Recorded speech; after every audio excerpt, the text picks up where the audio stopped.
guys, my name's Terry O'Reilly and today I'm going to be building my own gaming and video editing PC. I've not done this before, this is the first time I've ever done it.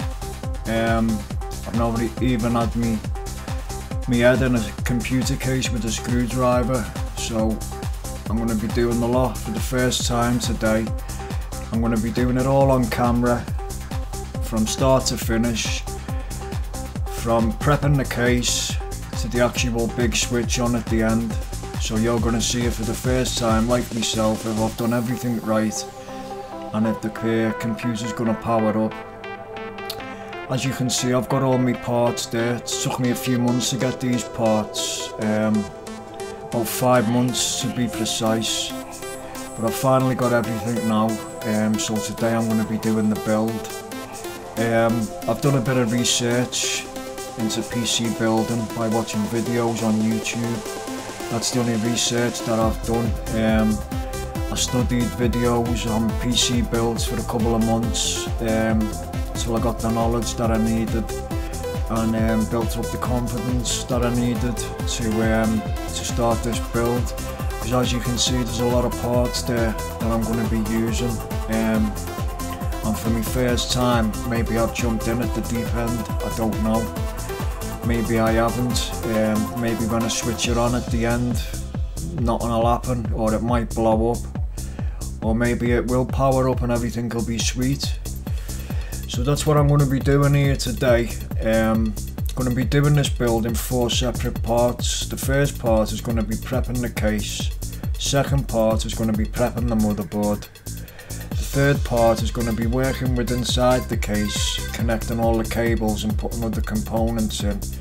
And the fourth and last part is going to be the cable management. I probably won't do the cable management on camera because that'll just be boring for you to watch. But this video is going to go on for some time. I expect it will go on for about well over 5 hours or something because of the amount of parts I've got to fit, and with it being my first time as well.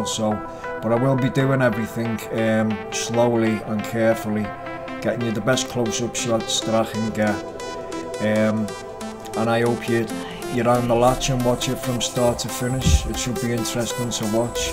Might even be a bit of a laugh. There's not going to be any editing in this video at all. I'm just going to be recording it and then putting it straight on YouTube when I've rendered it out. So that's everything what's going to happen today. So without any further ado, I'm just going to speak a little bit about the parts and show you what parts I'm going to be using for the build. I'll talk a little bit about the parts and then we're going to go on to the next part of the video. Right, as you can see at the top, I've gone for the Corsair 760T graphite case in white. This case is a stunning case, and as soon as I seen this for the first time in a build video on YouTube, I knew that was the case for me. And although it come at a very expensive price, I still just bit the bullet and bought it. Once it's done, it's done. So that's the case I'm using, the Corsair 760T graphite case in white. The processor I'm going to be putting in this build is the AMD FX 8350 CPU. I've heard a lot of stuff about this CPU, and I think for a CPU as good as it comes at a really good price. The fans I'm going to be using in this build are Corsair fans. They're the AF120 blue LED fans, and I'm using 4 of them. I'm going to be using the Corsair Vengeance Pro series RAM in blue, 16 gig of by 2 8GB sticks. I'm going to be putting in an LG Blu-ray DVD reader and writer that does everything. Does your Blu-rays, reads and writes them. Does your CDs and your DVDs, read and writes them also. And I'm also putting in just a basic LG CD and DVD reader and writer, and I'll explain why later on. For storage, I'm going to use 2 120 gig Samsung A40 Evo SSDs. Going to be putting 2 of them in this build, and I'm going to be doing them as a RAID 0 configuration. That's going to be to put my operating system on and my software. Also for storage, I'm going to be using a Western Digital Black Series 2TB and a Western Digital Blue Series 1TB, and I'm just going to leave them as separate drives. I'm not going to do no RAID configuration on them. I'm going to be using the Netters 300 megabytes per second wireless card, as I want wireless in this build. For cooling, to go with the fans, I'm going to be using the Corsair H100i liquid cooler. I'm going to have that liquid cooler in the roof space of the case, and I am going to be setting up a push-pull configuration with that cooler. The power supply, I chose the EVGA Supernova 750 watt G2 80 plus gold fully modular power supply. I chose not an expensive, but it's okay, wireless gaming mouse, which also lights up in blue. So that's the mouse I'm going to be hooking up to this build when I do it all and set everything up. I'm also going to be putting in 2 blue LED strips inside the case and connecting them up, just for a bit of bling, if you like. For the graphics card, I'm going to be using the Sapphire Vapor X R9 280X graphics card. For the motherboard, I chose the Asus M5 A97 R2.0 motherboard, which also is in blue. So as you've probably got onto by now, I am having a blue theme inside this case. I'm also putting in an Akasa multi-card reader, and as that card reader is a 3.5 inch card reader, and it has to go into a 5.25 inch bay in the case, I had to get a 5.25 inch card reader adapter, so I'm going to be installing that as well. I did also get all the blue extension cables to hook up to my power supply cables, so them blue ones can be on show, because with me having a blue theme inside the case, I didn't want to just use the normal power supply cables, which I think are black. I've not really looked at them yet. So I'm going to be connecting up all blue extension cables. I think I've got all the cables there, and I've also got 6 SATA 6GB per second cables to hook up as well. And the front panel blue connector cables. I went and got myself some blue Velcro straps for the cable management at the end. Them Velcro straps are going to be getting used in the work side of the case, because that case has a big see-through window in it and you can see right in, so I want to have everything as tidy and as neat and as cool looking as possible. There's a bundle of blue zip ties there that I got. They're going to be for around the other side of the case where no one sees unless you open the door, but I still want things to look as neat and tidy as possible around there as well. As I suffer bad with OCD, I'm probably going to spend more time doing the cable management than the actual build, I think. And as it's my first build, I'm also going to be using a Crucial anti-static wrist strap, just to be on the safe side. Even though I'm going to be very careful anyway, I'm still going to use that anti-static wrist strap just as a safety precaution. And I think that covers all them parts there, and I'm just going to show you now a little bit further down on the floor, because I never had room to get it in. As you can see there, I decided to go for the Thermaltake Esports Challenger gaming keyboard. It's not a wireless keyboard, it's a wired one, but it's a good bit of kit. That was pretty expensive. I've had a quick look at the box. Some of the stuff that it does is unreal. It lights up all different colours. You can set it to all different colours. It comes with a lot of stuff. The software that you've got it installed to set it all up looks really challenging to sort out and stuff. So yeah, it looks like a decent keyboard. I'm looking forward to seeing what that looks like and seeing how it runs. And also I went and got, because that Corsair 760T case comes with a lid on the top of it, which is a plastic lid that has a magnetic connection. It looks nice when the lid's on it, but as I'm having fans in the roof space, when the computer's running, that lid has got to come off. It's no good having fans in the roof space and the lid's on, because you're just not going to get no air inside the case. So when the PC is running, that lid will have to come off, and when it's off I don't like the look of it, because all it is that mesh metal that's there, and it just doesn't look right at all. For how stunning that case is, Corsair have made a bad mistake the way they've dealt with the roof space of that case. They should have done it like it is now with the lid on it, but instead of that lid being just all plastic, they should have made that lid as a magnetic filter sort of thing, so it can stay on constantly, still look really neat, tidy and cool, but it's the filter, so it doesn't have to be taken off at all, and that's the way they should have done it. I know they do that Corsair on a case, and I'm not sure which case it is. I don't know whether it's the 750D, or I know one of the cases it ends in a D, and they do it on that. And this is a later case by Corsair, so you think that they've done the same on this.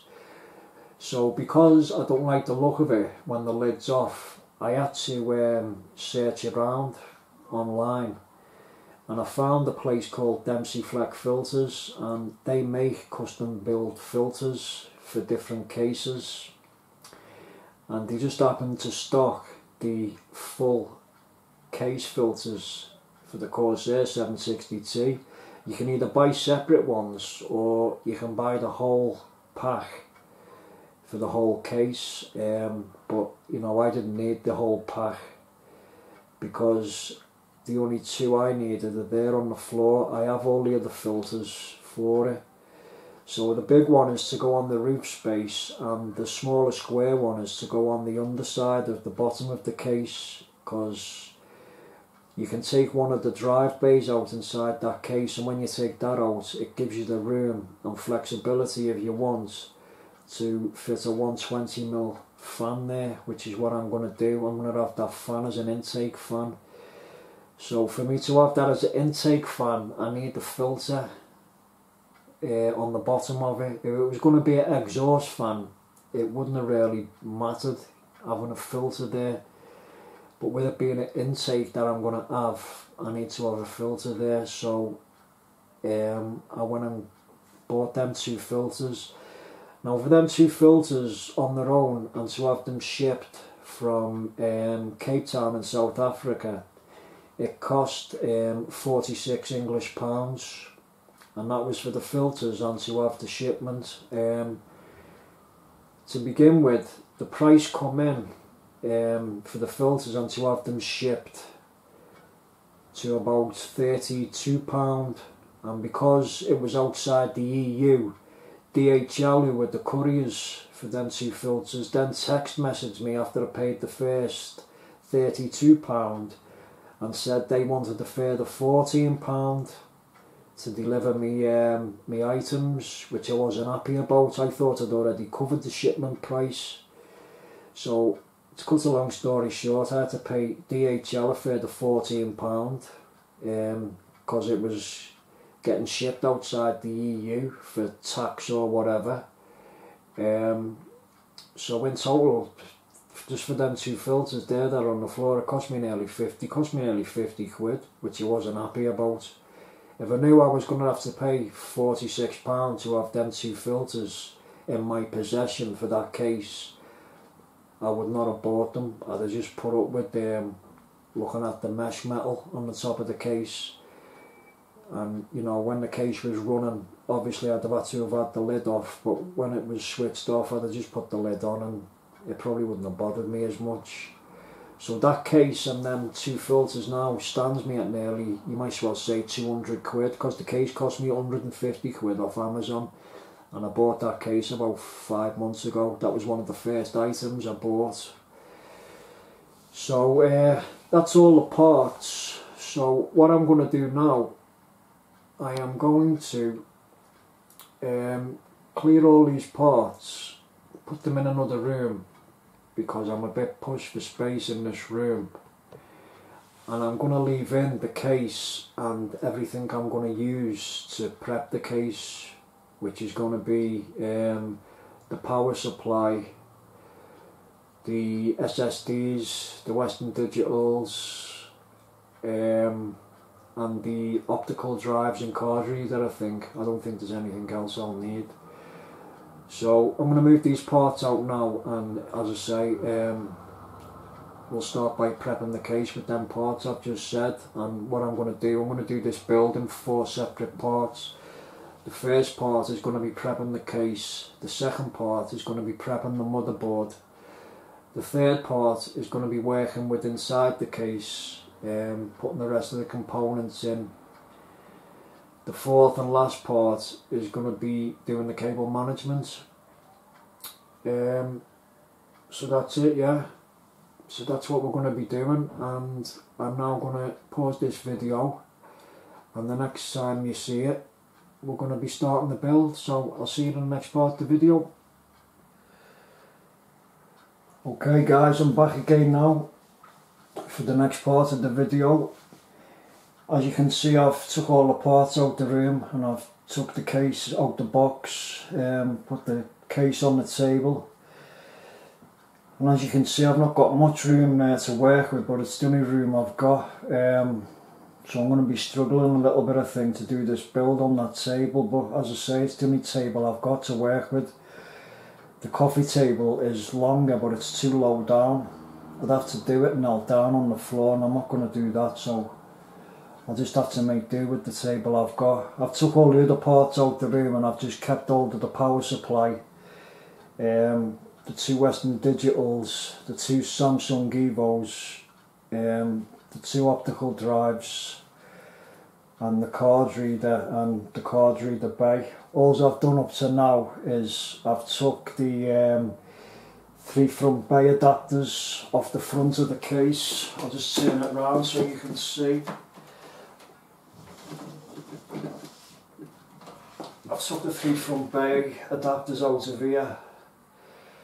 So I'm going to take this front bezel off first and put the optical drives in there. So I'm just going to try and get you a better angle with the camera, get the camera a little bit closer. So I'll just pause the video there for a minute, and I'll move the camera around so you can get a better shot close up.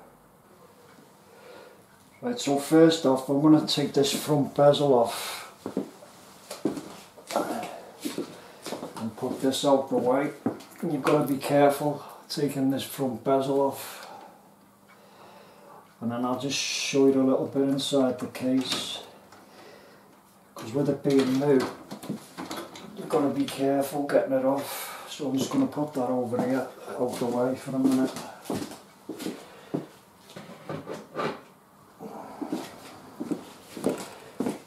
Right, this is the case. As you can see, it's got a full side glass door on it. At the moment it's got the plastic sheeting on it just to protect the glass, but when that's off, it's got a nice see-through glass door on it, so you can see everything inside the case.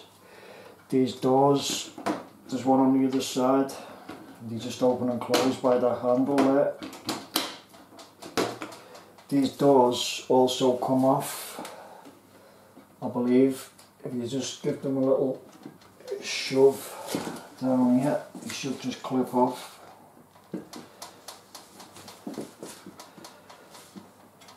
Because it's new and certified to touches. There we go. They just lift off like that.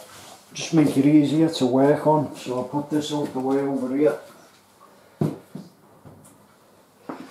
And it's the same for the wire. The other one on the other side, that comes off, but I won't take that off for now, I'll just leave it on. Right, this is the inside of the case. As you can see, there's loads of room inside it. It's absolutely chocker for room. You could get anything inside there. You've got your optical drive bays up here, 3 of them. You've got 1, 2, 3, 4, 5, 6 storage drive bays down here, and also here at the back there's room for 3 SSDs. So I'm going to be putting my Western Digitals in this one. Don't know where about I'm going to be putting them yet, probably on the top 2 I suppose, and I'm going to be putting my 2 SSDs at the back here, probably in the bottom 2. This drive bay is coming out. I'm taking this out because underneath this drive bay there's room there for a 120mm fan. So I'm going to be taking this out and putting a fan there. It's got 2 140mm fans on the front. I'll just turn the case round so you can see them. Now that that front bezel's off, because I was petrified to touch it. As you can see there, you've got 2 140mm fans on the front. They're going to be staying. These have got white LEDs built into them, so they look nice when they're on. You've got your on-off switch up here, your reset switch. You've got 2 USB 3s, 2 USB 2s. The switch to control the fans is here. Microphone socket and headphone socket. I'll just turn it back around. So you've got a 120mm fan on here. This one's coming off because I'm going to put a 120mm LED fan in here. Yeah, it's absolutely, you can get anything in it. It's massive inside, loads of room. These are all your cables here. They're to connect your fans up inside your case. There's 4 of them. You've got your SATA power. I think that's to power them, or I hope it is. As I say, with this being my first build, I'm not 100% about the cables. It's the cables really that are scaring me. But I'm just going to take my time with it. I suspect that these here, these ones, are to connect your fans up inside your case so you can control them by the fan controller on the top at the front. And I know what these ones are, these reset switch and power LEDs and that. I know where they go, so I'm alright with them. And that other one there, that big one, that's for your USB 3. So you can have your 2 USB 3 sockets on the front working. Inside here, one of these drive bays, these just pop out.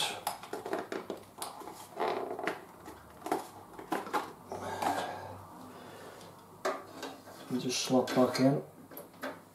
This has got all your hardware in it, and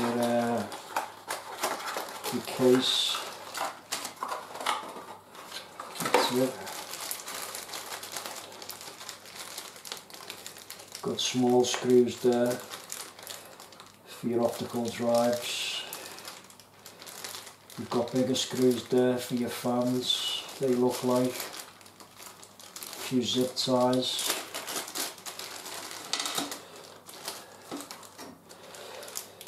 They look like the screws to put your optical drives in.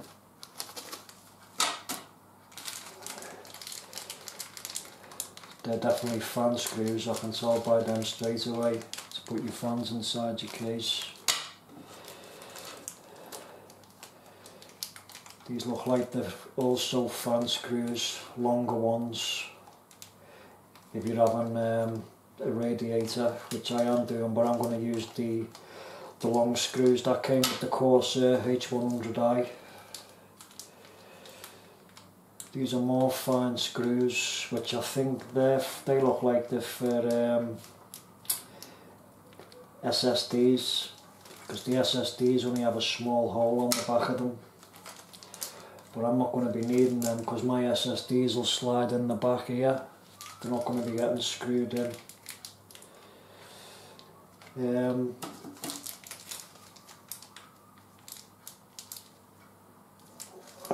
Another bag of little screws there.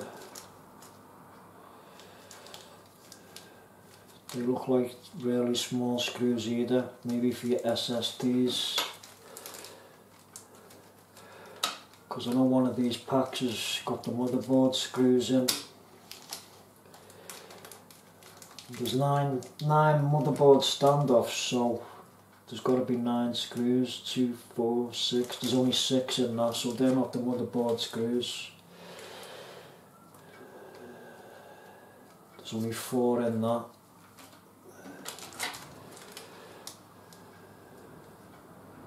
Two.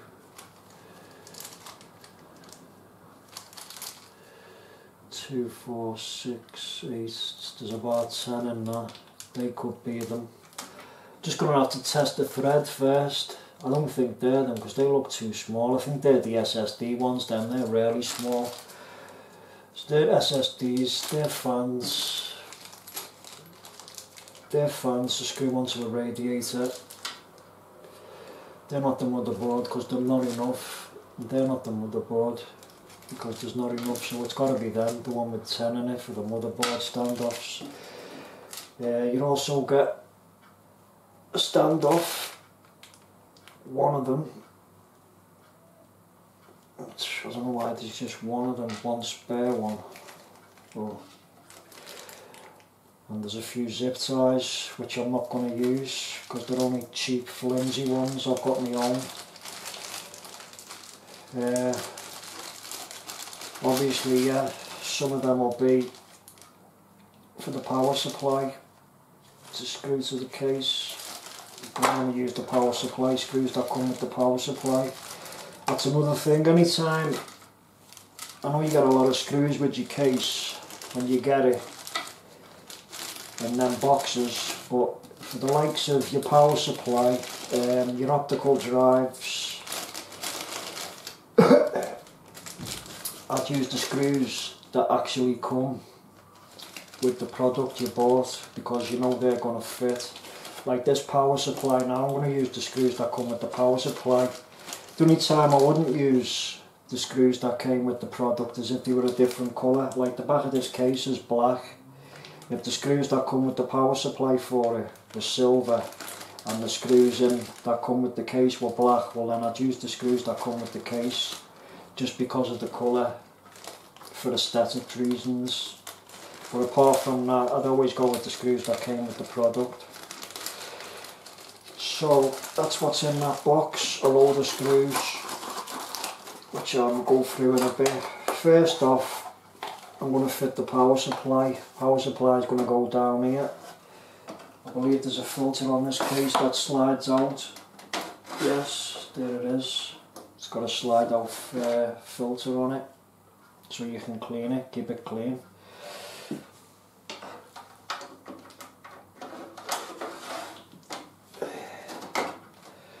I'll just put that away. Right, the power supply. This is the EVGA Supernova G2 80 plus gold fully modular power supply.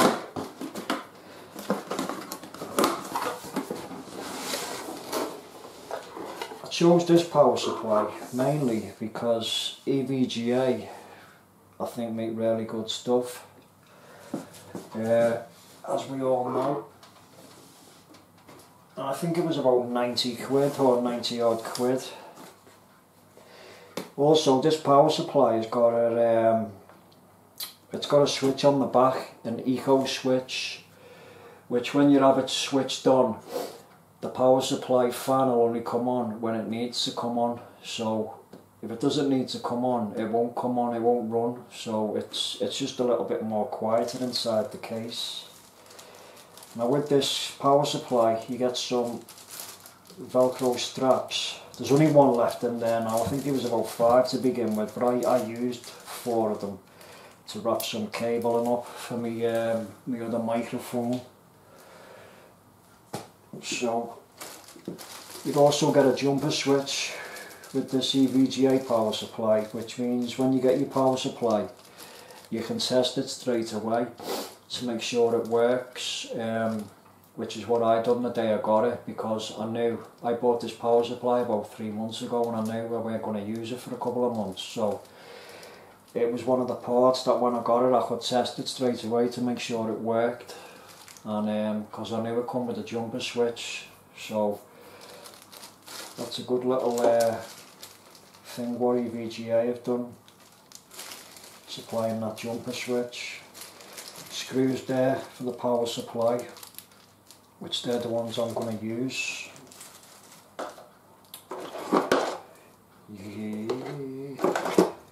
Your power cable.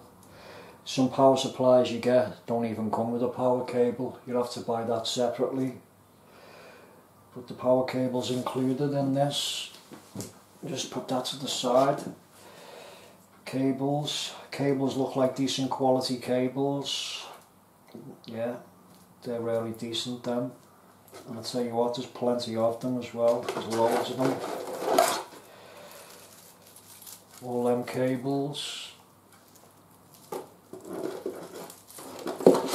But we won't be touching them just yet. What else is in this box?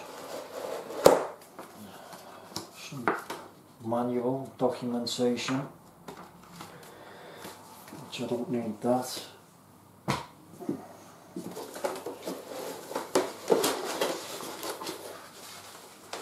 I'll just put that out the way on the floor for now.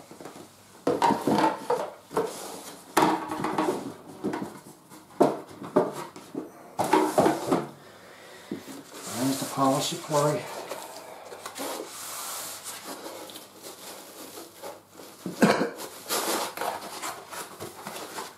Well wrapped. Comes with a nice bag.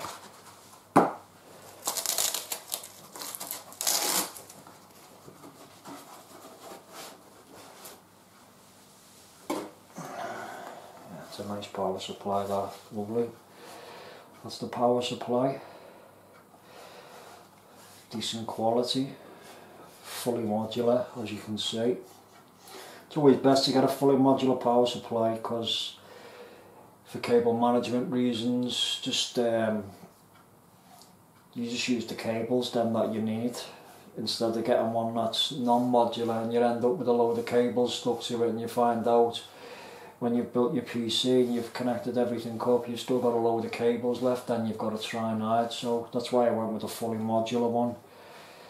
I suppose a semi-modular one would be okay, because you always need that motherboard connection and the CPU connection.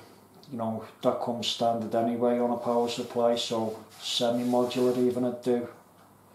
But because of the price of it, I just went for this fully modular one. There's the eco switch there. Just try and get you a little close up of that. Got an eco switch here. You turn that on and the fan will just come on when it needs to. So that's a good touch. Yeah, it's a nice power supply. Decent. Going to be installing this power supply as well with the fan facing down.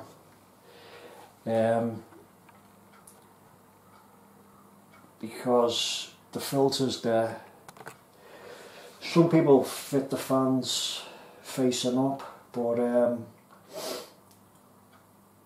I don't want it to be sucking the hot air from inside the case, bringing it through the power supply, what may be already hot, and then blowing it all out the back end of the power supply. I wanted to draw cool air in and circulate around the power supply and then blow that out the back. So that's why I'm going to install this power supply with the fan facing down, and as well as having the filter there on the bottom. That's another reason, because I have checked, and with the filter being here on the bottom of the case, Corsair do recommend, if you use this case, that you do fit your power supply with the fan facing down. So to install this power supply, okay guys, I was just setting the cameras to give you a better close-up. So this is the power supply. I've just noticed, because I'm having the fan facing down, the writing's straight here, but then the writing on the eco switch is going to be upside down. So EVG have designed this power supply to be installed with the fan facing up. You never get that right. It's either you have it one way and the writing's upside down, or you have it the other way and the writing's upside down. So you can't win with them. To have the writing straight on the side and it's all straight there the way it should be, well, the eco switch is going to be upside down, the writing on it, so I'm not too bothered about that because that's the way it's going to go. Corsair have designed this case to have the fan on the power supply facing down, so that's the way it's going to be. So just slide your power supply in. I'll just turn this round so you can see.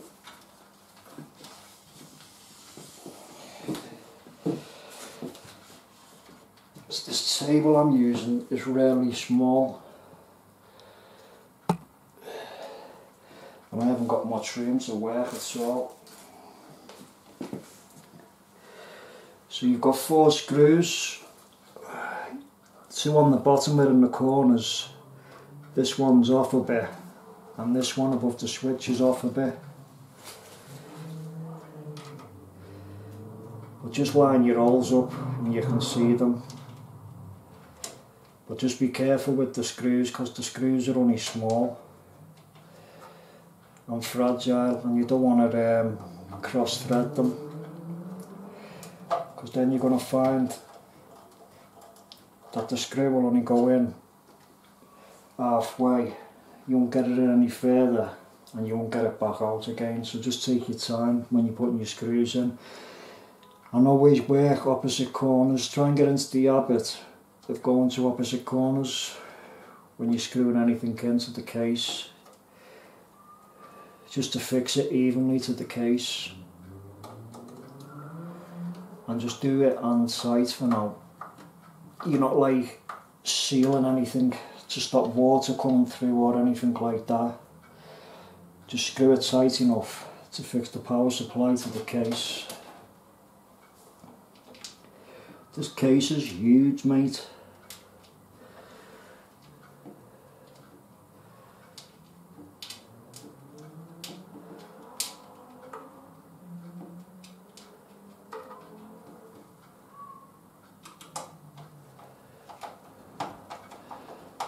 As I say, I was going to use the coffee table. The coffee table's a bit longer, but it's too low down. I'd have had to have gone on my knees to build it. So I'm just going to have to make do with doing it on this table.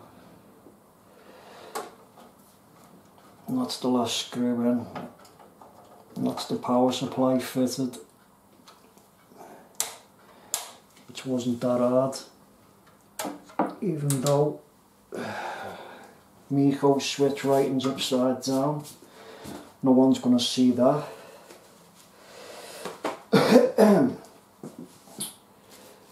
Right, I'll just turn this back around.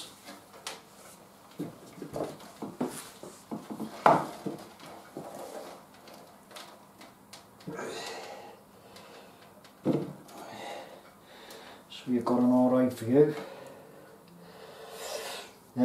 Next, I'm going to be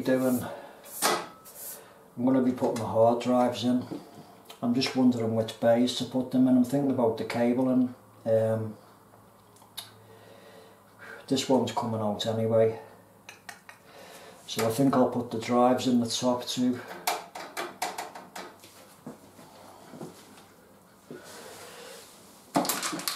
So I've got the 2 drives here.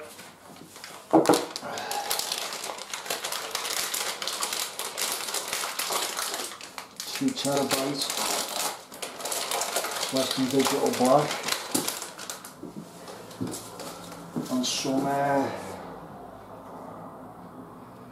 some gel. Says on it, do not eat.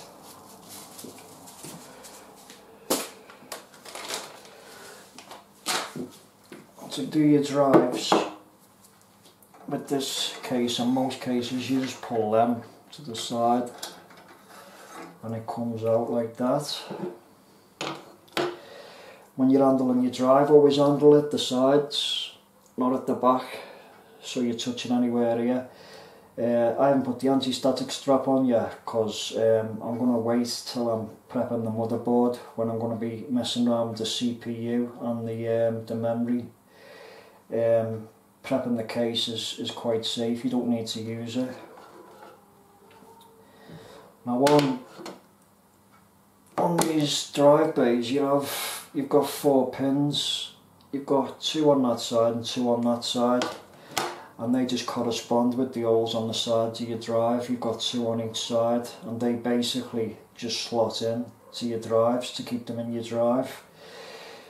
Now when you're putting these in, you'll have the handles to get them out up this end, so the part where your cables, your SATA cables connect up, you want to make sure that they are at the opposite end with the writing facing up. And just line them 2 holes up on one side first, and then just basically pull this tray out because it's flexy and the drive will just slot into it. And then just put your drive back in, and that's one installed, and that was easy. That easy, I'm going to do it again.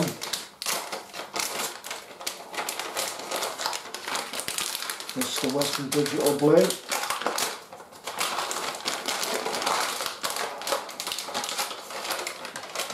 More silica gel. So again, you start the cables end to the opposite end of your handles and just line them holes up on the side of the drive with the pins that are on the tray.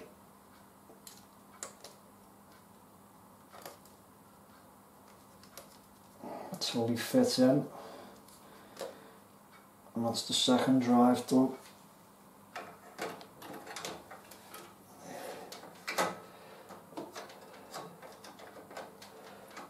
And that's the 2 drives installed. I think next I'll fit the SSDs. Putting the SSDs in the back here, and these 2 of these bays. It can hold up to 3 SSDs, so that's where I want to be putting them. So I'll just turn it round.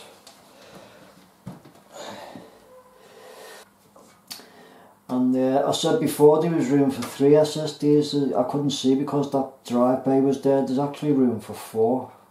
So there's plenty of room for storage in this case. Plenty of storage. But how you get them out is you've got like a little bit of flex here. You just squeeze that basically and pull, and then on this side here you've got like 2 lips, and when you're putting them back in you just basically got to line them up. There's 2 cutouts in there which I couldn't see before because I was like sort of stood round the side, but that's how you get them in and out anyway.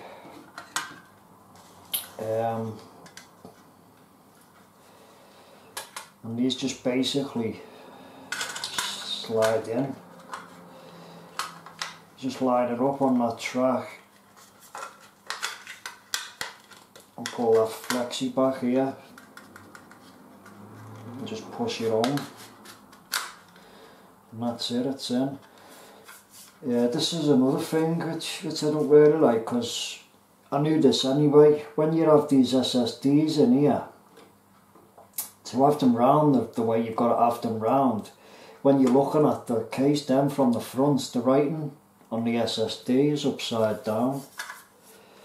You know, the price you pay for these cases, and they just don't seem to get things right.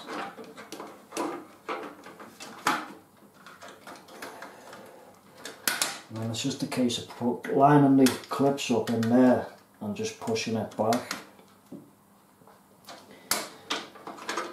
But because it's flexi plastic, I don't really like putting too much pressure on it. I've got the other one here. Surprised me when I seen these SSDs how small and how light they are. I mean, I knew they weren't huge, but surprised when I got them how small and light they were. Them pictures like that, when you see them on like say on Amazon and stuff, the pictures are really deceiving. But with these SSDs anyway, it's just a bit of documentation in the box, and also with Samsung solid state drive disk, one-stop install navigator, manual and software. That's got the software on it for the SSD. I forget what the software is called now. There's a name for it, but I can't remember. But I think I will be putting that software on, because I've heard a few people saying the software that you install for these SSDs is decent. And you also get a couple of stickers, a couple of Samsung SSD stickers, which, as we all know, if you put the stickers on your case, your computer will run a lot quicker. Whether it's true, I don't know. Whatever. Right, so I'll put this second SSD in, make sure it's round the right way, and again, just line it up there on the track. Try and do it so you can see on the camera. Just line it up here on this track, and then pull this flex back and just slide it in, and that's it. The job's a good one.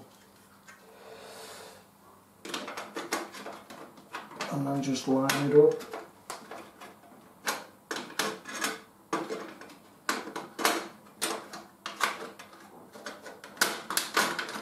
This was the one I had a few problems with before. I'll take the top one out first, because I can't see the holes. That's better. And that's it. You've got two holes here, what you've got to line them lips up with. I've got a bit of luck with to see when you've got another one above you.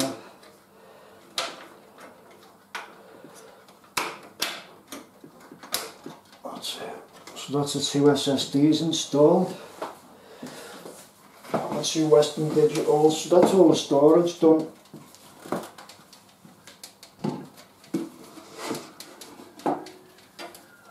So it wasn't that hard.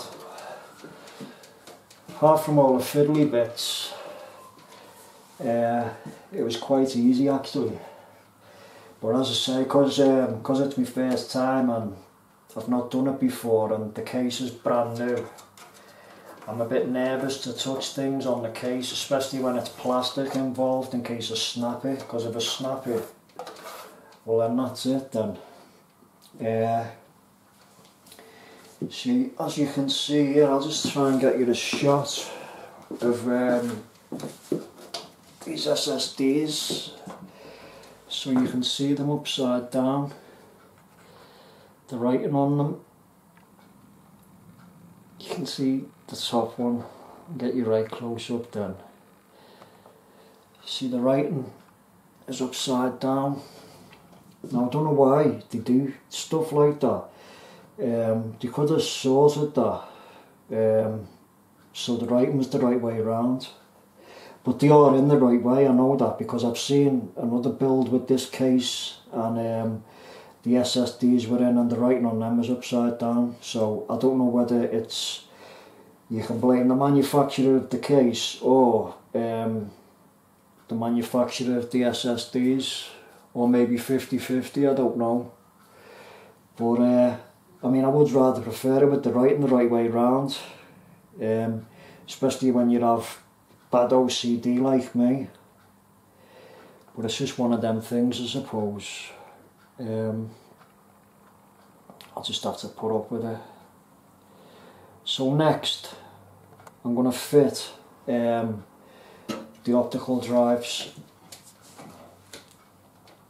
and then I think that's the case prepped.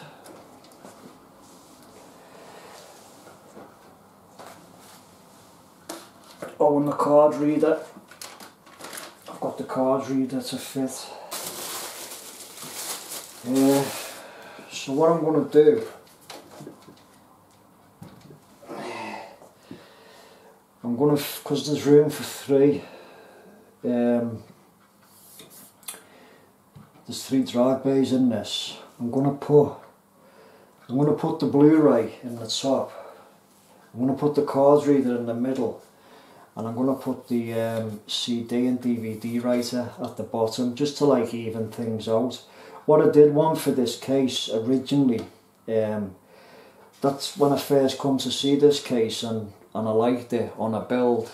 The person that was doing the build installed one of them ROG front bases, and it takes up 2 of your drive bays, but it's a digital display on it and it controls all your fans and controls all other stuff. And he used one of them ROG front bases when he done a build with this case, and I said to myself, I'm going to get one of them. So my first intentions was to get this case, get an ROG front base and get a Blu-ray to fill all the 3 drive bays. But because of the motherboard I had the motherboard I've got, the Asus M5A97, and the ROG front base wouldn't have worked with it. It wasn't compatible with it. I'd have had to have changed my motherboard to one of them new motherboards from Asus, and they were just too expensive. To have that ROG front base and changing the motherboard, it'd have probably set me back probably about another 300 quid or something. So I just decided to leave the front base, and what I'm going to do, maybe in about a year's time or something, upgrade the motherboard. Price of them motherboards then that you have the ROG front base for will come down by them, and get one then. Because I have all intentions of keeping this case for a while. The price of it, and it is a nice case, so all I'll be doing is upgrading the parts maybe, but that won't be for a while yet. So that was my intentions at the beginning, because them front bases do look nice when they're all powered up.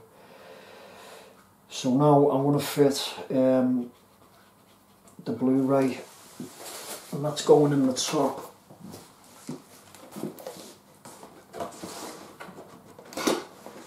So let's see what we've got in this box.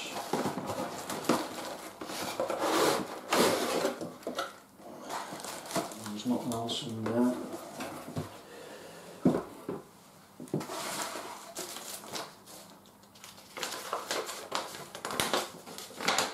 Just a bit of documentation.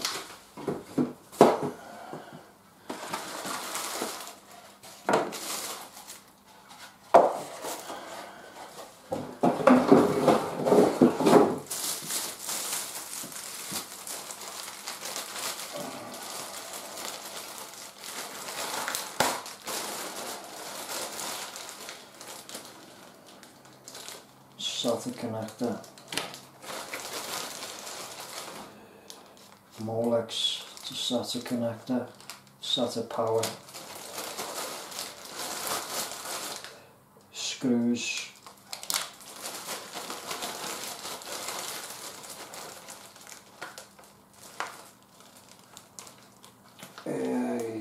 driver disc, Cyberlink, Super Multi Blue install disc for Windows, Cyberlink powered DVD. I won't be installing that. I already have decent software there for playing DVDs and stuff, so I won't be installing that.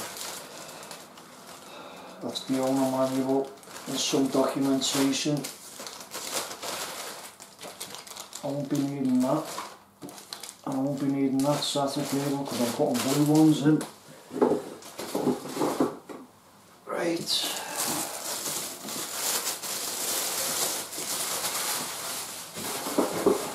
This is going in the top. It's quite a nice Blu-ray though. I think that was about 60 quid, something like that. And to get these Blu-rays driving,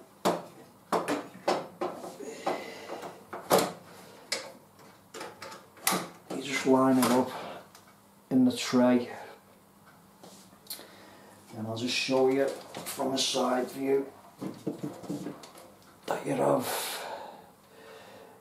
these on the side of this case, which is a locking mechanism, and just make sure when you're putting it in that it's open like that, because otherwise your drive won't go in, and then when it slides right in it'll lock automatically. So just make sure they're open or it won't slide in.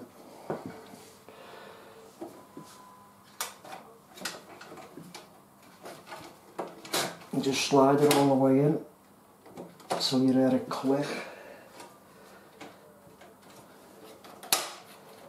And that's it, it's locked in.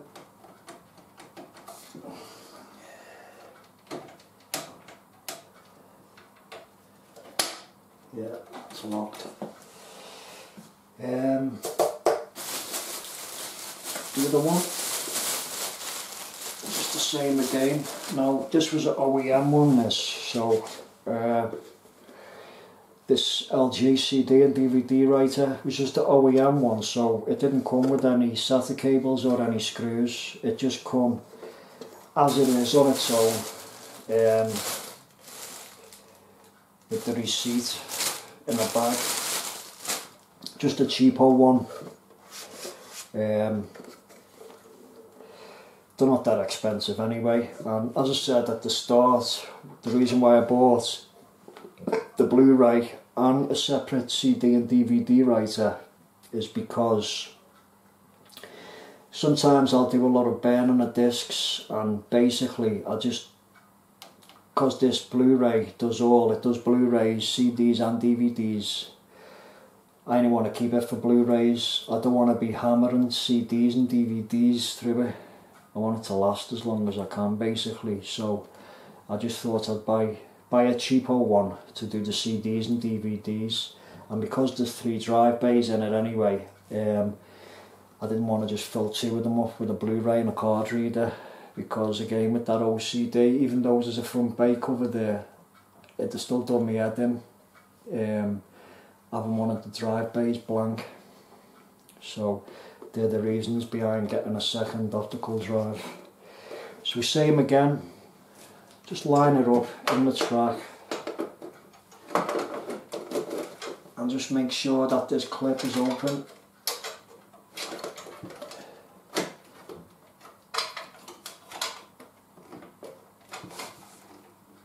And just slide it in so you hear it click, and that's it, it's locked in.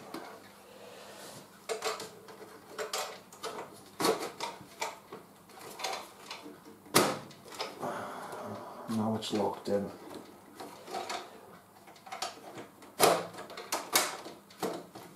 That's it.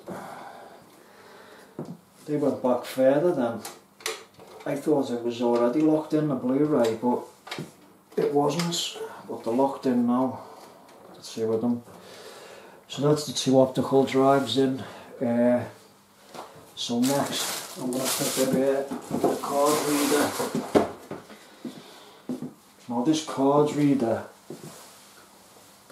is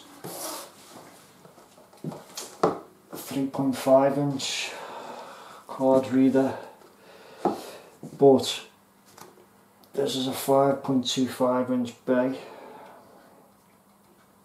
So to get that in there, I've got to put it in this adapter, this 5.25-inch bay, and then the two of them will slide in there, and it'll just look like one piece, like it is now.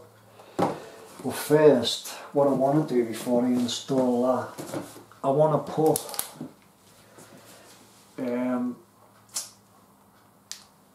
I was going to put maybe a couple of screws in these optical drives just to keep them, make sure they're properly locked in. But I don't even think they'll need it, because I'm not going to be moving it. It's only really if you're transporting it anywhere, but it's not going to get transported anywhere. So I think I'll just leave them. I'm not going to put no screws in. They're in solid enough there. They're not going nowhere. So I'll leave them. So what I want to do is just turn this case round a little bit to give me some room to work on this card reader in the bay.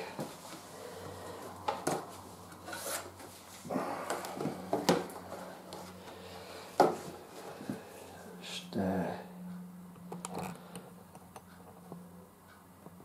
give it a little shot.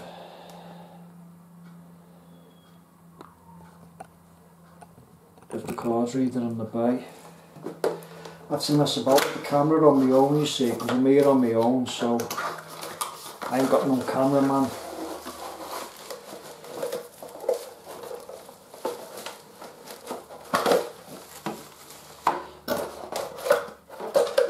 Empty box.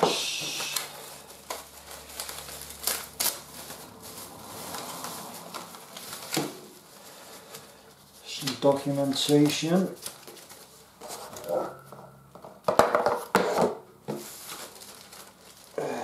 Some screws, about 10 screws in there.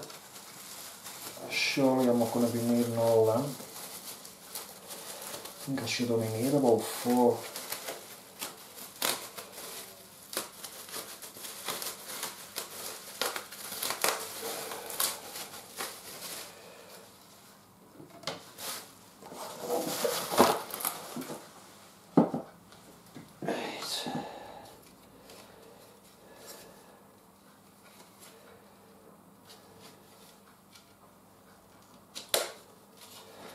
Basically just clips out this front bezel piece to reveal the hole, and then that card reader just slides into this hole. Always keep hold of that, like the ones off your case, like I've got 3 here off the case. Always keep hold of these, just in case you ever change your mind in the future and you want to put them back. It just saves having a big hole in your case. Are all these the same screws? No, they're different. What it is in this screw pack, half of them are self-tapping screws, which will be to secure the card reader to this, and then the other screws are like the screws that come with the optical drives to fix screws into these holes here to keep the whole lot in. Well, I don't think I'll need the rest of them, but I will need to use the screws to connect the card reader to the bay, if I can ever get the box open.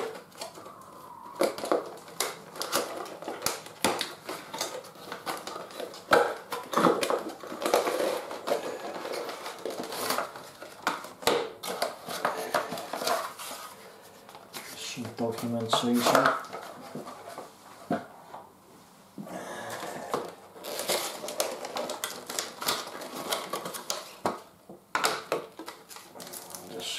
standard screws anyway, 4 silver screws.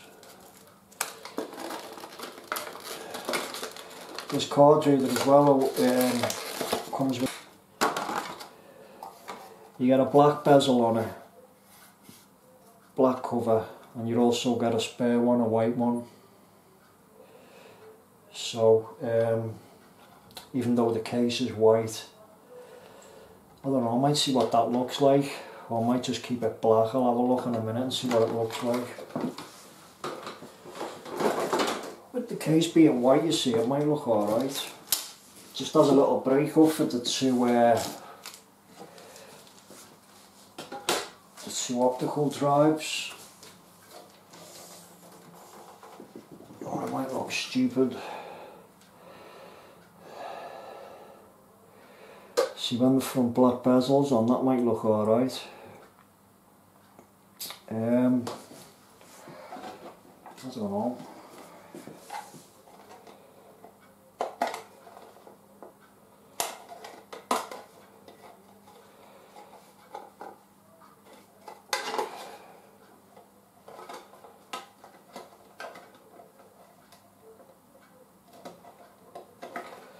Got 2 clips at the side there, you just push them in with a screwdriver to get them out.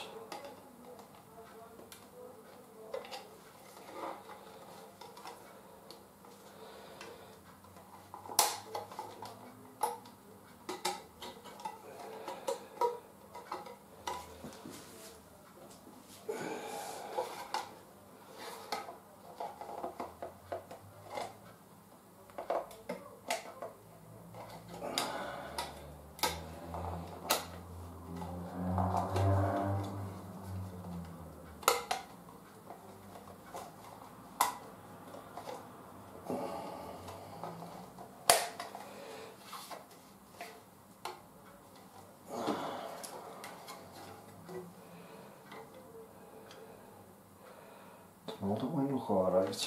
Let's get a screwdriver.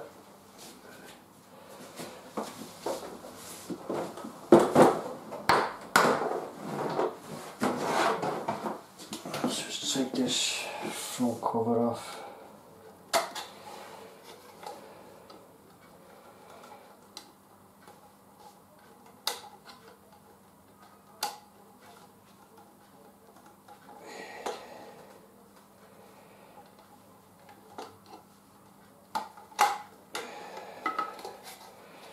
One of them's coming off, but the other one's a pain in the ass.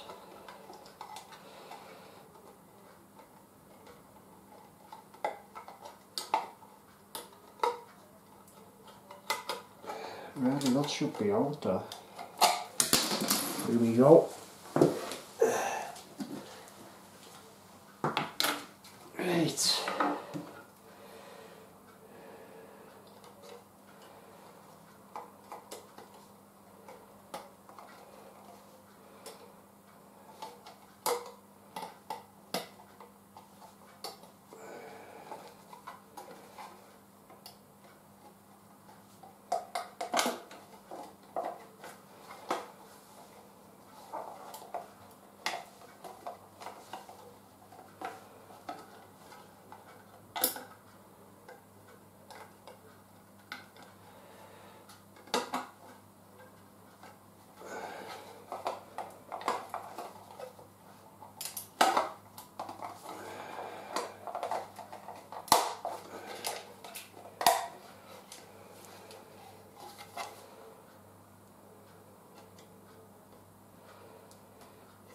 So.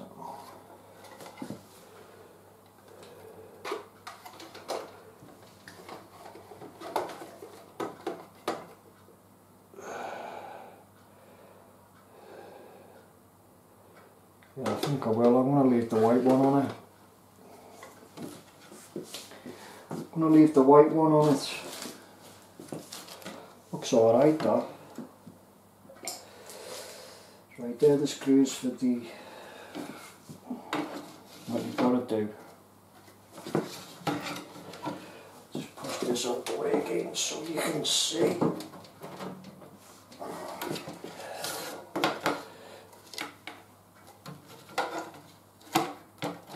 Sometimes these have to be put in from the front, which I think this one has to. Sometimes they go in from the front, sometimes they go in from the back. I think this is one of them ones that has to go in from the front. It's just connected with the USB.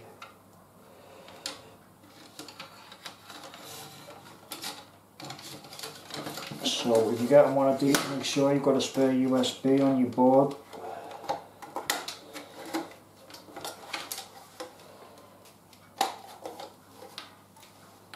And make sure it's the right way round, because I've just put it in the wrong way.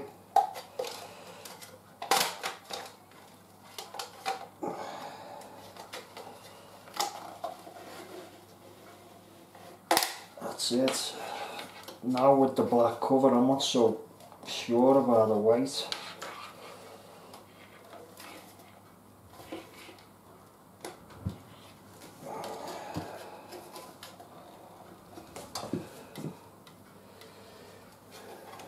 With the white cover. Let's see what that looks like in the case first before I go any further with it. I can see myself changing that round.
I don't know whether I'm all that keen on that white one or what. So I don't really want to put it in and I don't like it. I'm going to have to mess around, taking it all out.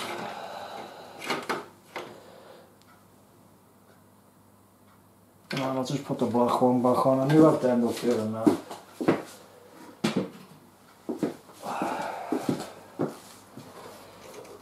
Just put the black one back on.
Something rattling around in there, mate.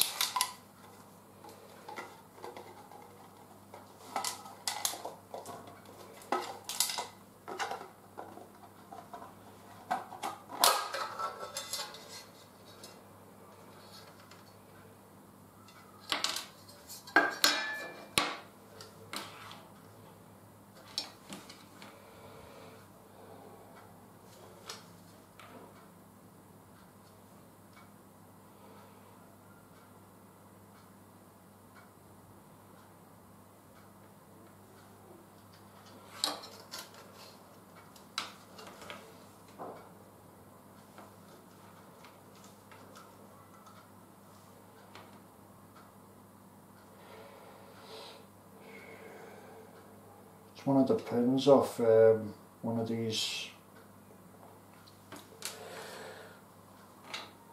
but I can't see which one it is. I don't know.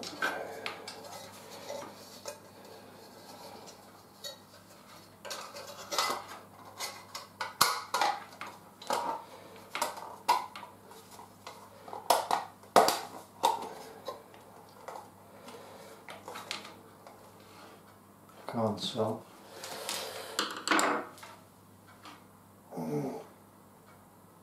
I just hope it's, if I have broken, I just hope it's one that I'm not going to use. We'll see. If it's broke, it's broke. It was only cheaper anyway.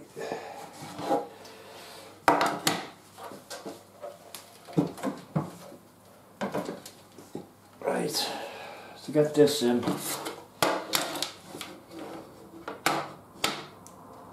just make sure it's round the right way.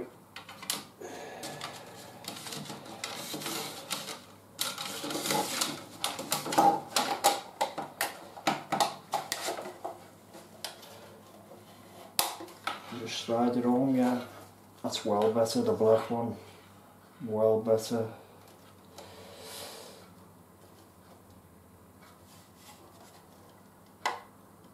And once that's in, if you look through these holes here, you've got 3 holes that line up with 3 holes on the drive bay with the card reader, sorry.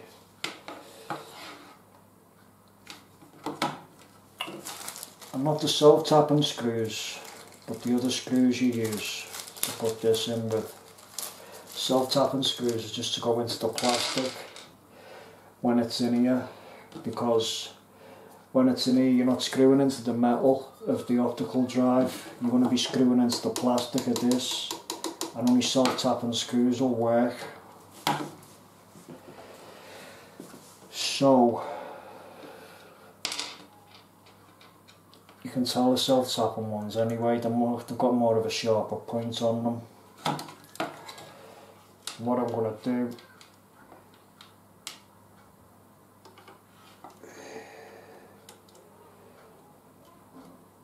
that's why having a magnetic screwdriver at this point makes a hell of a difference, because if I hadn't have had a magnetic screwdriver to do this, I wouldn't have been able to do it.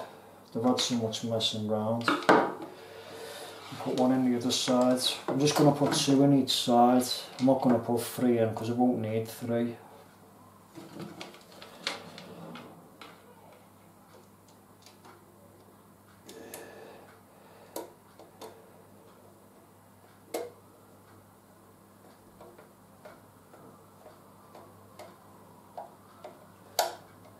Just basically put them in hand tight. 2 in each side will be plenty, because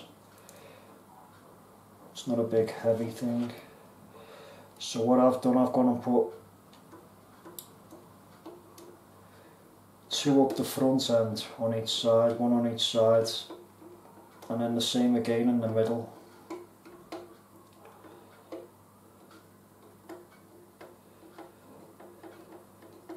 And that'll be fine.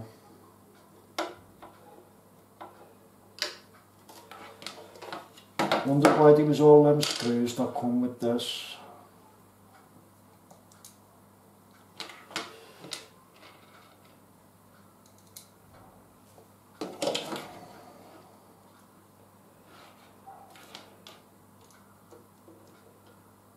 Just need a steady hand to get the screw in.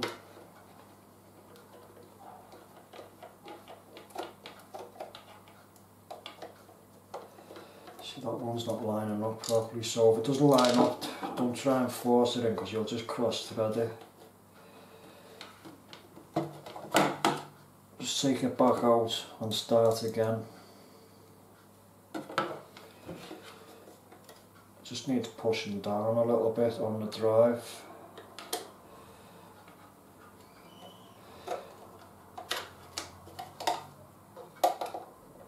It's still not going in.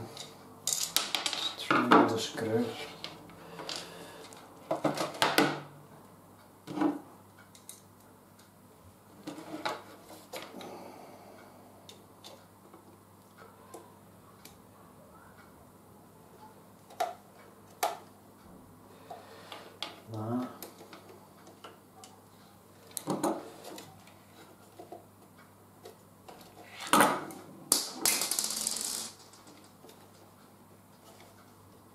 what you're going to have to do if you come into this problem, because that screw's perfectly lined up,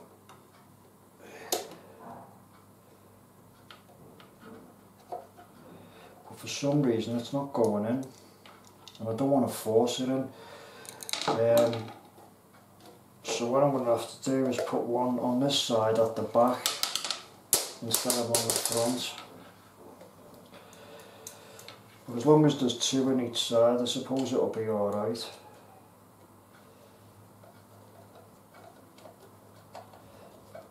That one's not going in.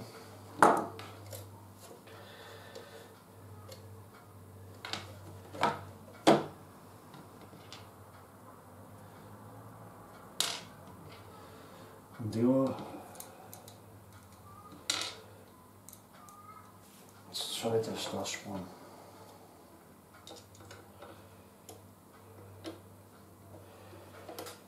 That's it, that's got it.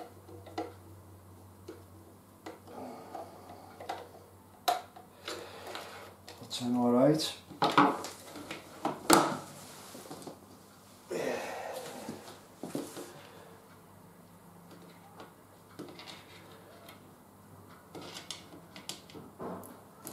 I may need to put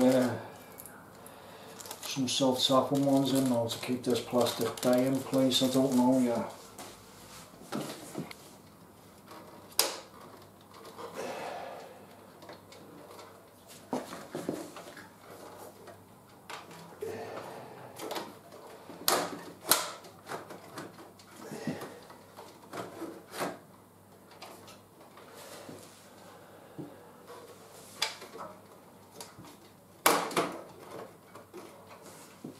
That's it.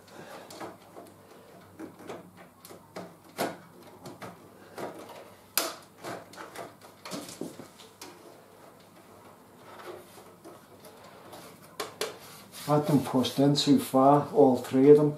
It's because the bezel's not on. Sorted.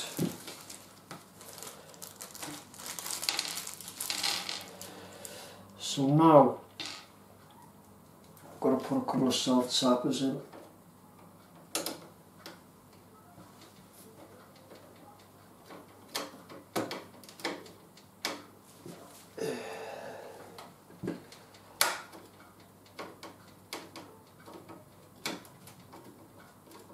And just screw these in on site. One round each side, it'll be fine. I wouldn't have thought I had them optical drives pushed through too far, but with the front bezel not being on, it did look a bit deceiving. But as I say, it's the first time I've done this, so I think I'm allowed a little mistake.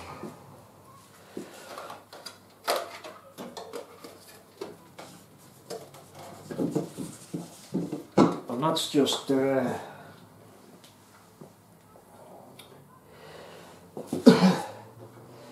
that's just fitting the card reader.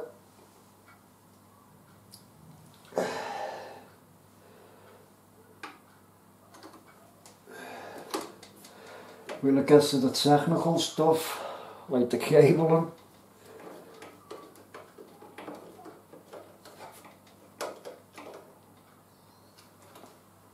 so what I'm going to do now is what I was going to do earlier. I'm going to put some screws in the optical drives as well. Well, I can't.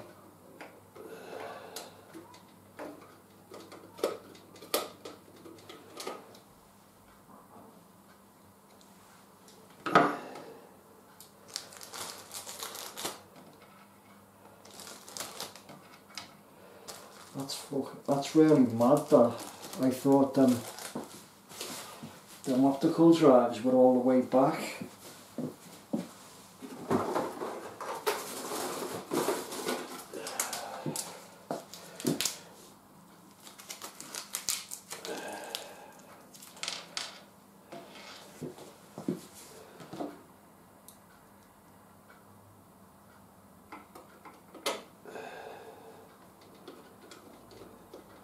just for added extra security, just in case it does ever get shipped anywhere.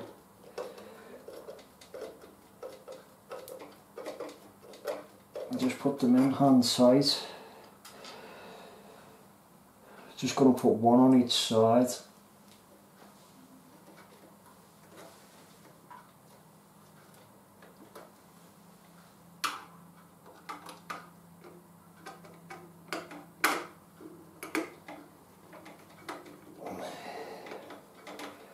One screw on each side, but the locking mechanism as well is plenty.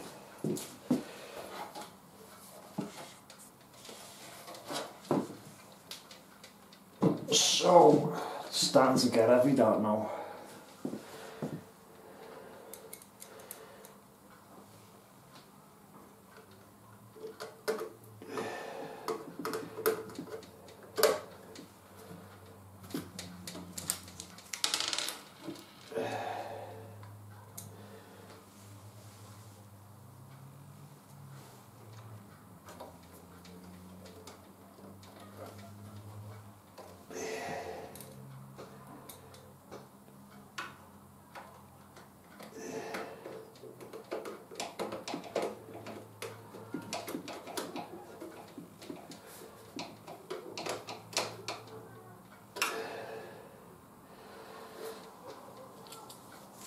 So that's the two optical drives fitted and the card reader, and I've also, because it's just a bit safer, just in case, because I am going to be moving soon anyway, so it's just a bit safer putting a screw in each side of the optical drives and the card reader on both sides, as well as these locking mechanisms. Because I don't really like them locking mechanisms, me. Although they're in now, I think they're a bit flimsy. And I just put a screw in each side here as well, just to keep them in tight. But I can't believe how I didn't get on that before, that these optical drive and the card reader went too far back. I wonder why I couldn't see the screws at the side to get the screws in, because normally everything lines up. So that front bezel is ready to go back on now anyway. I'm going to put that back on and get that out the way. Right guys, I've just put the front bezel back on with a bit of messing about, but it's back on anyway. Just got to put the screws back in these, and then that's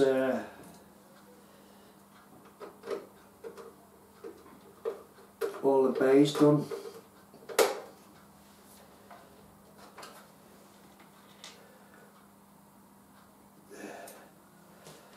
Bit of a pain getting them bezels back on, but as I say, you've got to be really careful, because if you snap one of them clips, because they're only plastic, well then you either have to get a new bezel or you're going to have to glue it.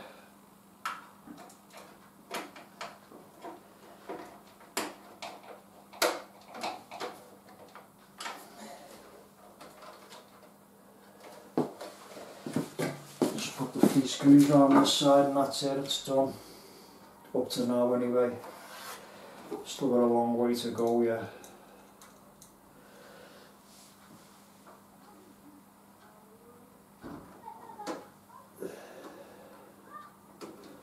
Stop by again, I haven't broke that card reader for one that I'm going to use it for.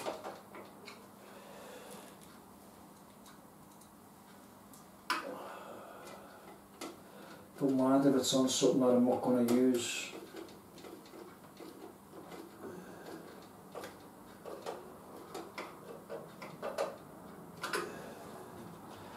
Last screw.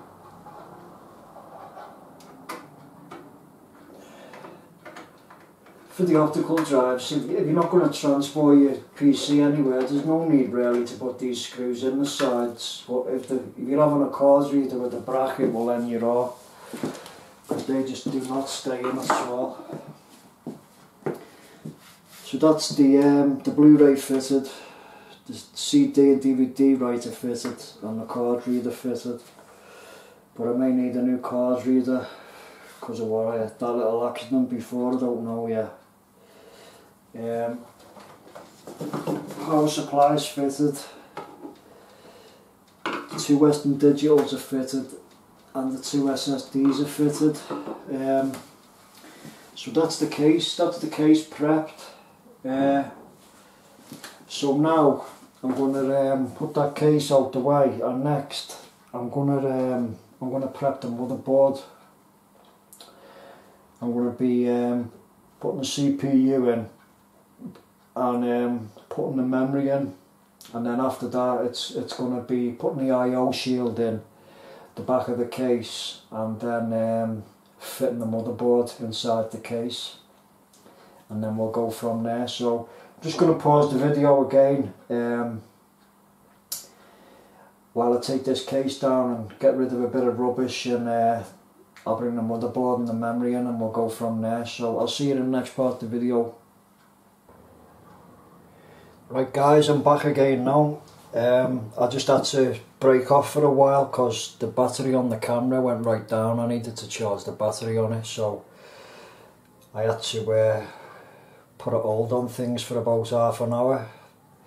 I'll just update you where I am so far. I've installed a power supply, I've installed the 2 Western Digital hard drives, I've installed the 2 Samsung SSDs, I've installed the Blu-ray, the CD and DVD writer, and also the card reader. So the case is all prepped.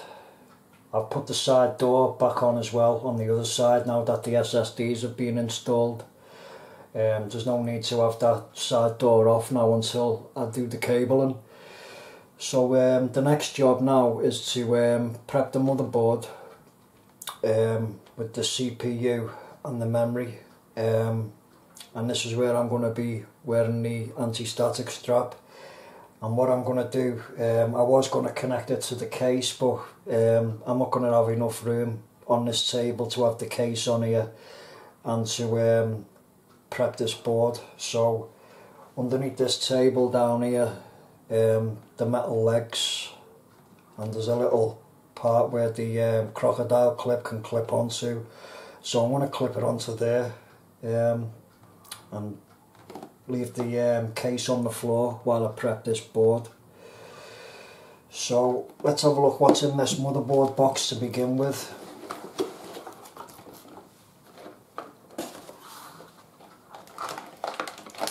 We've got the driver disc, but it's always best to go onto the manufacturer's website who you bought your board off, and download the latest drivers from there. So I wouldn't really use that when you do get your board. Just go onto the website. If it's an ASUS board, just go onto the ASUS website and download the latest drivers from there. You just have to click on a few links so you can download them and then install them that way, and you'll get the latest drivers then. Just so your PC is running up to date. So I wouldn't bother using that disc. We've got the manual, pretty thick manual. It's always good to keep hold of your manual, just in case there's something you're not sure about, you know. This manual covers everything, even like RAID configurations. I didn't think I'd say anything about that in the manual, but it does. I've just seen that then when I went past it. As you can see how thick it is, covers everything. So if you're ever unsure about anything, don't be too embarrassed about looking in the manual. I may have to check a few things on that myself before this build's over. What else? This is the board anyway, in the anti-static bag. I'll just put that to one side.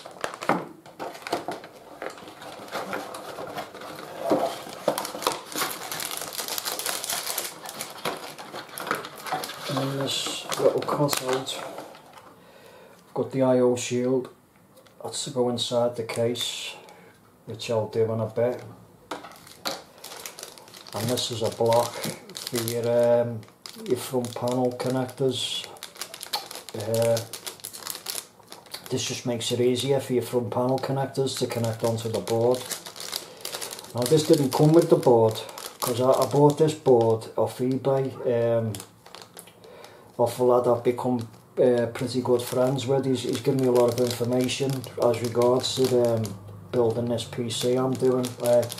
I had a few issues, and I messaged him for some advice on a number of occasions, and he helped me out like Marcus. So if you're watching this, Marcus, I'd just like to say thanks, lad, for all the help you give me. Cheers. So I seen this block getting used on a build, and it does make it a lot easier to connect your front panel connectors up. So I ended up buying one of them on eBay, so that's where that comes from. And you'll see in a bit when I use it how, well, when I do the cabling. I'm not going to use it for a bit yet, but you'll see how easy it is when you use one of them to connect up your front panel connectors, because they're only flimsy wires and you've got to be careful. And this is the board.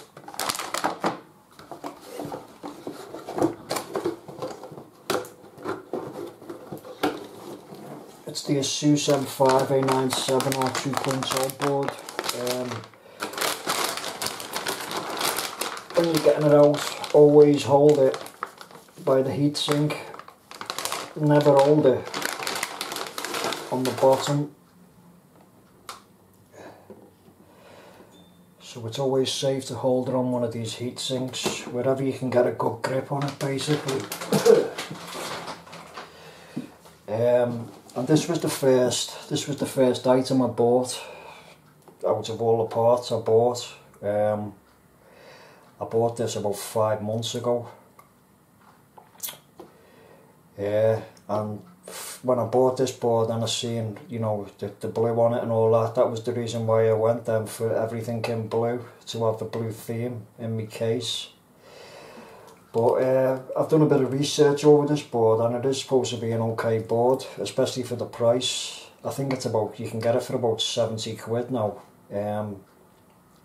But I've heard a lot of good stuff about it. I'm not too up to date with motherboards and stuff.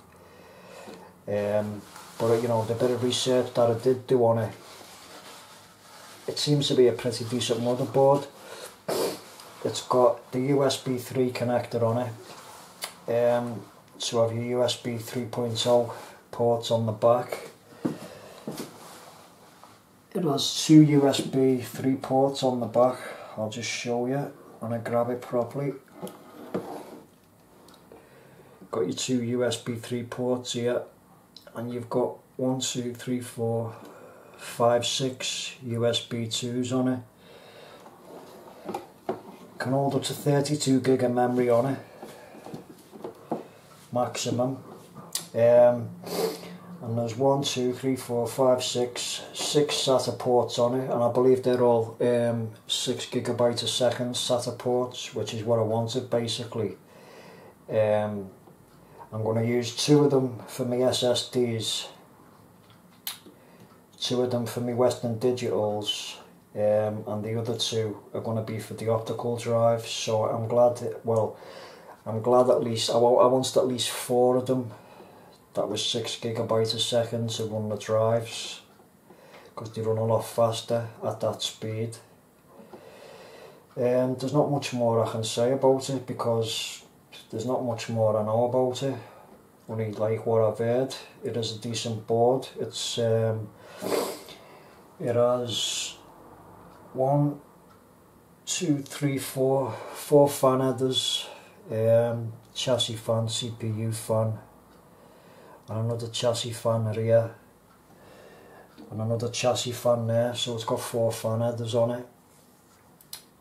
That's about all I can tell you. USB 3 port there, and 3 USB 2 ports here.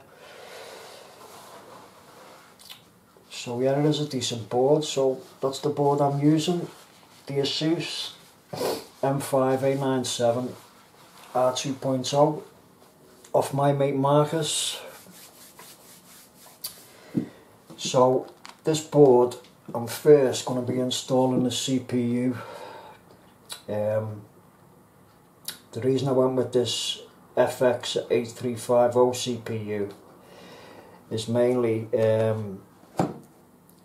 because of the price of it for one, and because of the performance of it for two. I've heard a lot of good stuff about this CPU as well. Now I don't know what it compares like to Intel CPU, but I know the i7 is pretty expensive, but I've seen some of the benchmarks with this CPU against the i7, and on some of the benchmarks this CPU came out on top above the i7. But there's not much really I know about CPUs, just like little bits. Because of I've done a bit of research into the CPUs, and I heard good stuff about this one, and also it come at a good price. This is the one I went for. The memory I'm using is the Corsair Vengeance Pro memory. It's 16 gig of 28 gig sticks running at 1866 megahertz, and it's the Vengeance Pro one in blue. Should look nice on this blue board, and the reason I went with this memory was one, because I think it looks stunning, the colour of it, and the basically the whole style of it. And the other reason why I went with this is at 1866 megahertz is because my mate Marcus, who I bought the board off, it was him who said to me that this CPU runs best with this memory set at 1866 megahertz. So that's why I went with that speed of memory. These two are meant to run pretty good together. So they're the reasons why I went with that RAM. I did get it out a couple of weeks ago just to see what it looked like on the board, and it did look pretty sweet like. I did want to get 4 sticks for it and fill all 4 slots, but because I'm not sure whether it's because of the cooler I'm using comes close to one of the slots, or because of the graphics card I'm going to be using. But I know it's one or the other, and I can't populate all 4 slots. I can only populate 2.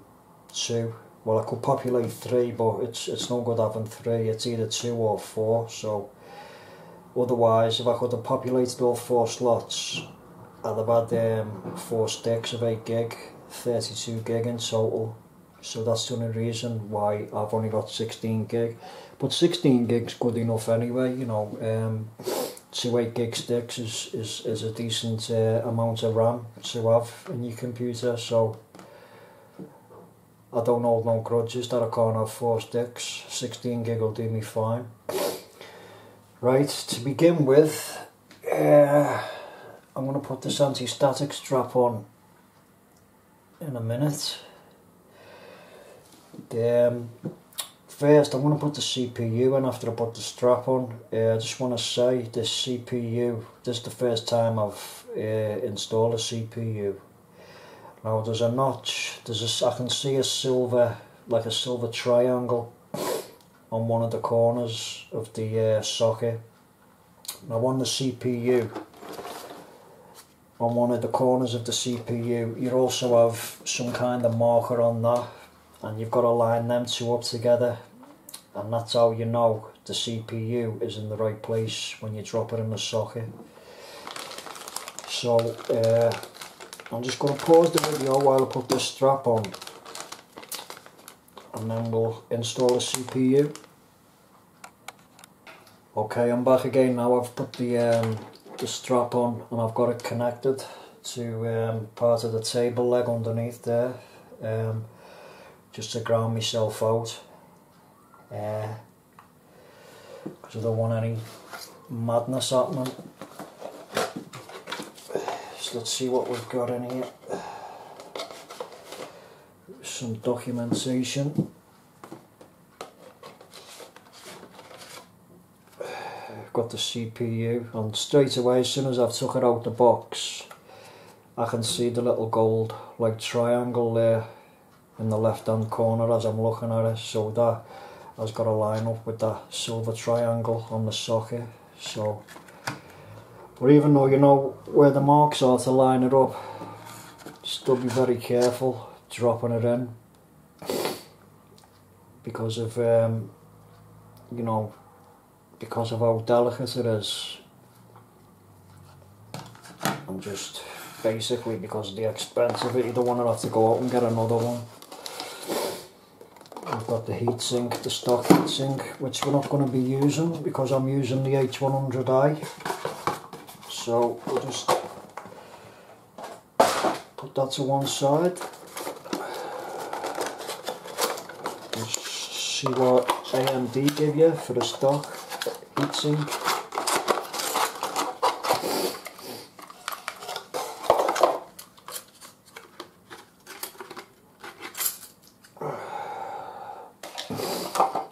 Pretty alright though, but as I say, I'm not going to be using it. I don't know what it's like quality wise, these stock ones. I believe I've heard if you're not doing any overclocking and stuff that these stock heat sinks are perfectly fine to use. I just went for the H100i because I'd heard so much about it and it's a quality cooler. I have no intentions of doing any overclocking in the early days of after I've built it, but further on down the line I may do, I don't know. But for now I won't be doing no overclocking. But I've heard, you know, if you don't have any intentions of doing any overclocking, as I say, I have heard that these stock heat sinks are perfect to use, so you don't have to spend no extra money for an expensive cooler.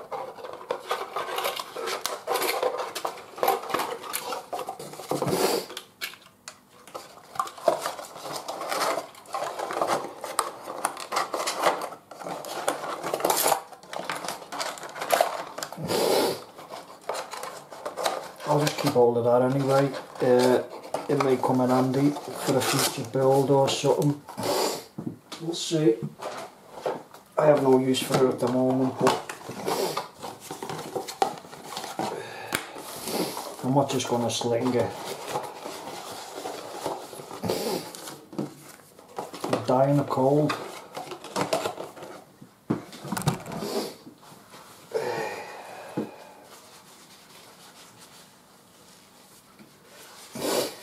So this socket, you've got a retention bar here.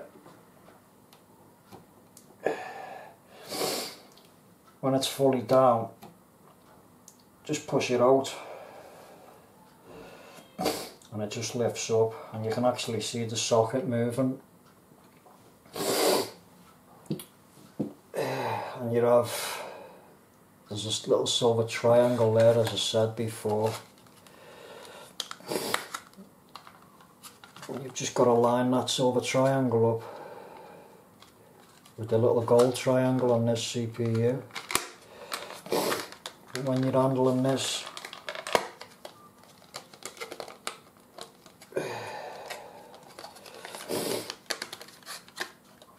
just make sure you don't touch it on the top or at the back. Always touch it at the sides, like I'm touching it there now. You don't want to get the top of it dirty or oily off your fingers, contaminate it, and you don't want to touch any of them pins underneath it either, in case you damage any of them. There's a load of pins there underneath it on the underside of the CPU.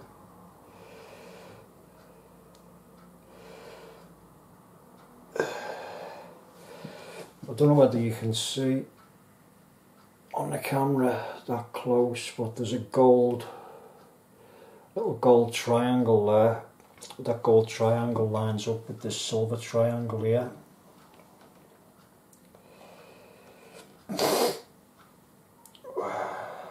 Well, I hope it does.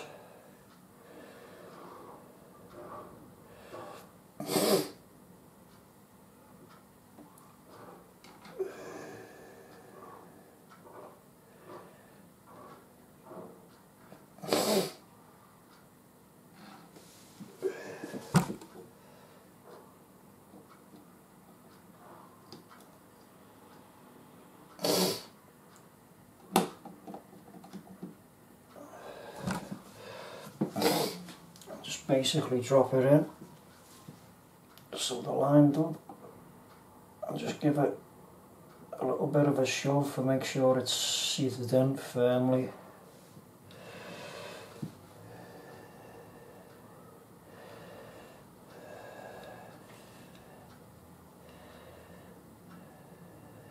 I just hope that is the right way round.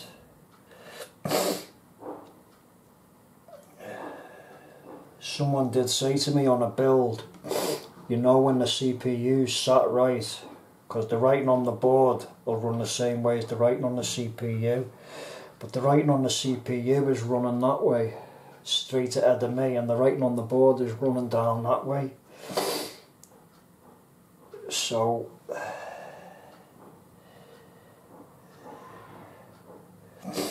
but I can't see why them two triangles are there. The silver triangle on the board and the gold triangle on the CPU. So they match up.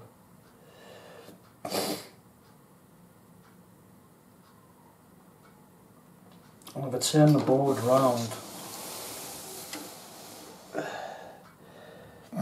the writing on the top of the socket reads straight and the writing on the CPU reads straight, so I think it is right. I think it's on right. So anyway, when you've put your CPU in, just pull that retention clip down.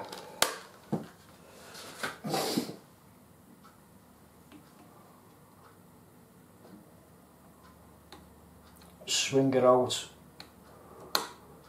and it will just lock under. And that's your CPU installed.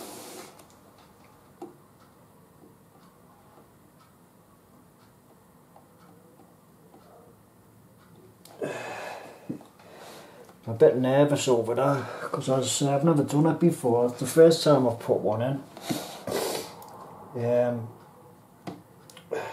But I'm pretty sure it's right anyway, because there's no other reason for them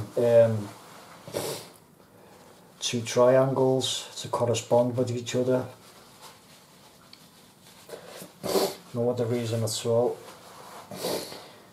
Right, so next we're going to install the memory, and what I'm going to do, I'm sure it's the blue slots. You got two blue slots and two black slots. I'm sure it's the blue slots that are the quickest slots to put them in when you're only using two slots and you're not populating the 4. I think it's the blue ones I'm supposed to put them in. So what I'm going to do, I'm going to have a little look at the manual.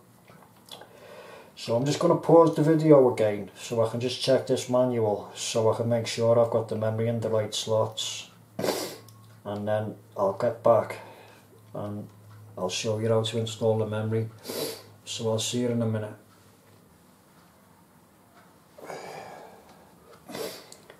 Okay guys, I'm back again now. I just had a little quick look at the manual to see which slots are better to populate when I'm doing dual channel, and it states in the manual for the best performance and overclocking performance when only using 2 DIMMs, which is what I've got here, is to populate the blue slots. So they're the slots I'm going to be populating, which is A1 and B2.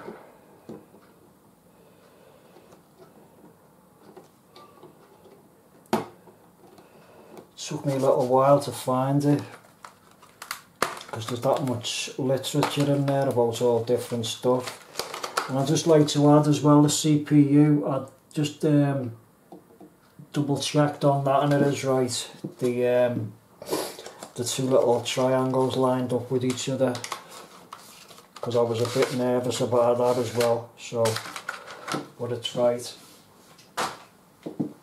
This is the Corsair Vengeance Pro series memory in blue. It's a pretty stunning memory, don't you think? I think the blue colour's lovely on it. Should look pretty cool in that board. Just a little bit devastated that I couldn't get 4 sticks. I'd like to put 4 sticks in it and populated all 4 slots. When you're picking the memory up, always pick it up from the top of the heatsink. Never touch it down here on these, what they call them, gold fingers, so never touch it on them. It's got Corsair Vengeance along the top there, so when it's in your board you can read that. Yeah, it's nice memory. The blue colour's a lovely colour. Pretty sweet. I believe these just clip out.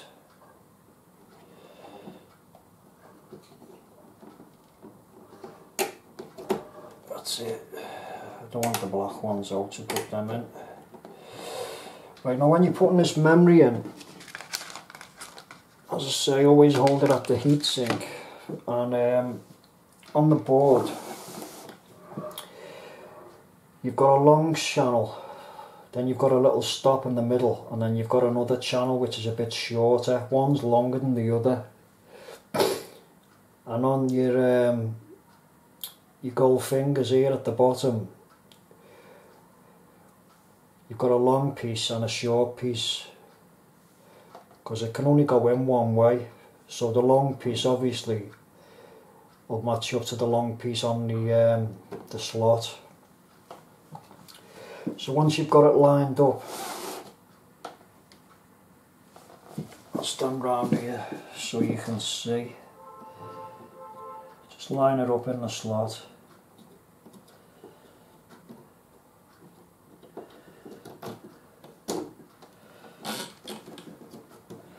And then once it's in and you're sure it's in straight, just press it down on both ends till you hear that click. You'll hear a click from both ends, and all that is the clips locking the module into place. I'll put the other one in. Again, just make sure you've got it round the right way. And just line it up. Once it's lined up and it's nice and straight, just push it down till you hear the click, and that's the memory installed. So that was pretty easy. So that's the memory installed and the CPU installed. I'm just a bit nervous touching stuff like this, because I know how fragile it is, and I know how easy it is for something to go wrong. So as I say, yeah, that's the CPU installed and that's the memory installed. So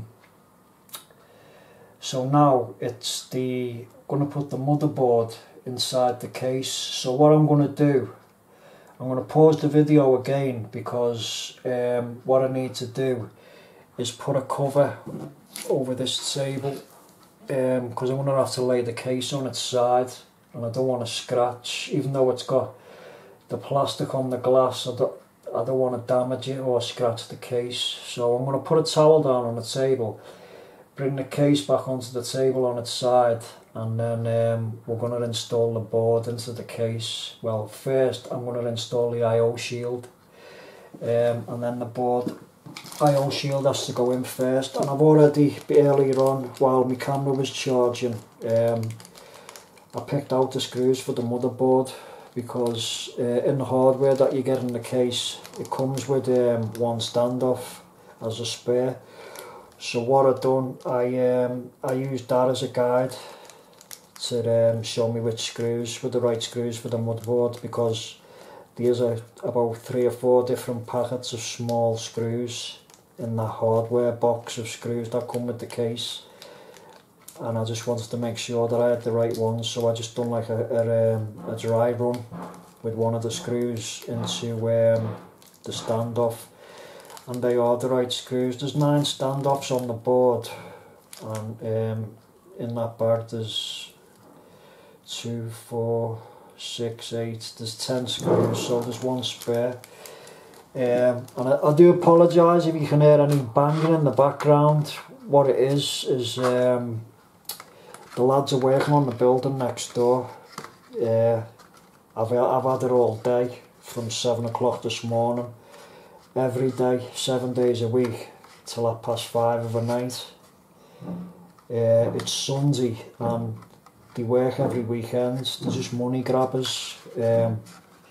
And they're right next door, so I can hear everything. I'm sure you can hear the banging now, coming through the camera. That's why I've been on this now a while, because I had to wait. When I did get set up first this morning to do it, I had to wait a while because they were drilling, and they had the drill on hammer action, and it was dead loud, and there was no way I could have run the video while it was that loud drilling, so I had to wait for them to stop. But it's just one of them things, I suppose. Right, so as I say, I'm going to pause the video here. I'm going to get this case up on its side, get a towel down, and then we'll install the motherboard and we'll go from there. So I'll see you in a minute. Okay guys, I'm back again now. I've set the case up on its side. I've had to put a towel over the table so I didn't scratch the case. And I'm now just going to install the motherboard. I've prepped the board, as you know. I'm now going to put it inside the case. But first, before I do that, I'm going to fit the I/O shield. I just want to say a little bit about the standoffs inside. You've got 1, 2, 3, 4, 5, 6, 7, 8 standoffs, and 1 light guide, 1 that's in the middle, so a total of 9, but I'm only going to be using 8 screws. This one in the middle is just basically a guide to get your board in. Once it's in, it'll fit around this standoff in the middle. It's just basically to keep your board in place and proper lined up until you get your screws in. So there's going to be a total of 8 screws going in. I'm not sure where I put them now, but they're there. But first I want to get the I/O shield in. And this is the I/O shield. I've also put this tripod right up and got the camera right over the gear inside the case to try and give you the best shot I can. And it's a little bit, I put the light on as well in the living room, so I hope the quality of the video is alright. But this is the I/O shield. What goes in this area up here underneath this fan, and this is basically what your all your ports and stuff plug into. So it just covers all your ports on your board, basically, where you plug your USB 3 in and your internet connection and all stuff like that. Now when you put this in, there's 2 ways you can put it in, the right way or the wrong way. The right way to put it in is your 2 big circles at the top, where they are at the top now. When you put it in, just make sure they're at the top, and make sure these little ones are at the bottom. Even when you line it up anyway, if you just picture which way your case is going to be round and put it in, make sure your writing's the right way round, and that's all you do. If you can't remember which way the holes are supposed to go, you just see which way the writing is on it and just make sure it's the right way round. Now these are a bit fidgety to get in, I believe. I've never put one in. But I believe you just line it up and give it a push and it goes in.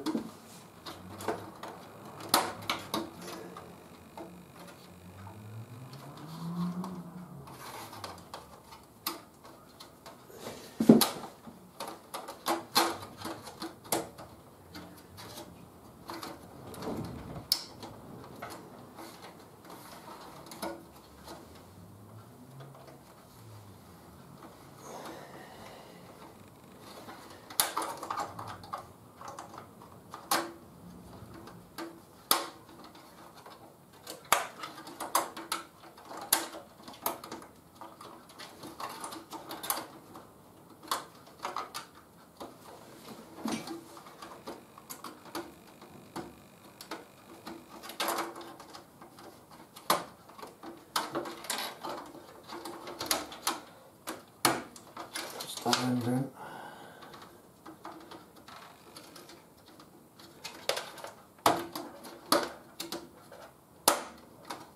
That's it, so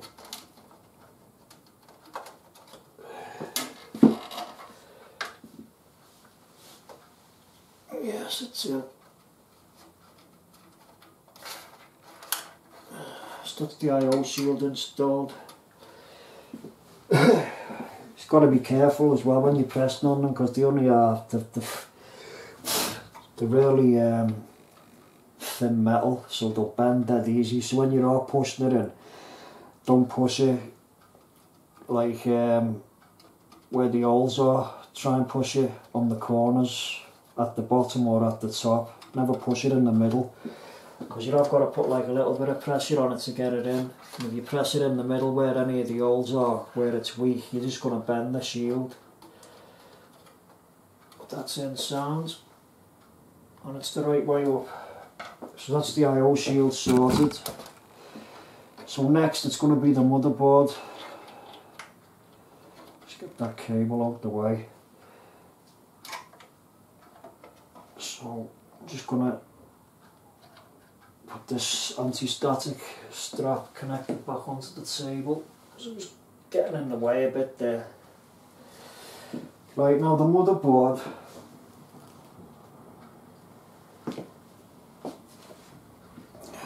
can only go in one way. You just line it up to where you just put your shield in. Basically, you just take all these connectors to where your I/O shield is, and as you're looking at it straight on, the writing runs straight. So you can only put it in one way. But I believe this is a bit fidgety as well, so you just have to bear with me.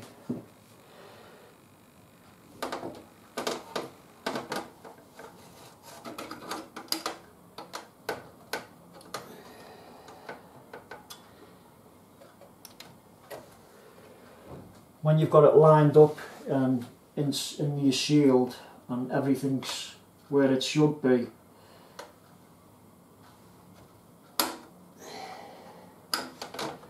although I think they're supposed to be pushed back.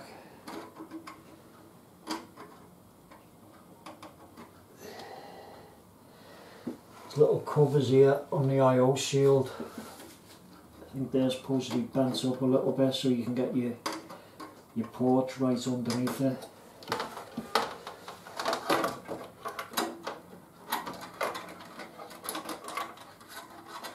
You've got to like sort of go down with it and come up.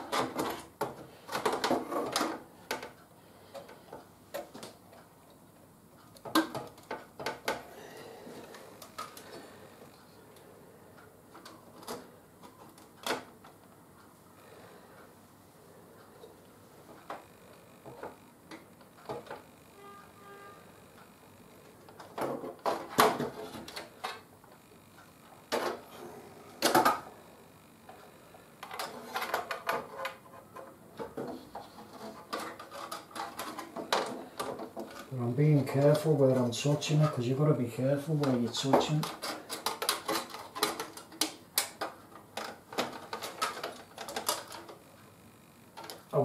This is the part I was dreading actually doing this.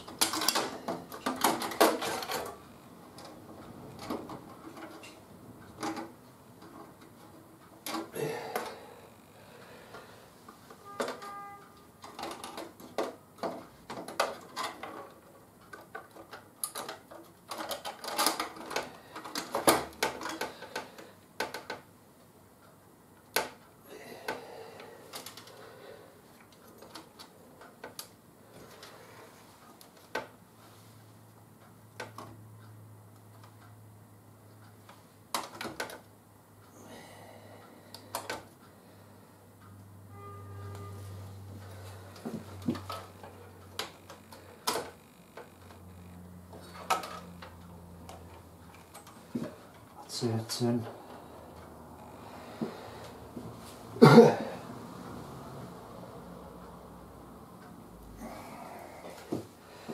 So that's the board in.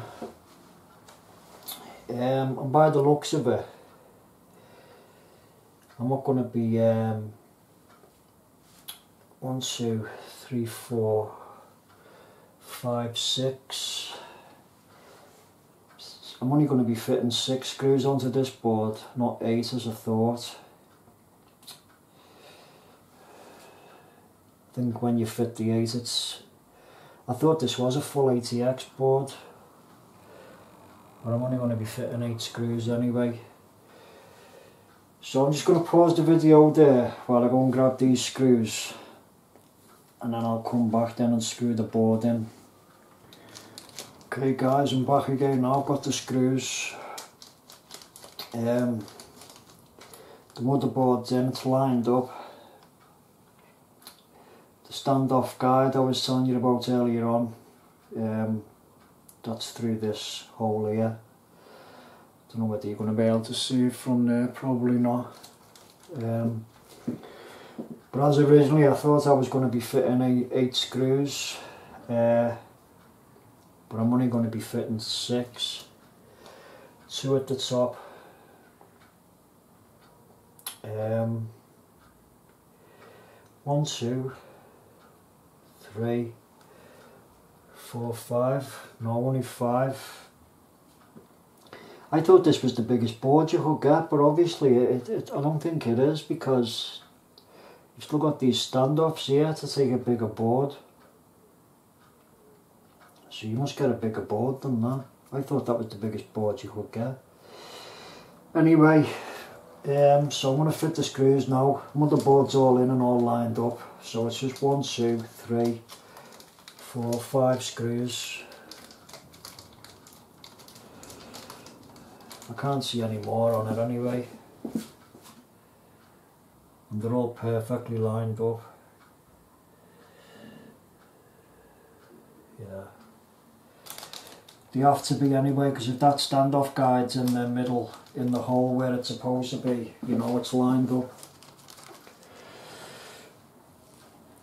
This again is where a magnetic screwdriver comes in handy, because you don't want to drop any screws anywhere down there while you're working above the board inside the case. So a magnetic screwdriver is a must. You may just need to push the board over a little bit to line the screws up.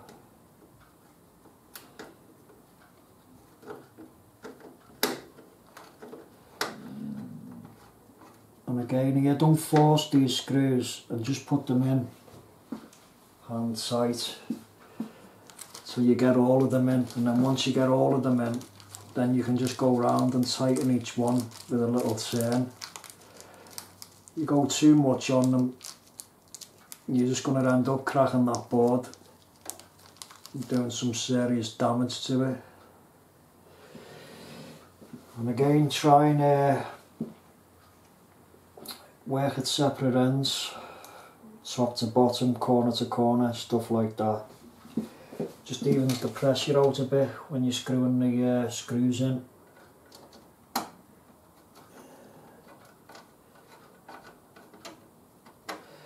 Another thing I'd like to say as well, sometimes you'll get a case and you may have to take some of the standoffs out. You may have too many standoffs in the case than the board requires.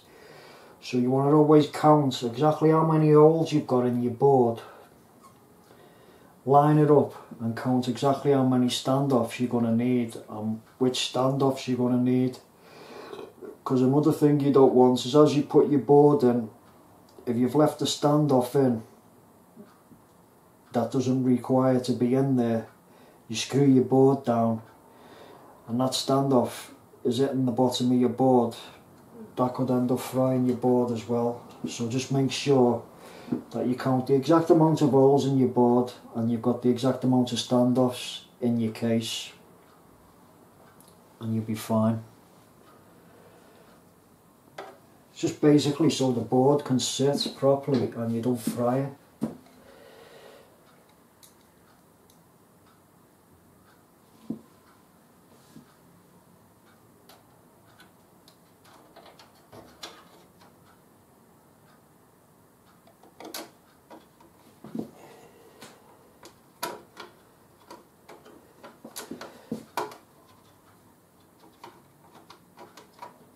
Extended screwdriver would have been better there. It's a bit of a tight space that.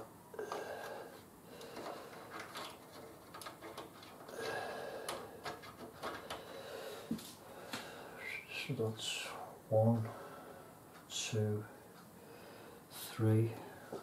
Another 2 to put in, and that's the board finally in.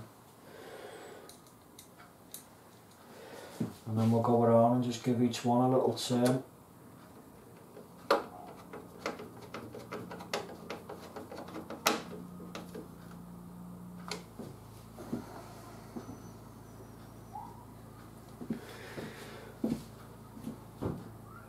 One, 2,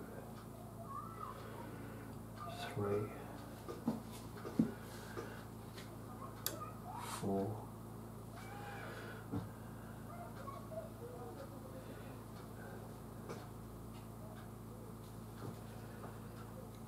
Last one.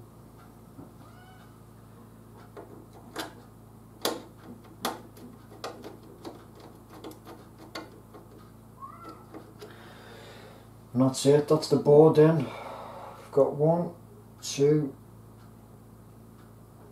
3, 4, 5 screws, 5 standoffs, 5 screws.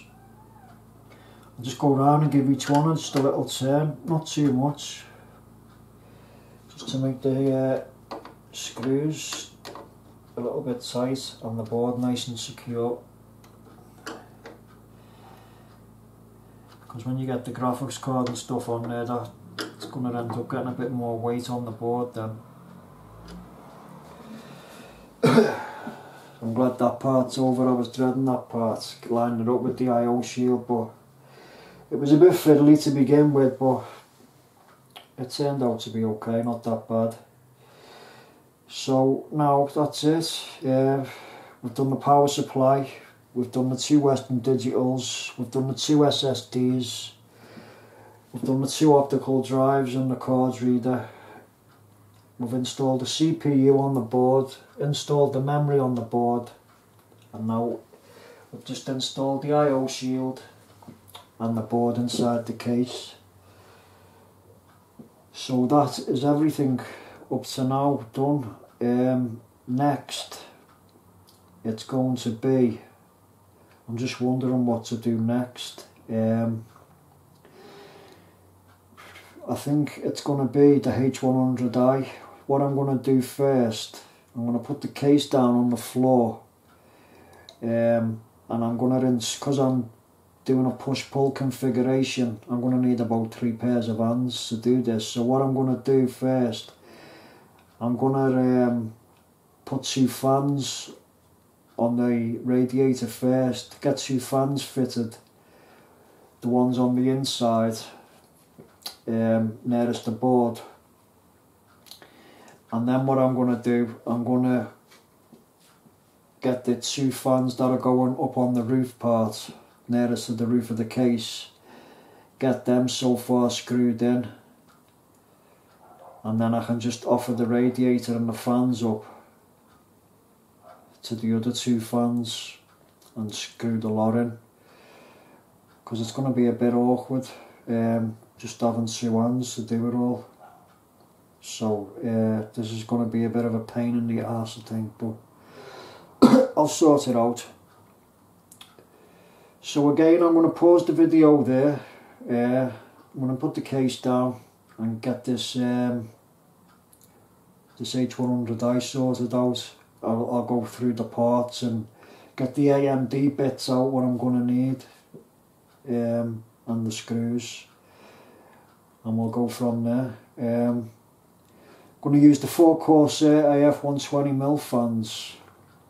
When but I'm only going to use 2 of them for the push-pull configuration on the radiator. The other 2, what are going to be like connected to the roof of the case, they're going to be the 2 stock fans that come with the H100i, because I want to keep the other 2 LEDs. I want to use 2 LEDs for the radiator facing into the case.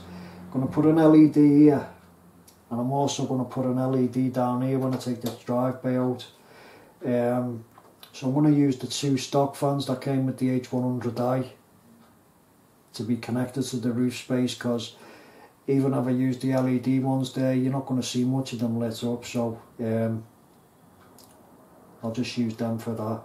So then I've got to take this fan out, and I've got to take this drive bay out, because I'm going to be fitting an LED fan here and an LED fan down here. But next job is to get the H100i ready, get the 2 fans on, and we'll go from there. So I'll see you in the next part of the video. Okay guys, it's now time to fit the H100i. Gonna fit the 2 fans onto this first, the radiator,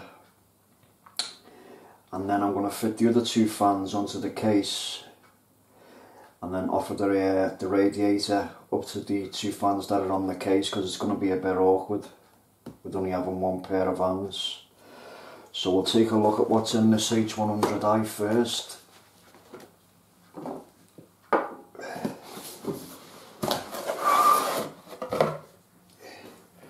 Just got some documentation.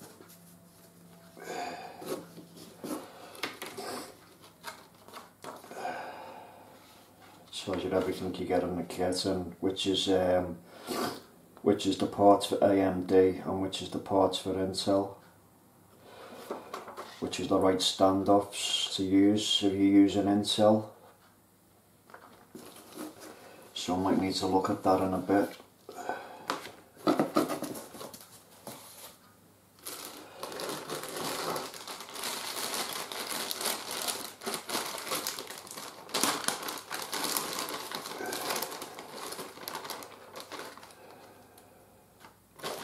These are the fan connectors, what are going to connect up with 4 fans onto the radiator in the push-pull configuration. They go straight onto the block.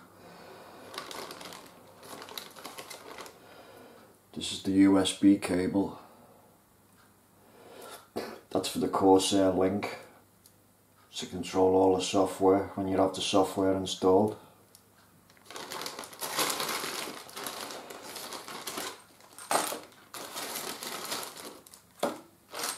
Bag of screws, all different screws and standoffs.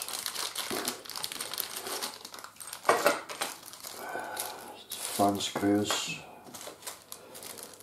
more fan screws, and this is an extra kit I had to buy from Corsair with the long screws in.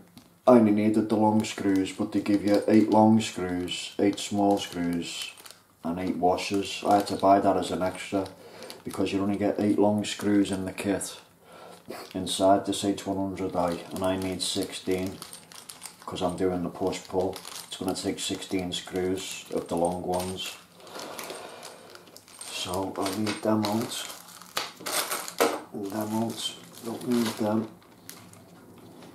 and I'll put them away for now.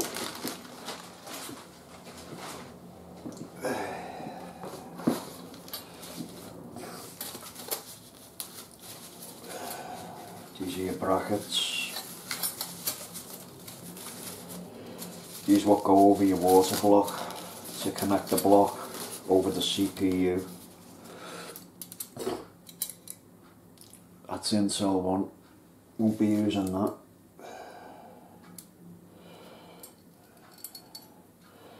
That's another Intel one. Won't be needing that. And that's the AMD one, which I am going to be using, so I'll leave that out. They can go back away. I may use them sometime in the future I'll just keep hold of them.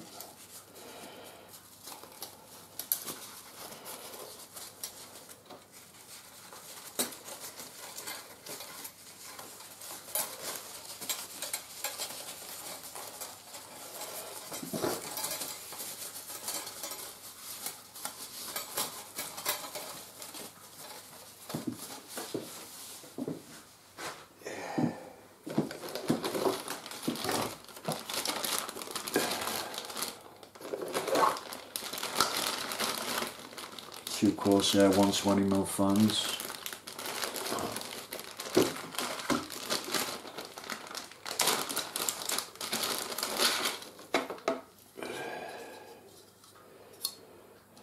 They look like decent fans, stock fans. Even though the stock fans, they're still quality fans. It's got the arrows on the side there, which way the fan goes and which way the airflow goes. But some fans don't have arrows on them, but the way to tell which way your airflow's going, if you'd ever get a fan with no arrows on, where you can see the Corsair logo here, the one that spins when the fan spins, the air is going that way. And where it's at the back there, where the logo's not moving, the air is coming out. So it's going that way. Because some fans don't have arrows on. I won't be using them for a little bit.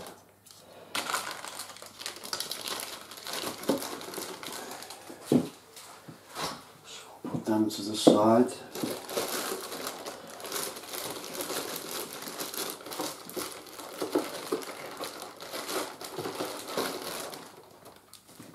And that's it for in the box.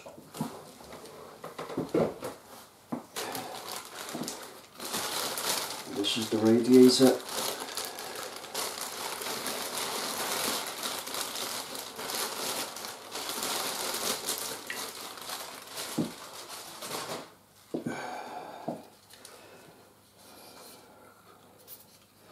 It's like a decent quality radiator. It's a double radiator, as you can see. Two 120mm fans on there. Or if you're doing it like me, in a push-pull configuration, you get the 4 on there. The hoses feel like decent quality hoses, good strong connections on them.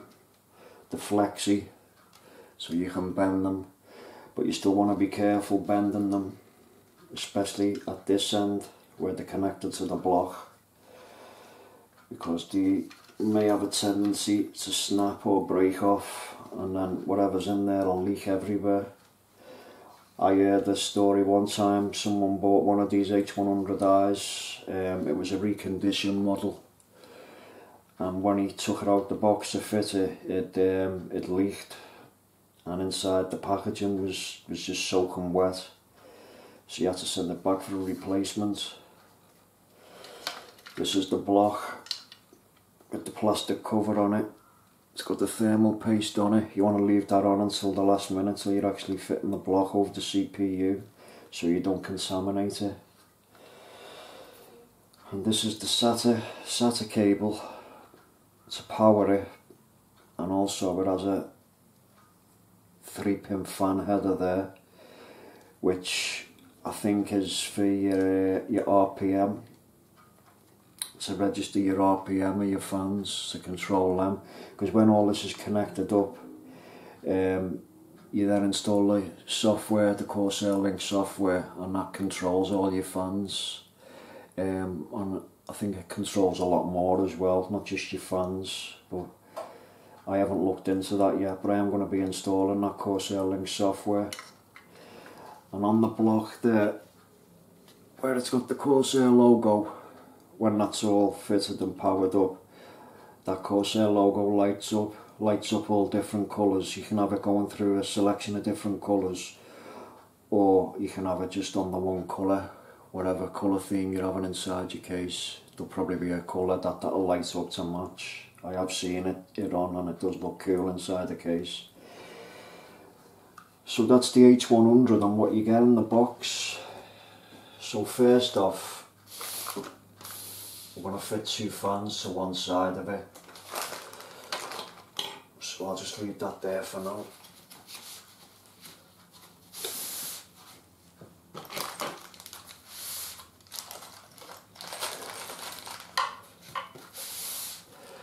And these are the fans.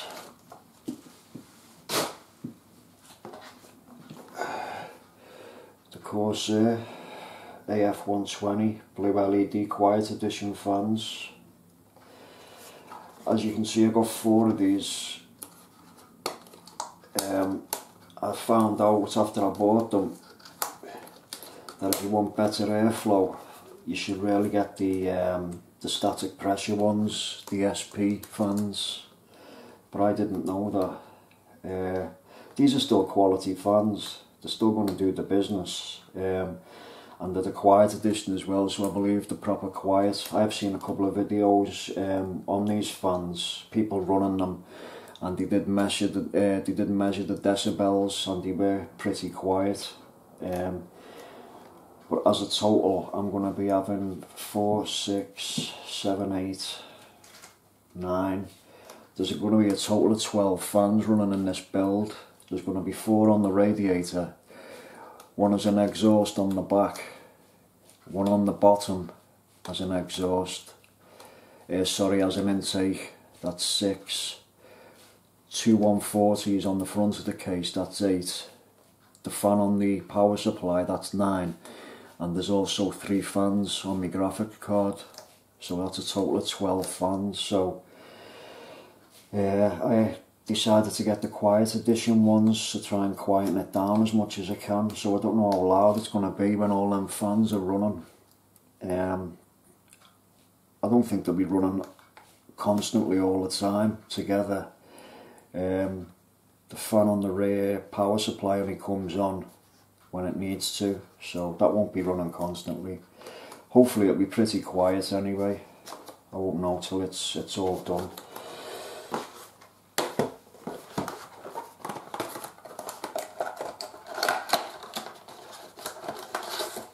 Now you do get screws in these fans, but I took them out yesterday just to have a little look inside the box. These are alright quality. They don't feel as strong as the stock ones. They feel a bit more flimsier, a lot lighter as well. They just don't feel as strong as the stock ones. But the Corsair fans, so hopefully they'll be alright. Again with this, where you see your logo, because these fans I noticed yesterday, I've got no arrows on them to see which way the airflow's going and which way the propeller's going. But it's the same with this, where you see your logo spinning, the airflow is going to go through to the back of that. So we're going to need 2 of these out for now.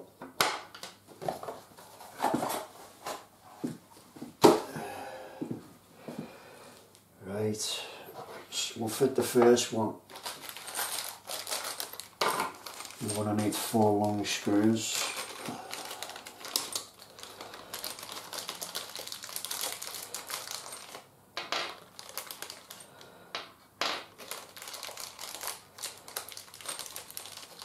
This extra kit as well I got is for a little bag of screws. Cost me about 12 quid. Which I hated paying, but I had no choice because I needed them. But I wasn't happy about paying it, let me tell you. I'm going to use this sponge to rest on because I've took the towel off the table. Now before you fit these fans, just remember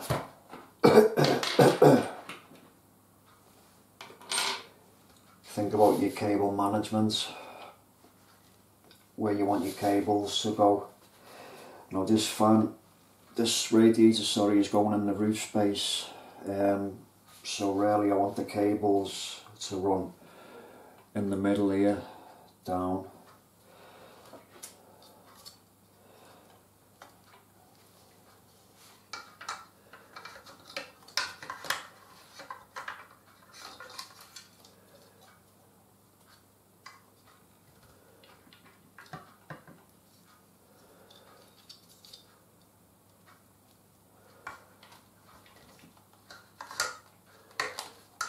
So that one can go there.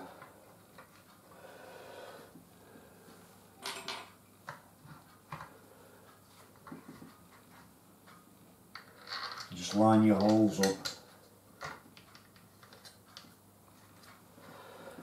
and just put them in just hand tight for now till you get all 4 in, and again go from corner to corner just to put equal pressure on, and then once you've got all 4 in,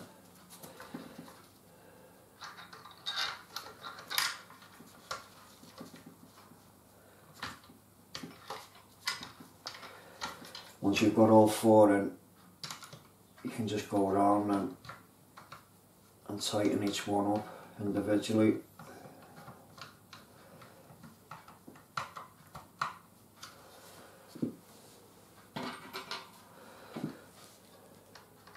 And make sure your holes are lined up before you even start turning the screw, because you don't want to take the screw into the mesh part of the radiator and end up putting a hole in it, because then you're going to need a new radiator.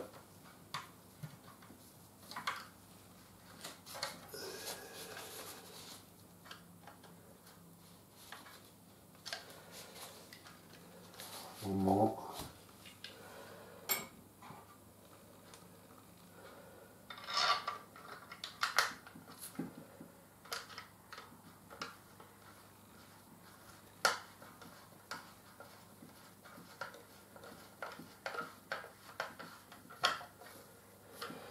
That's the first fan fitted. Just go around and give each one a little turn.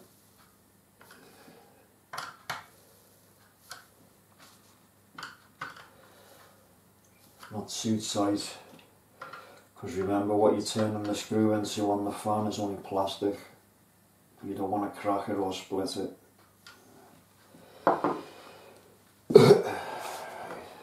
Next one.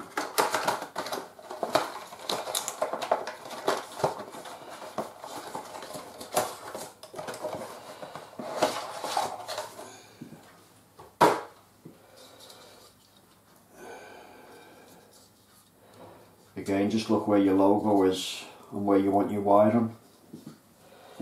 So I want my wiring to meet up with that one, so this one is going to go in there, right next to it.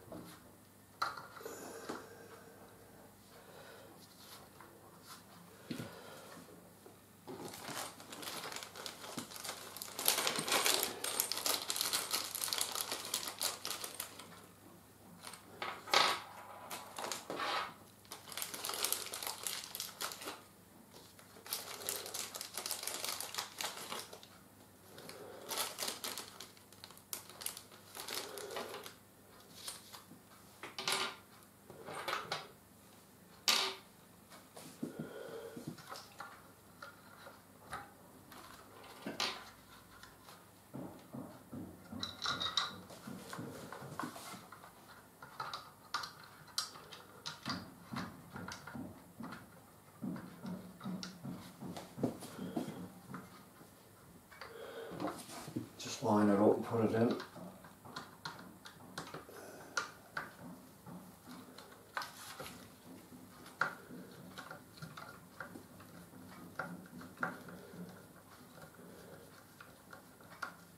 Don't know whether you can hear in the background, but that's the workman off again, because it's now 7:30 in the morning.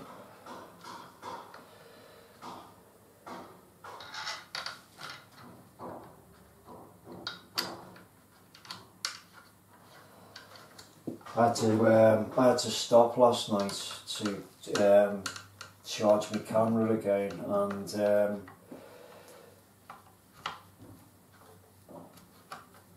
footage that was on my card. The card was filled, so I had to put that on my computer and format the card.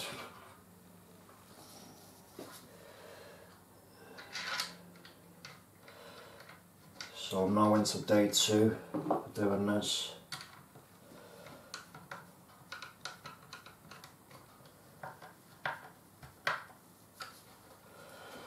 Last screw.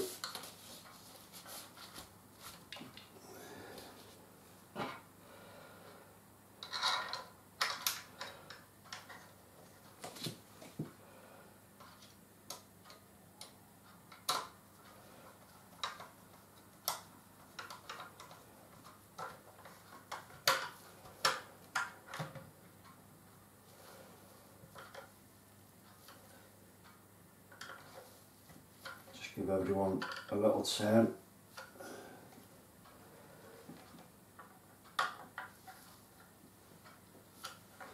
And that's them 2 fans fitted on the radiator. Pretty simple. Just remember where you want your cable on and just line your holes up. It's just as easy as that, basically.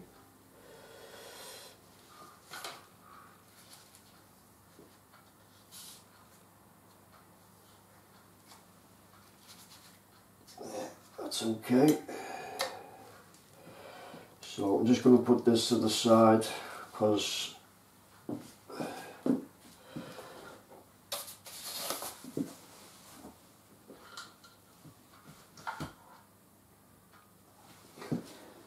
the next job I'm going to do is to get the case back up on the side, take off the rear exhaust fan that's already in it,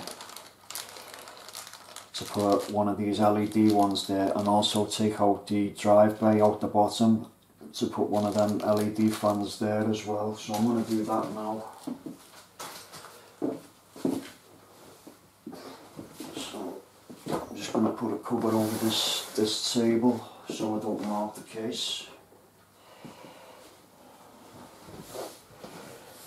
And then we'll be ready to go.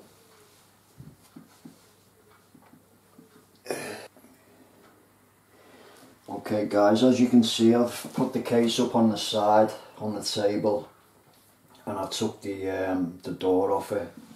I'm now going to be removing this fan here, this exhaust fan. So you just need to undo 4 screws on the back of it.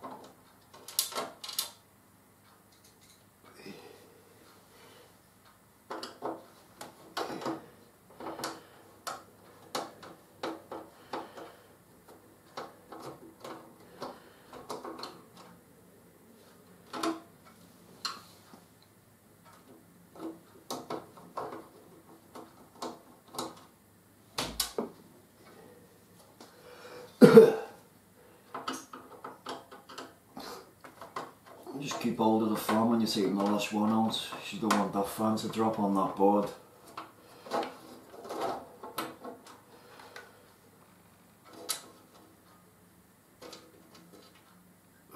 And that's the fan out.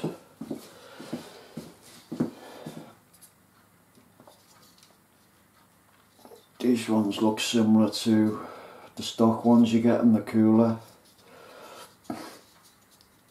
Feel pretty thick, similar to them, but I'm not going to be using that, so I'm just going to put that away. I may use it sometime in the future, I don't know, but I'll be keeping hold of it anyway. I won't be slinging it.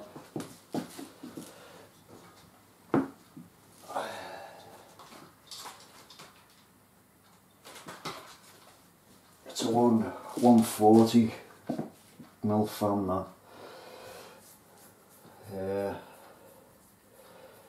And there's also two 140s in the front, so it's always handy to, anytime you're replacing anything, always best to keep hold of the parts, because you'll probably find out that you're going to need them again sometime. Right, next I'm going to take this drive bay out, because I want to be putting a fan in here just to give me room to get the fan in.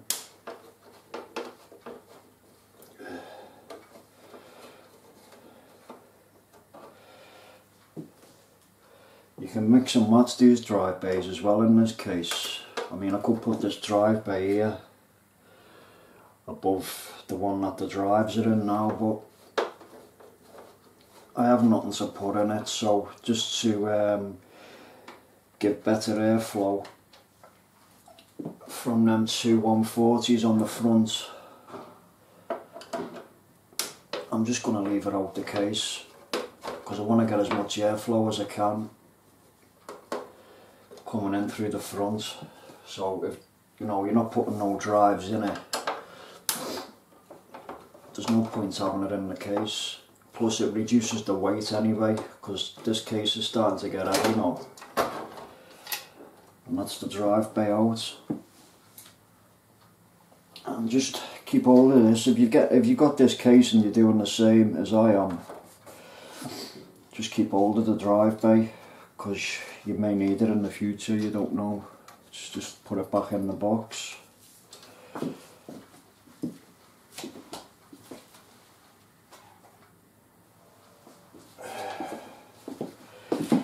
Right, so now I'm going to be putting a 120 here and a 120 on the bottom.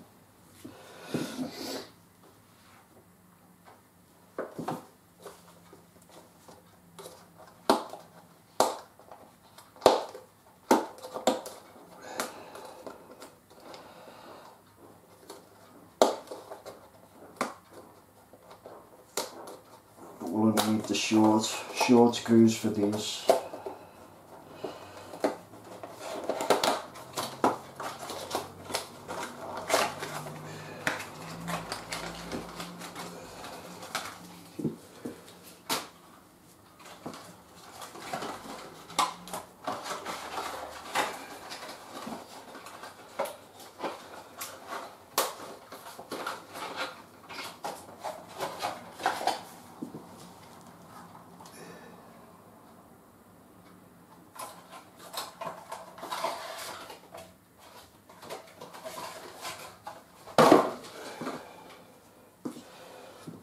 There was no screws in that fan,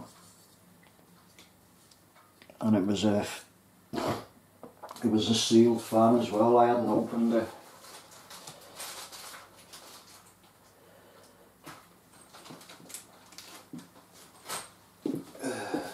So the screws were missing. No worries, I've got plenty.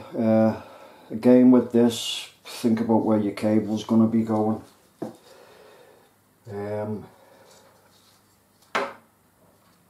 And I'm having this as an intake, so you want to do it with the Corsair logo facing down. So I think it'd be better to stand this case up to fit this.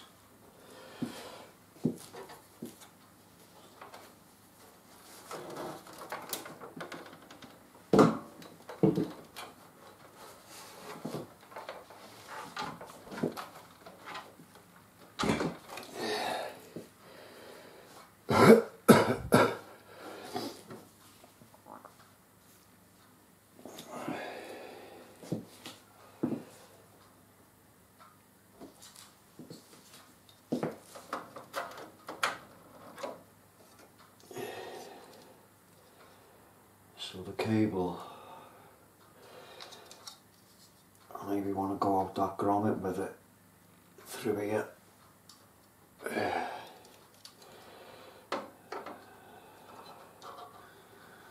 So I'll just get you a better shot on that.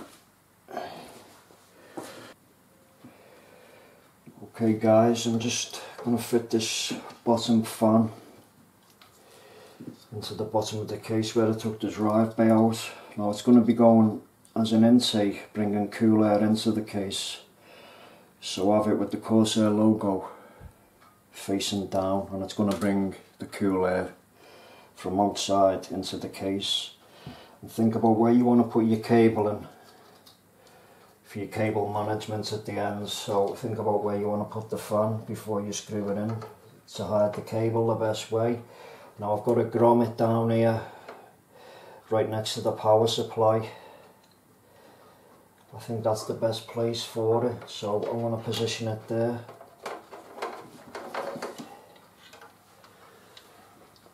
Them screws.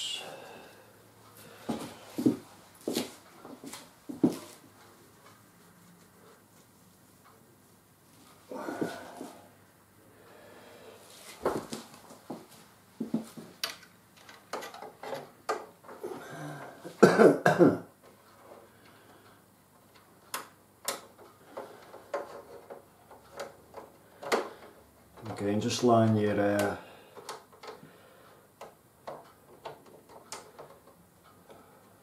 screw up with your hole.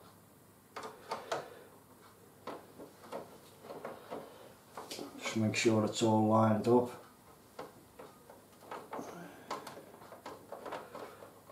And screw it in.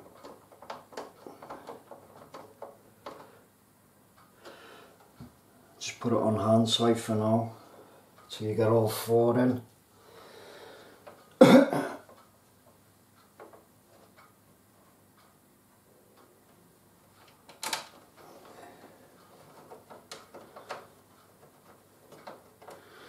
And then we'll go around and tighten them at the end.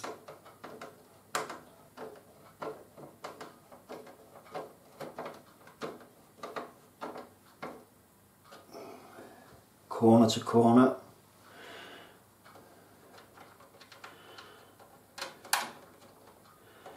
They say it's always good to try and get into the habit of going from corner to corner, so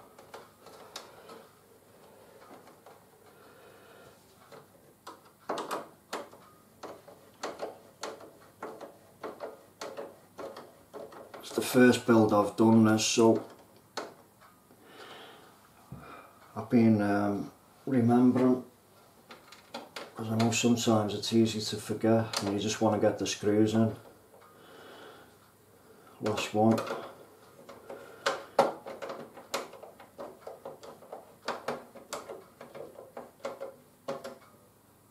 And that's that fan fitted.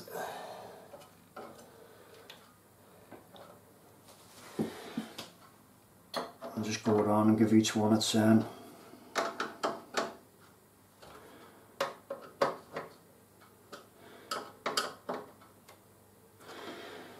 And that's that one done. There's a magnetic filter going to be going over this area. So I'm now going to fit this fan, this 120 fan here.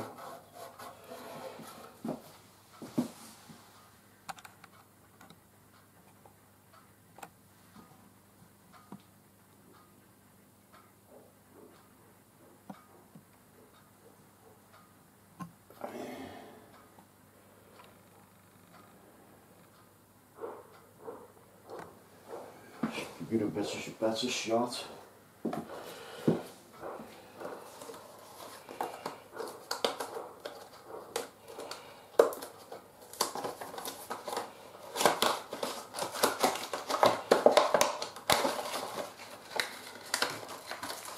Screws are in this one.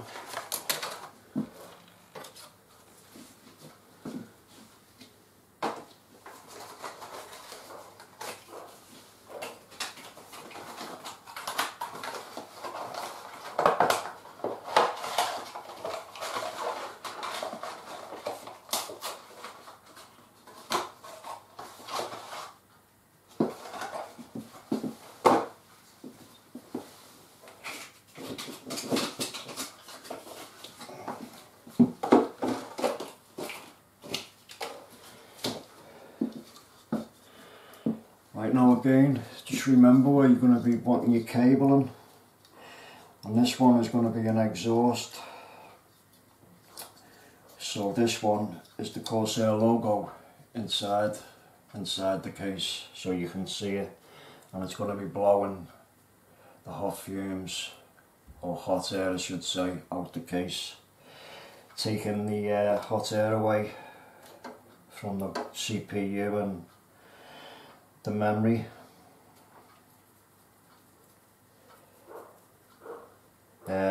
Them two 140s in the front are going to be bringing the cool air in onto that graphics card, because the graphics card I've got is a pretty big graphics card, so that's going to be keeping that nice and cool. And also the fan I've just fitted on the bottom will be taking cool air from outside into the case to cover that area as well. So yeah, as I say, this one's going to be an exhaust.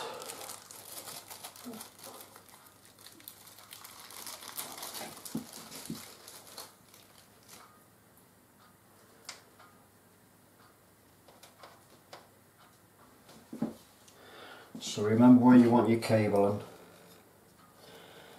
and I think I've got three chassis fan headers here at the top of the board, so I think the best place for the cabling would be like that, and then I can bring it round the back of the board and plug it into one of these fan headers here.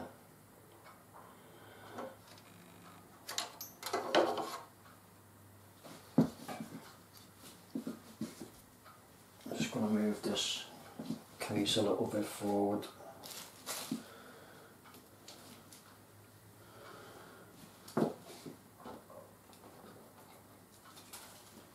Give me a bit more room.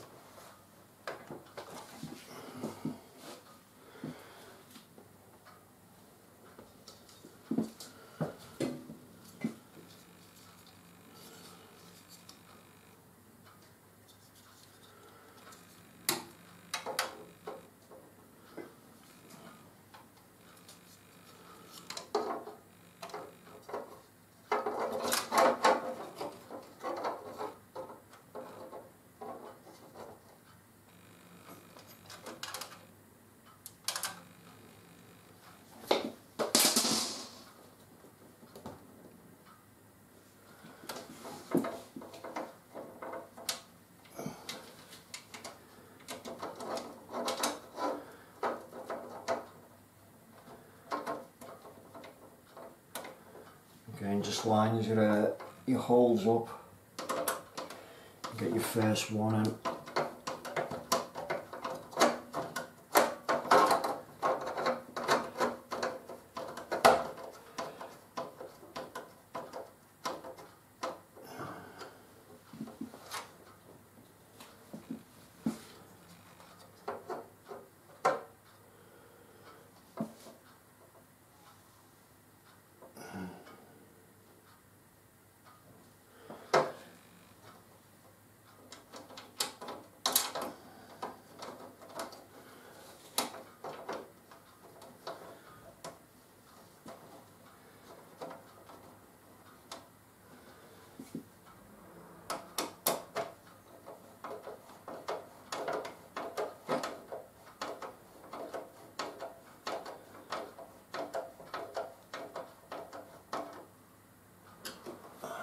Two.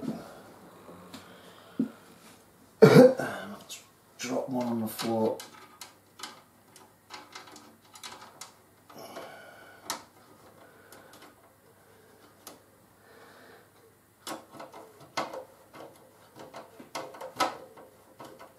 It's one of the things about doing these computers, the screws are little and fiddly.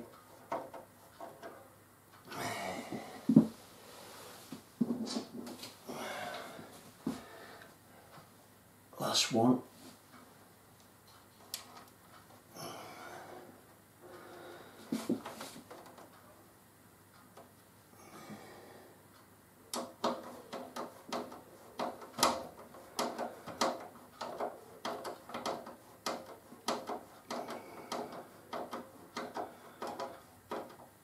That's it, that's that fan fitted. So just go around and give each screw a little turn.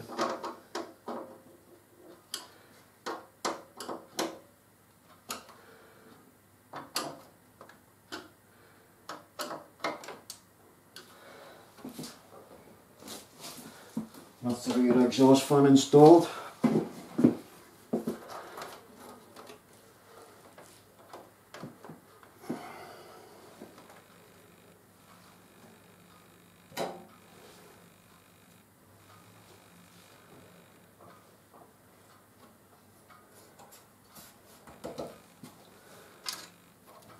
I'm just going to take the cabling around the back there onto one of them chassis fan headers and hide it as best I can. So next I'm going to fit the other two stock fans that came with the H100i to the roof space of the case here. Get a start on them. And then I'm going to offer the radiator up to them and connect the radiator onto them and screw them up, because it's going to be a bit fiddly with only having one pair of hands. So that's the best way I can think of doing it anyway. So that's where we'll go next, fitting the cooler. Okay guys, now going to fit these two fans to the top here. What are going to be the other two fans as part of the push-pull configuration. So these are going to be pulling what the fans that are on the radiator now have pushed. These are going to be pulling the air straight out the roof space. So again, you want this with the logo facing in, so it takes the air from inside the case out the top. So think about where you want your cable on again, and the cooling block is going to go here above the CPU, and I'm going to be putting these cables into the two fan splitters that are coming off there. So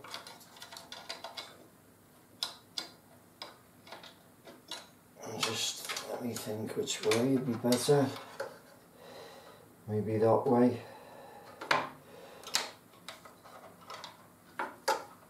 Or that way. I think that way will be better. Yeah, that's okay.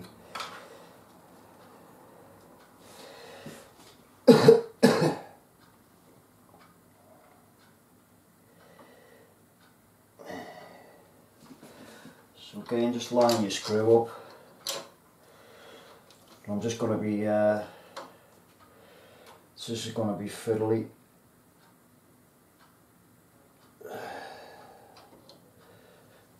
I'm not going to be able to do it the way I first thought, because that screw, because it's one of the long screws and not one of the little fat ones, it's not screwing tight into the fan. I thought it would have.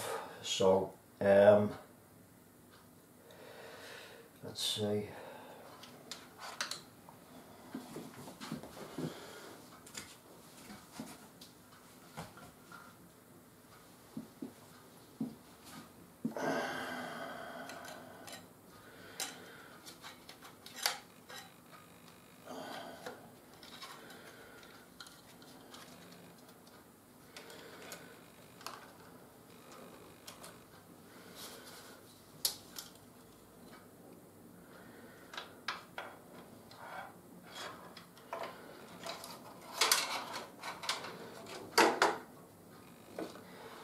This is going to be awkward, but I only need to get one in.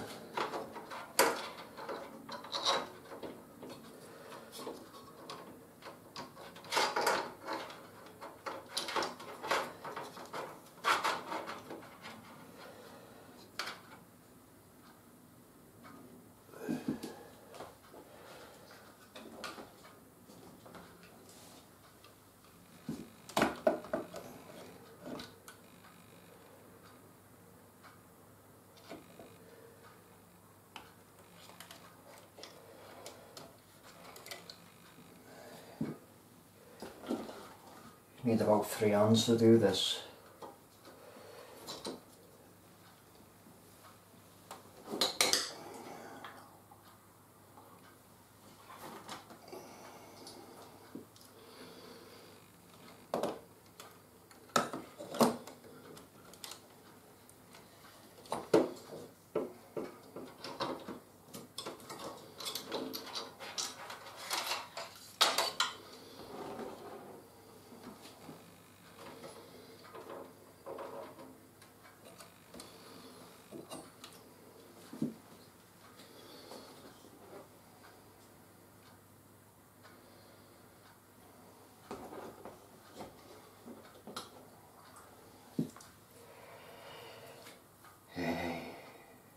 I know what I'm going to do. I think I'm going to try screwing a short one in first to hold the fan there. See if that works. Because it's gonna be awkward holding the lot.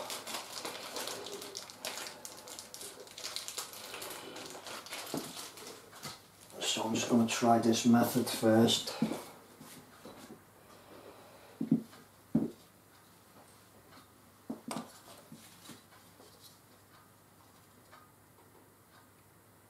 So I get one screw in, and then I can take that screw back out.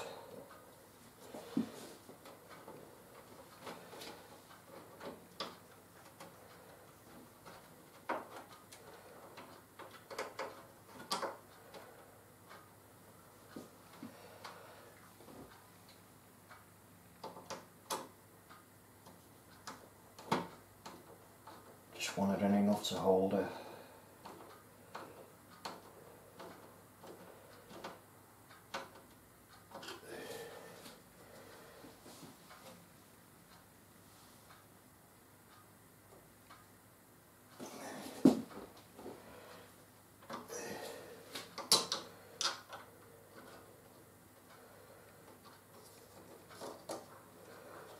See, if the fans were going on the outside of the roof space, it wouldn't be too bad.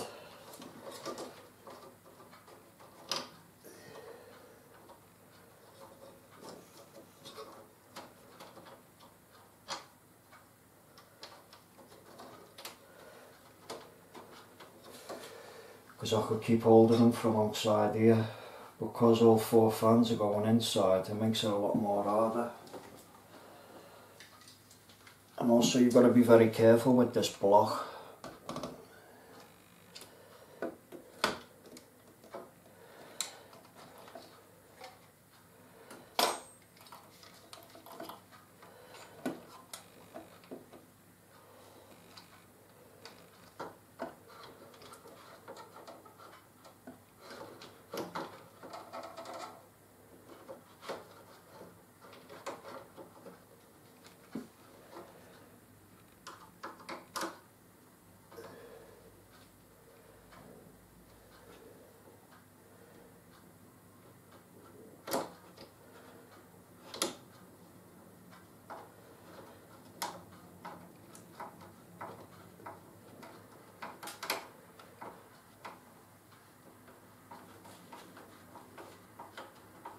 I think that's got it. Yeah. It's the only way I could have done it.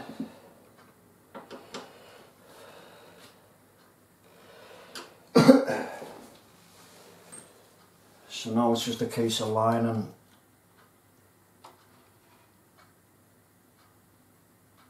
Yeah. I might have to put that other one in first.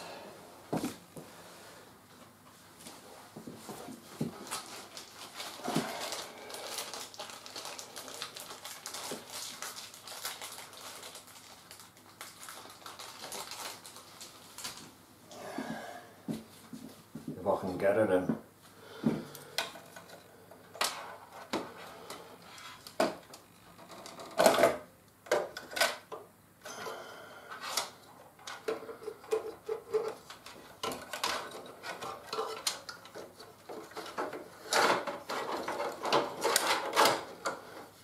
Doing the same with this.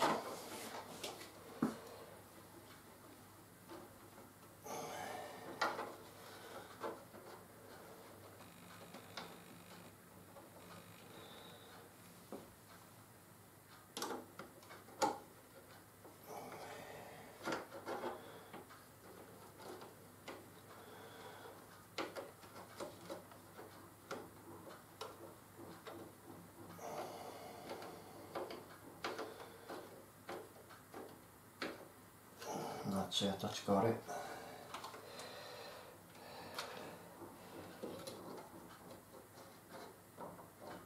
So now I'm just going to put the rest of the screws in, and then I'll take them 2 little ones out I've just put in.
There's just enough thread on them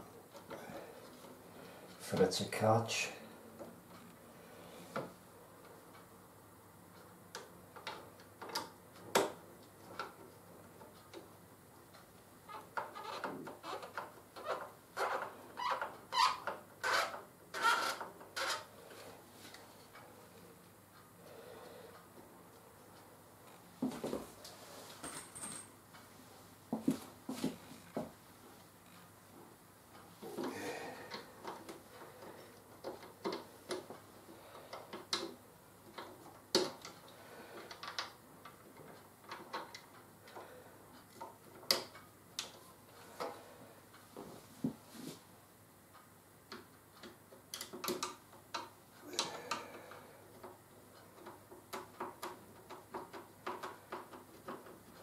I knew that was going to be the fiddly part.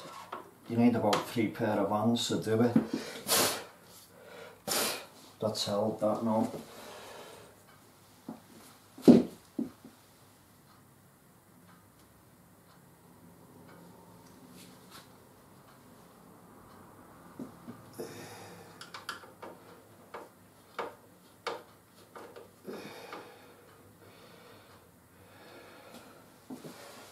So if you ever go through that trouble of doing this, you know how to do it. Unless you have a more easier way, or you have someone to help you. Because you definitely need more than 2 hands to do that. If you don't do it the way I just done it.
Two more.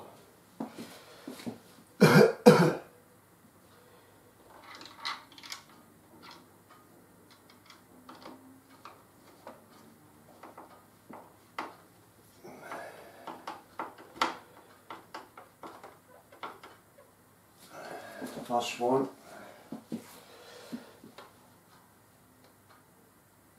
And then just just go around and give each one a little nick up.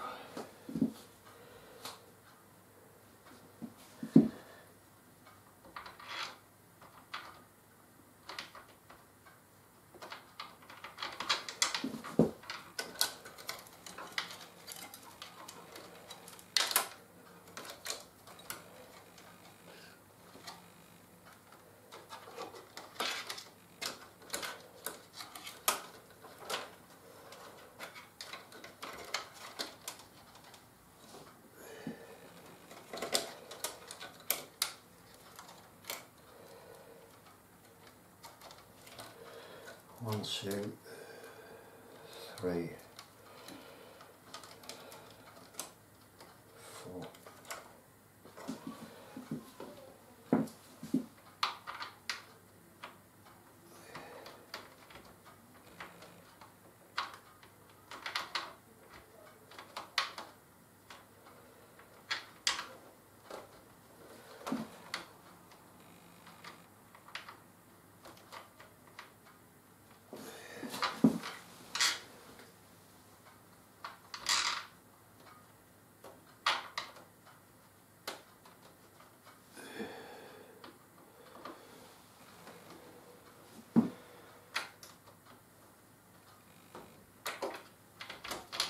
That's it.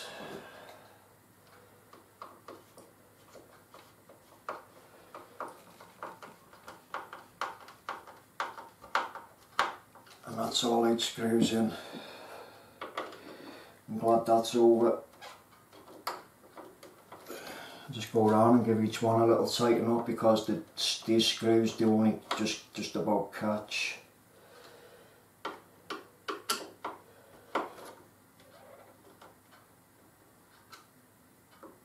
But again, not too tight because you don't want to crack the plastic on the fan.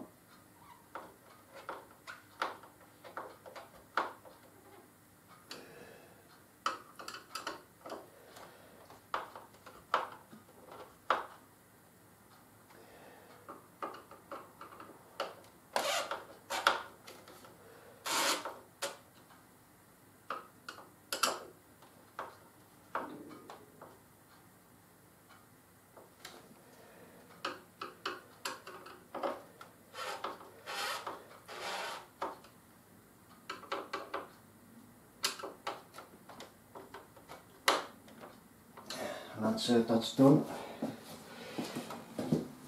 So that's the radiator and all 4 fans fitted in the push-pull configuration. So the next job now is to put the block over the CPU. But before I do that, what I want to do, because the fan connections on the block are up the top end here between the radiator and the CPU, I'm not going to be able to actually see the connections going in, so I'm going to connect them now before they go in, because I don't really want to try and plug these 2 fan splitters into there when I can't see where the connection's going. I don't want to bend or break any of the pins.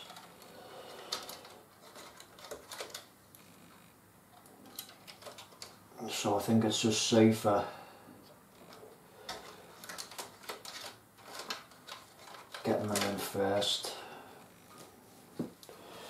So I'll just turn this case around.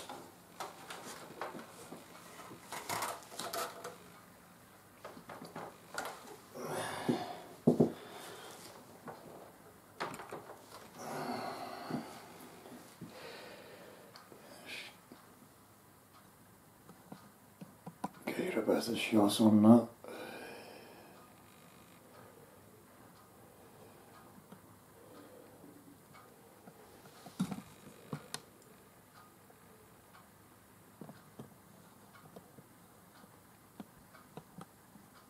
There we go.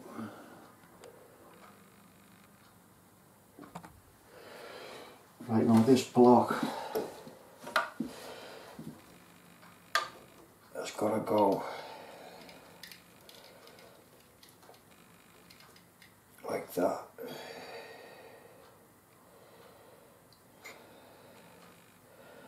but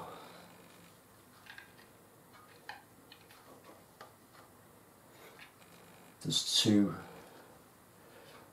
fan split connectors on here, so if I put that block on first, I'm not going to be able to see the me putting the cables in there in that gap, so I'm going to put them in first.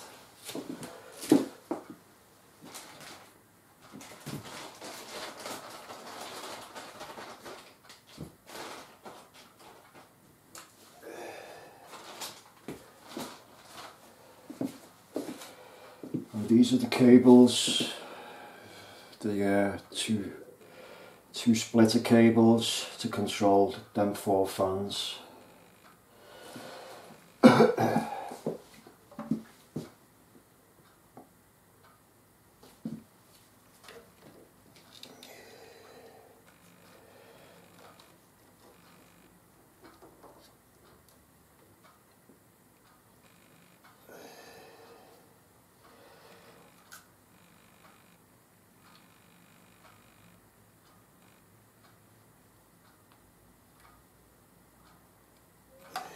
Be very careful when you're putting these in because they are really fragile.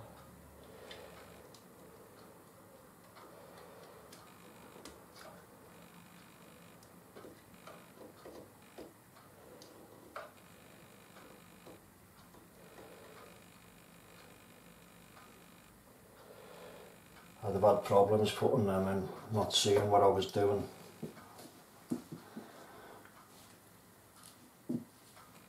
You've got like a little lip at the back. You've got the pins on one side and you've got like a lip on the other. Well, that little lip goes towards the back, towards the front.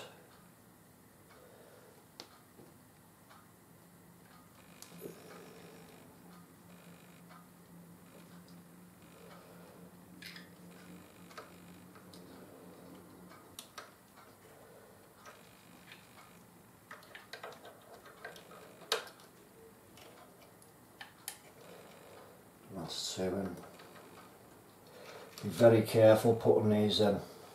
If you are going to do it, you're best doing it the way I'm doing it, because they take a little bit of pressure to get in.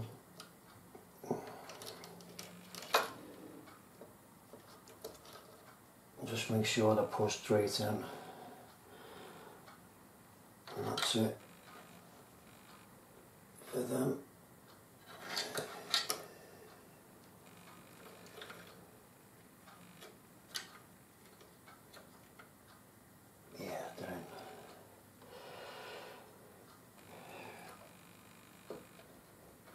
Right, next I'm going to be fitting the block over the CPU. Well, this part here, this goes over the block. It's got a magnet on it.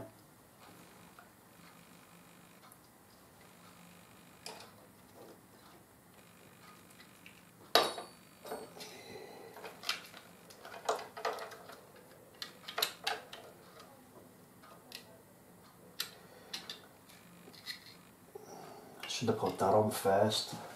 Now I can't get that over.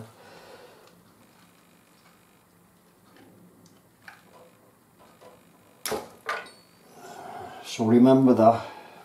Put your magnetic cover over first.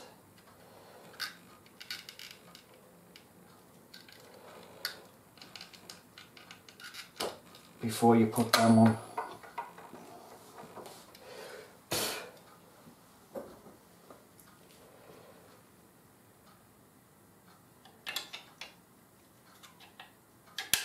And that's it, that's that on.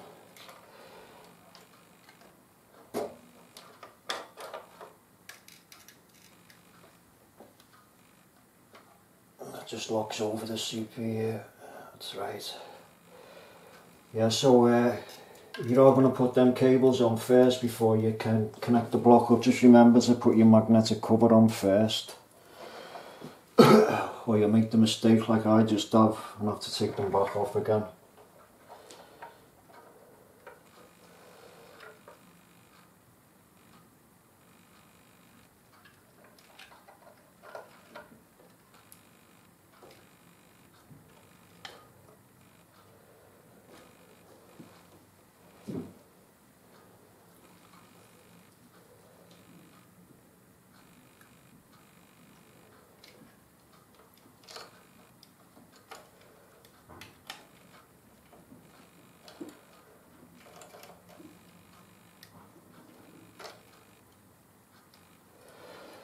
That's it, it's on.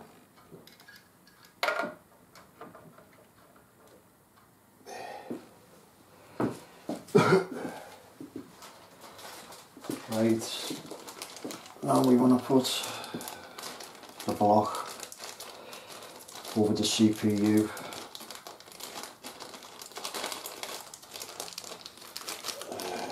So for that we'll need the AMD connections, which are like these hooks. They're the AMD ones. You need 2 of them.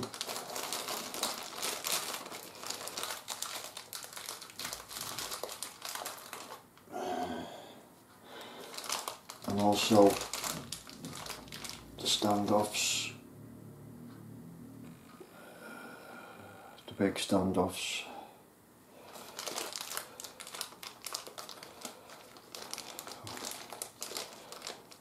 There's 4 of them in there, I think they're all the same.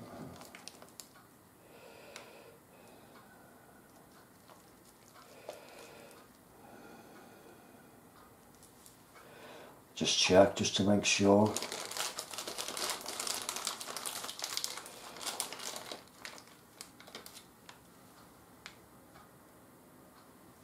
Yeah, they're all the same. You get 4 of them.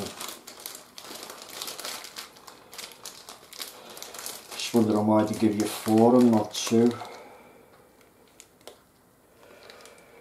Because you're only going to use 2 unless you use 4 for the Intel one.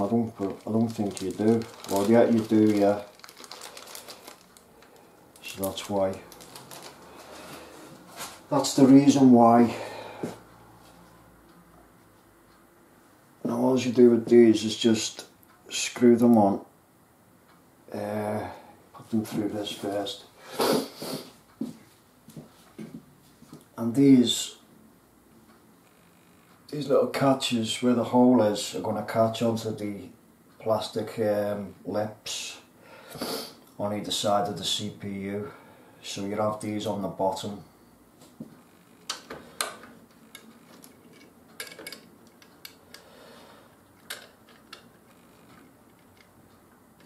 And just screw them on there, just get a start on them to begin with, and then once you lock them on, then you can tighten them up.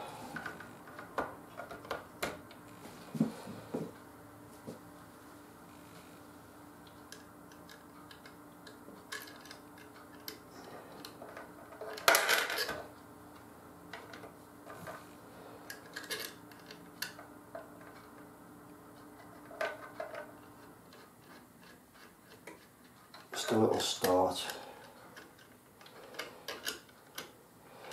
And now this is where you're going to take the plastic cover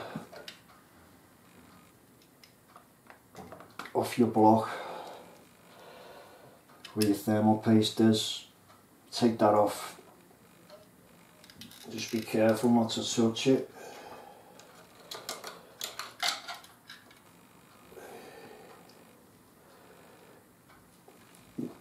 And just position the block.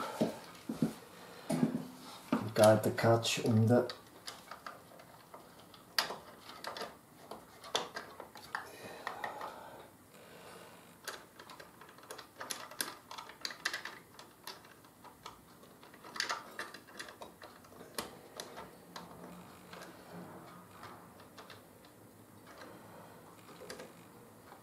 Like so.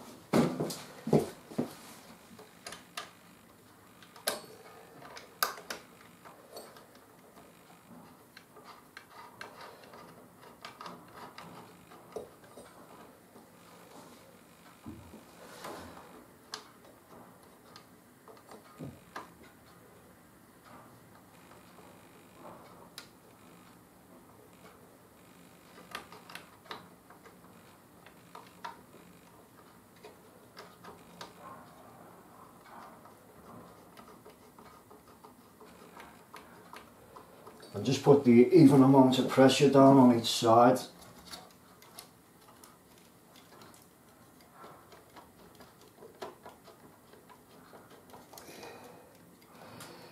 Just check that you've got the little metal hook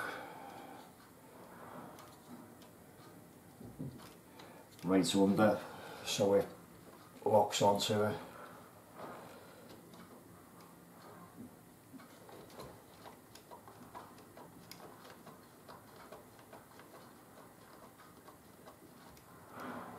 And get them hand tight first,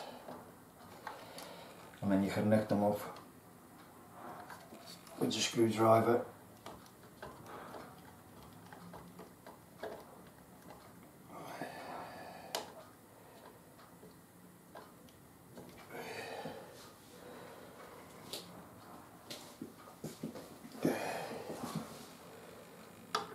But again, don't turn them too tight, because you don't want to cross thread them or snap them. And just do so much on each side, it just keeps going back to each one. Just giving it a few turns.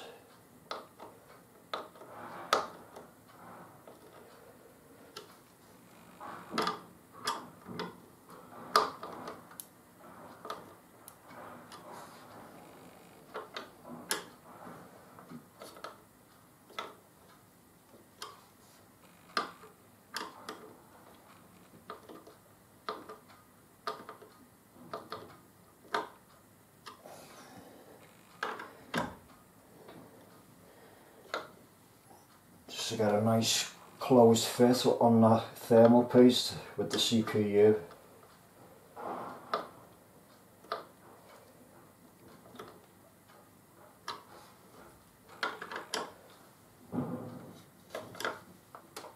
And that's it, that's tight enough.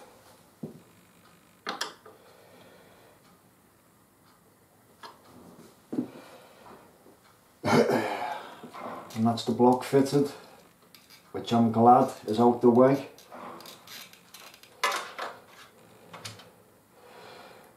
Because I knew it was going to be, well, I knew the fiddly part was going to be getting the radiator and the 4 fans on. As far as getting the block on the over the CPU, that wasn't too bad really, it was okay.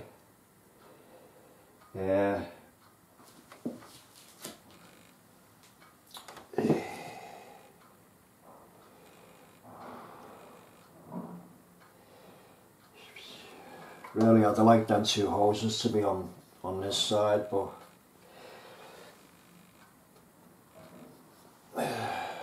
the pipe connections are on the other side, because if they'd been on this side you'd have seen more of the Corsair logo when it was lit up. So when it's stood up now, them 2 pipes are gonna cover most of it. But that's it fitted anyway. The H100i's in.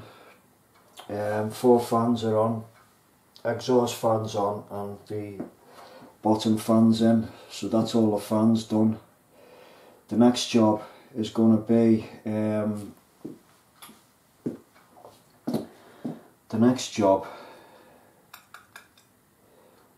doing some cabling.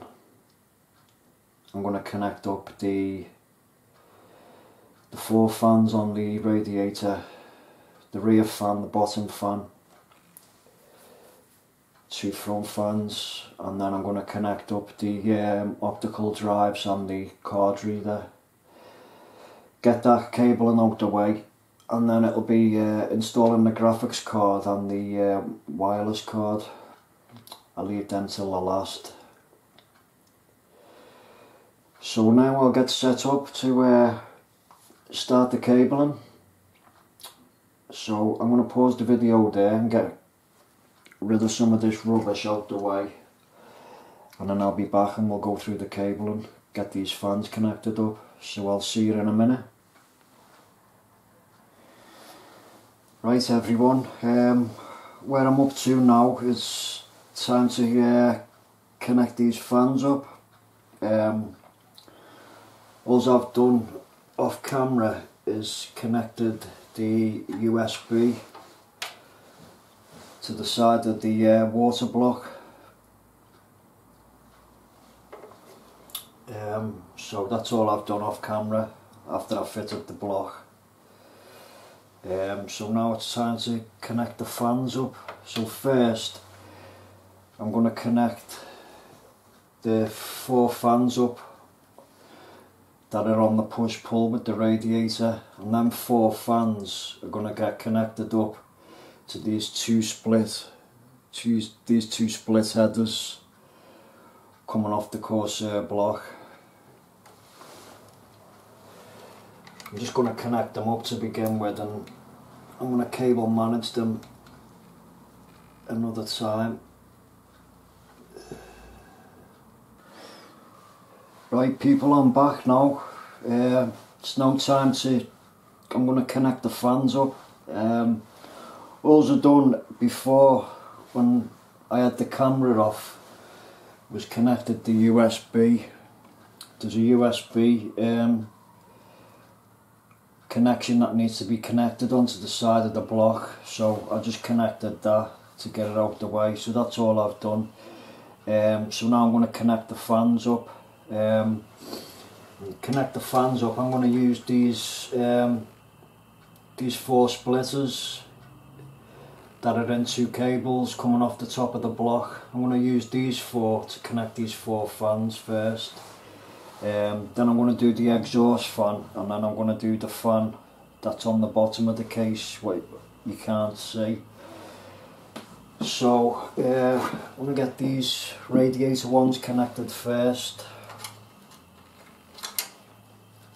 I'm not going to do no cable management yet, I'm going to leave that till the last. I just want to get the fans all connected up first. When you're connecting these fans, there's only one way they'll go in. You've got a piece of plastic there on the back, and on the back of the plug where it goes into, there's like a channel, and the piece of plastic just slides into it when you put the pins in. These are 4 pin, these split cables. It's going into a 3-way fan, so what, it'll still work, it's okay. It's as long as the plastic's lined up.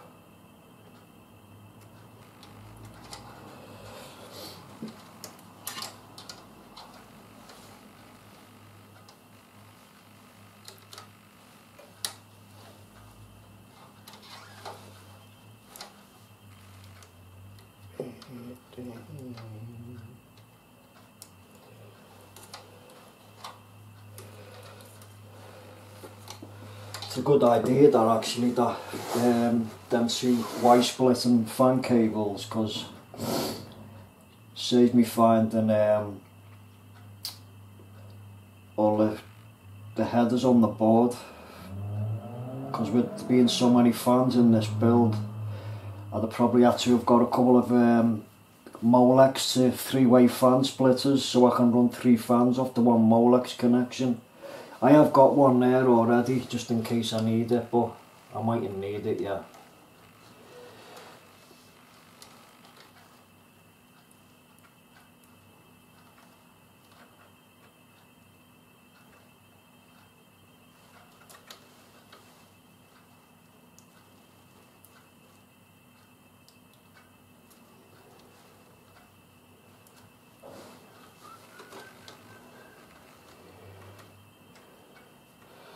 Now the Corsair fans that come with the H100i,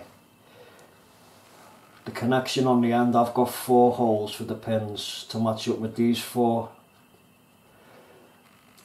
what's coming off the block. But the LED fans that have only come with 3 holes, but it will still work. So that's them fans connected.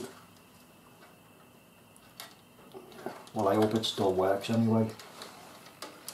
Should do.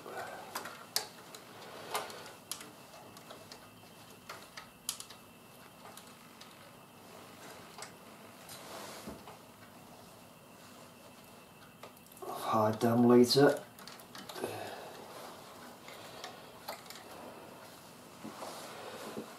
Right, next I'm gonna connect the rear exhaust fan.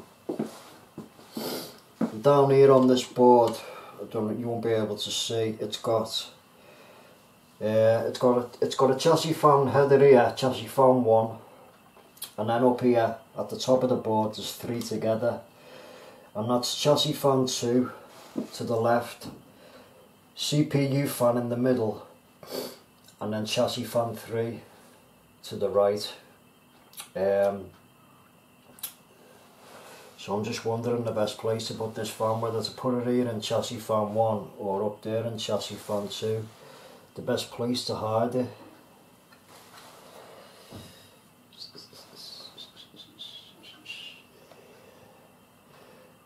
Probably in chassis fan 2. And again, on these fan headers on the board, there's a piece of plastic which lines up with the cut-out track on the back of the socket. So just line them up, because these are 4 pins on the motherboard and the fan's only 3 pin. So just be careful as you're lining it up, because now it's starting to get a bit shocker in here. And that's it.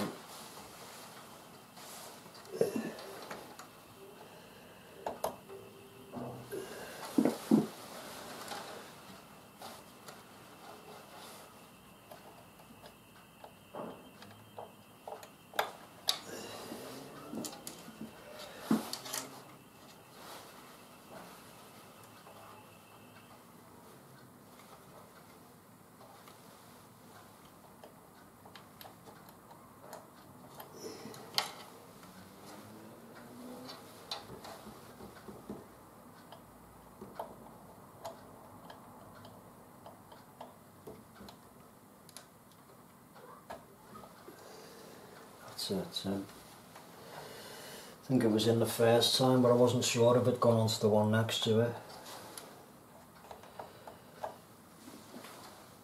Yeah, there's a pin there sticking up, that's right. So that's the exhaust one done, and there's this bottom one.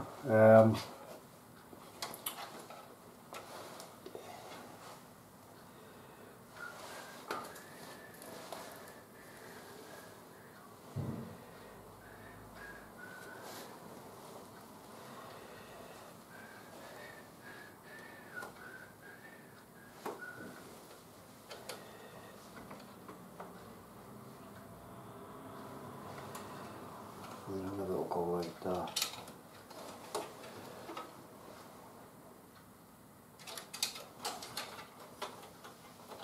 Get it down the side of that board later.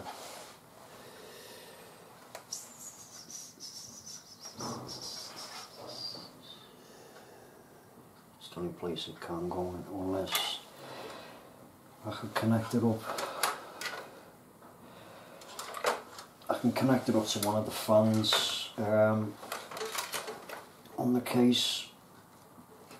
Use one of these. It'll be easier to hide it than when you're undoing any of your cables and stuff. Your wire ties, always make sure you've took them all off, because you don't want them, because as they've got metal inside, you don't want them coming loose and dropping in.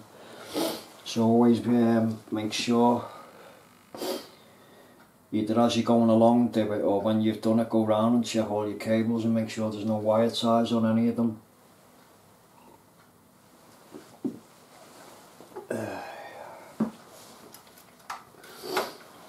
So I'm going to use one of these fan headers off the case.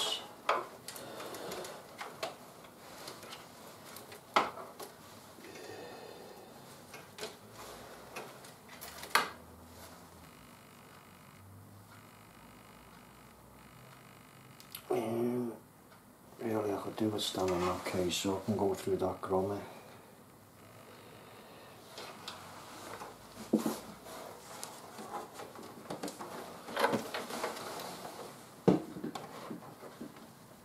Starting to get heavy now, this case.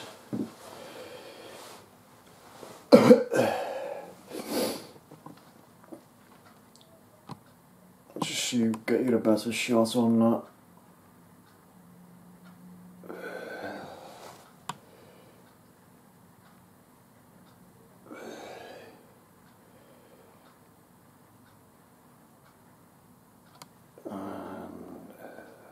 this fan here I'm going to be doing.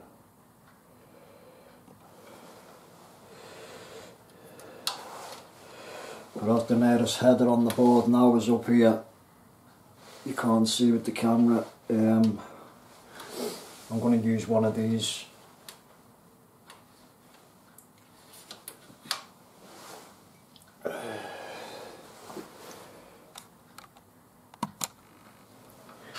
Right, what I've done, I've just took the door off so I can get this cable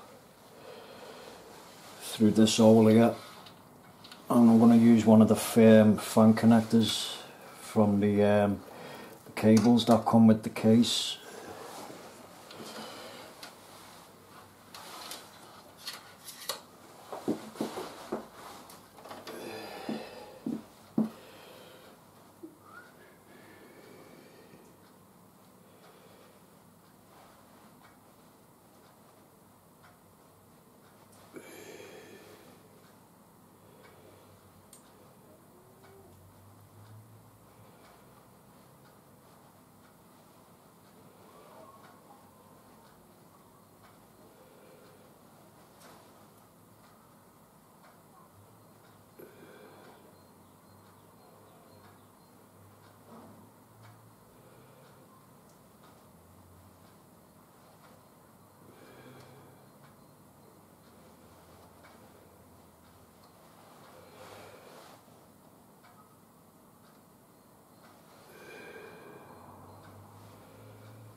Connected.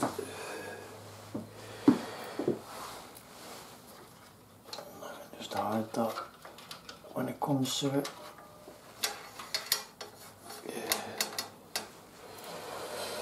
So that's them four connected. 1, 2, 3, 4. The exhaust one's connected and the bottom one's connected. Just got the two fans in the front now. I'm just going to connect them up now, so you can get you a better shot on that.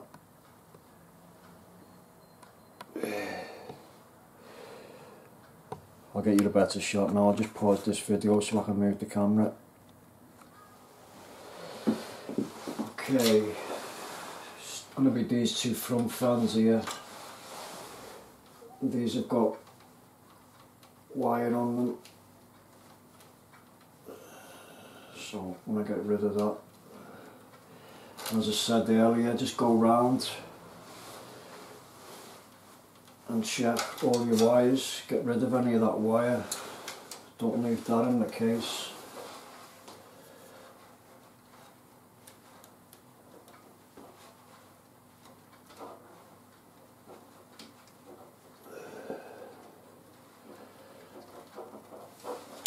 Because you'll find that there's loads of it.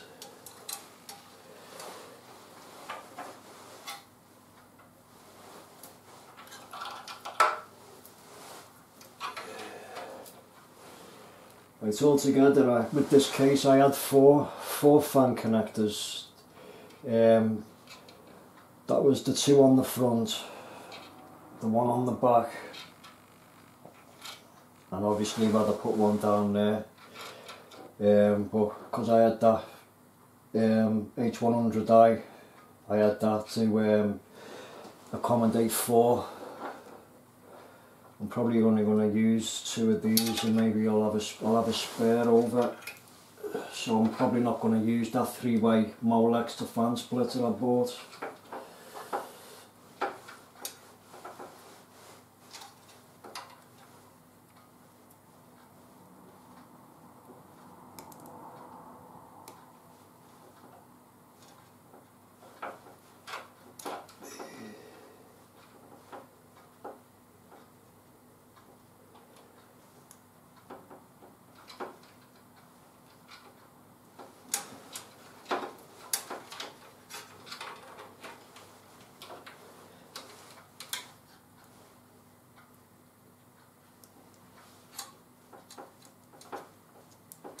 That's them two front fans connected.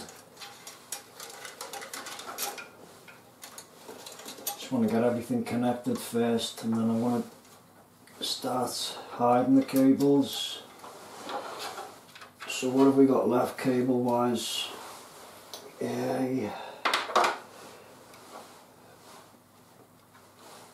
Got this SATA power cable off the H100i to power that, and the RPM fan header to measure that. So that fan header to measure the RPM will go up on chassis fan, probably chassis fan 3. Yeah, it's the nearest. That SATA power cable, connect the SATA power cable to that, so that'll be them sorted out. The case cables, got one fan header left, I'm not going to be using that. Got another SATA cable. This SATA power cable will be to put power to the fans I've connected up within the case. Then we've got the front panel connectors to put on, the USB to control the USB 2s on the front of the case, the reset switch and them little fiddly ones, but I've got a block to connect them up to, and that one, the one that's left, is for the USB 3 ports on the front of the case. So there's not much cabling left to do really. And then I've just got to connect the card reader up with a USB port on the board. That'll go to a USB 2 port, and put power, SATA power and data cables to the Blu-ray and the CD and DVD writer.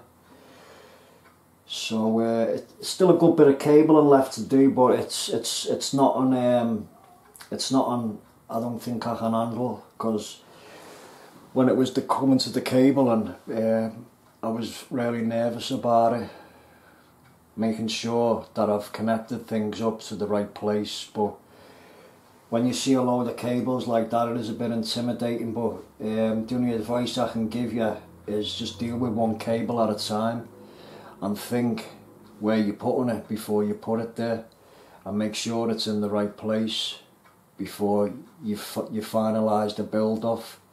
Because what I'm going to do when I finish this build, I'm going to go over everything once again. I'm going to check everything I've done and make sure it's all right before I hit that button.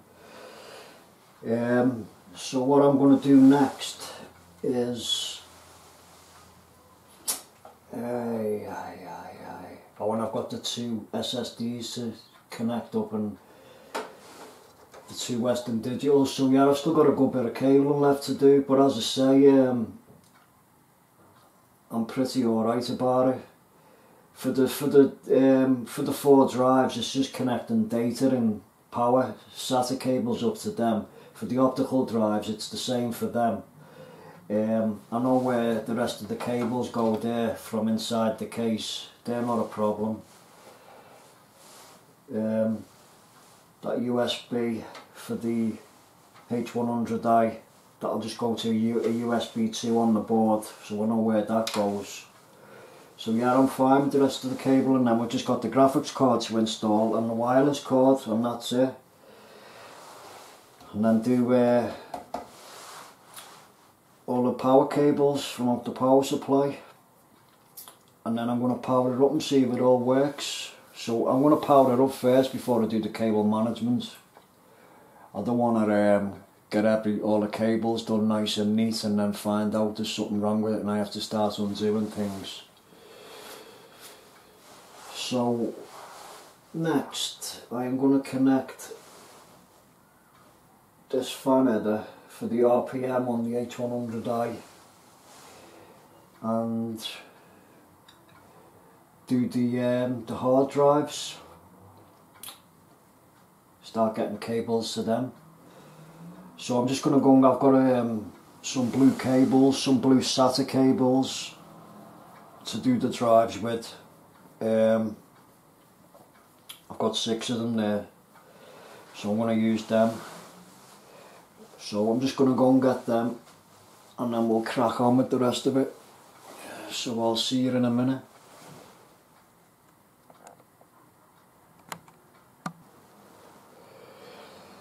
Right people, all I've done, I've just gone and got the SATA cables from where I had them. I'm using these blue SATA cables for the 2 Western Digitals, the 2 SSDs and the 2 optical drives. And I've just tidied up the cabling a little bit coming off the block for the four fans that are on the radiator. Just got them out the back, out the way, just to clear this area for a bit. And I've brought the USB cable down for off the H100. Took it out the top, brought it down and brought it in through this grommet here at the bottom. This USB will go into one of the USB 2 ports. There's 3 of them here on this board, so it can go into one of them. I think there's only going to be 2 populated, so I think it'll be alright in that one. So just bang it in there. And that's to power it. So that's that fitted. Since I put them fan cables out the back off the radiator and that USB cable down the back, it looks a lot tidier there now, all in the middle, a lot cleaner. So now I'm going to connect up these SATA cables. I'm going to turn the case round and I'll do the SSDs first.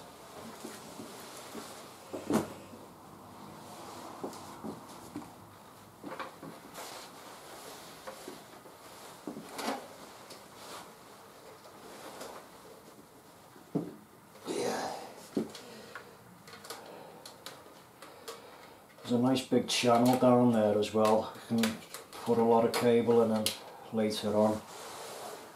All along here, behind here. So we don't want to ride a lot of the cables. But I'm not going to do that, as I say, till the very end. Also on this case, it's got like little loops there all over it, what you can zip tie your cables to, like this. This lot's being zip tied, all nice and neat.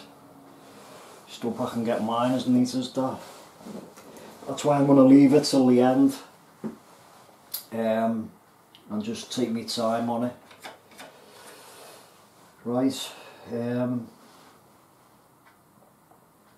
just wondering where to put the straight edge.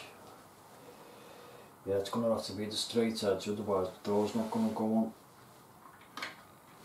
Yeah. Right, so these SATA cables, these are the SATA data cables, the 6 GB a second. I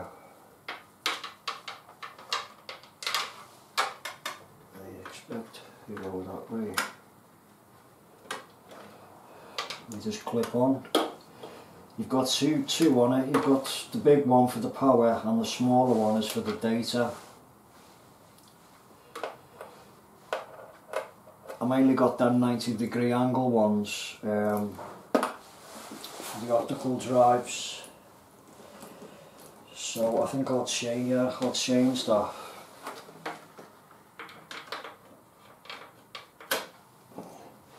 Got the 90-degree angle ones for the optical drives out there.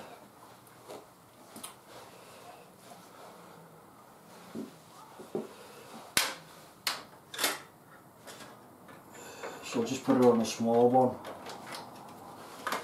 Just hope these are long enough for where I want to put them, because it is a long case, this.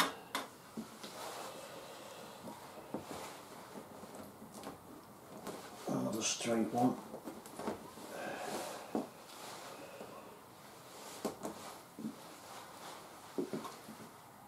Doesn't matter which end you use, they're both the same.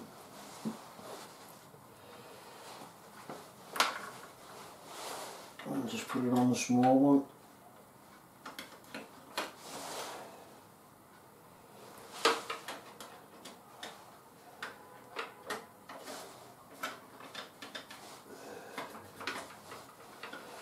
That's them done.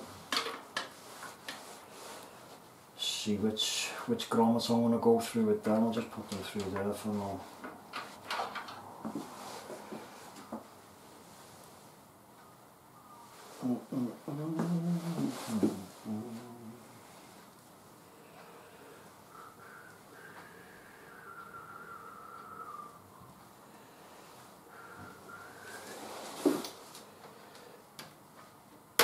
Just moving this out the way so I can get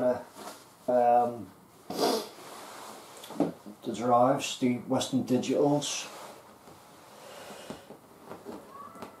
I think these may require the angle ones. Yeah, they will.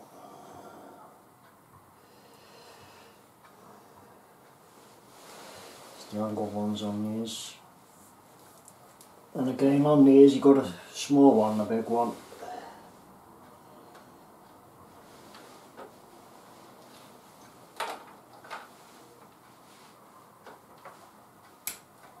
It just clips up like so.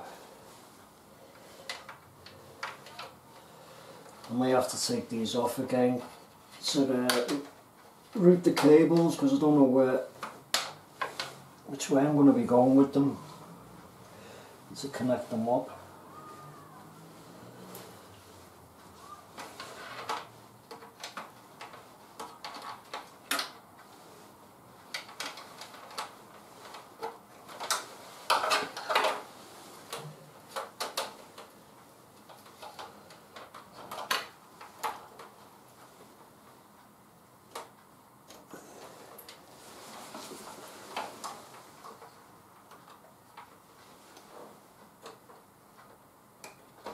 That's it then, see it all.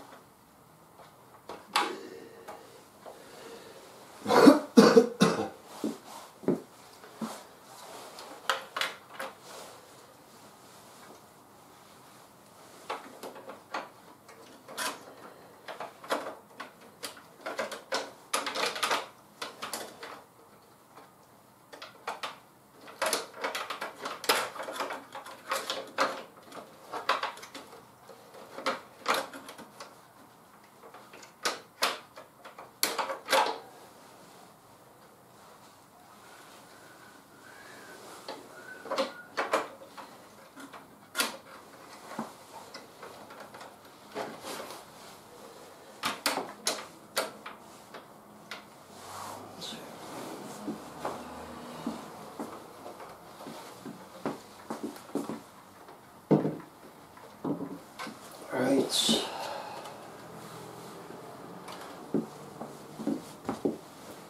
Just get a closer of that.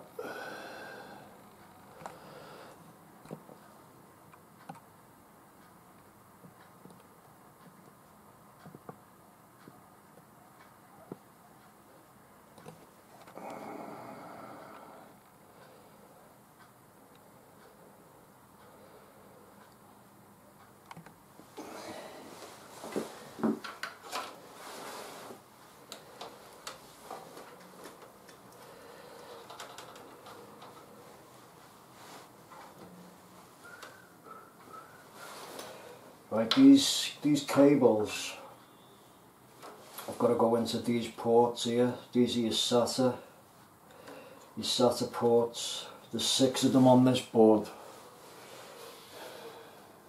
On this board they're all white. You've got 2 here, 2 above it, and you've got another 2 here. They're all white on this board, but on some boards they are different colours. You'll get them like some are light blue and grey. This is the first time I've seen them like all of one colour. But I think that's because they're all 6GB a second ports, which I wanted anyway. Well, I wanted at least 4 6GB a second to run the 4 drives. Doesn't matter about the optical drives, the speed. Because it just doesn't make any difference how fast the SATA port is for the optical drive. So I'm just glad I've got at least 4 of them anyway. Yeah, I'm just wondering which ones to put them on. Suppose the two optical drives, when I do them, can populate the top two. This is the SSD. These two are the SSDs. I'm going to put these in SATA 1 and SATA 2. SATA 1 and SATA 2 above it. So I'll put the bottom SSD in SATA 1.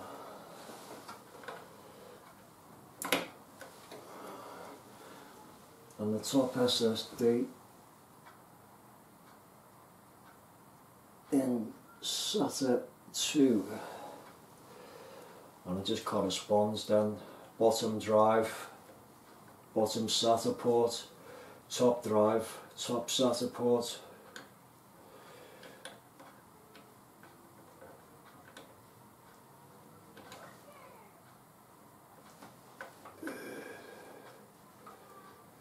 That's mad that the way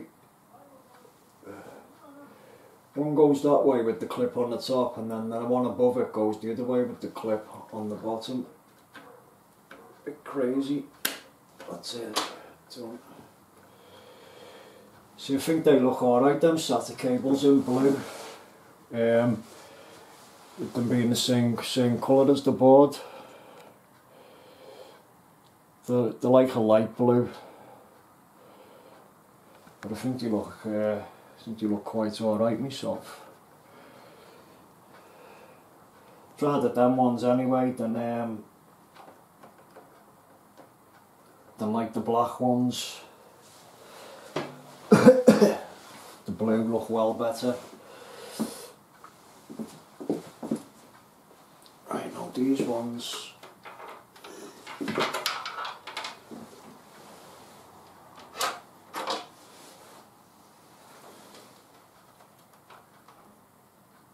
The bottom. That's the bottom. So bottom drive, bottom slot, and this can go in SATA 3.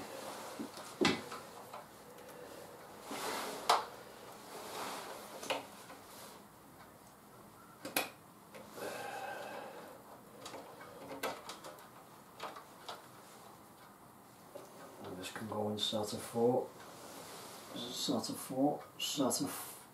SATA 4, yeah. And that's all the drives connected up. I think what I'll do there, I think I'll go out this one and go that way instead of around there. And I like that better. That's all this. Just got 2 more to do now for the optical drives.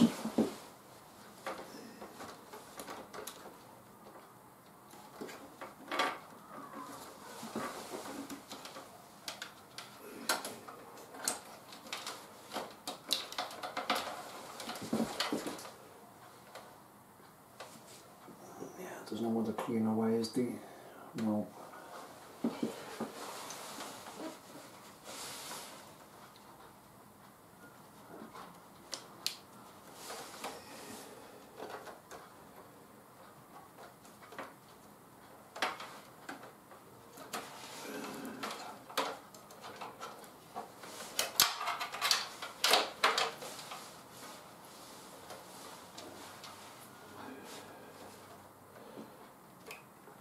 It's just trial and error, because I've not done it before. Obviously I'm doing things and then pulling things out and doing them again, because I've seen a better way.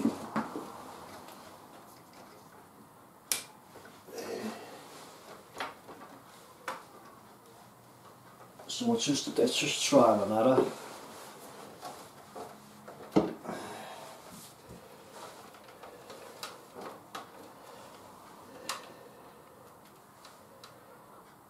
I'm really better coming through that grommet there. think it would.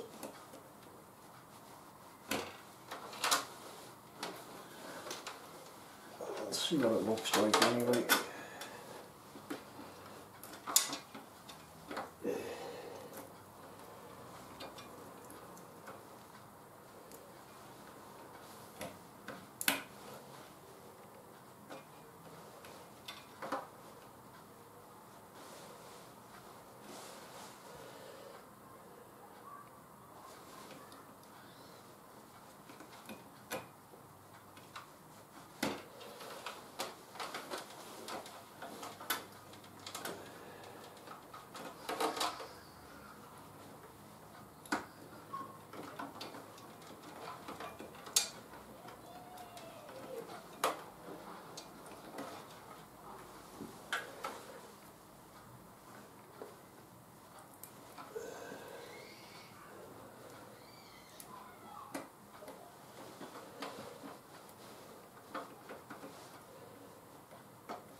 Whether that looks better or what? Yeah.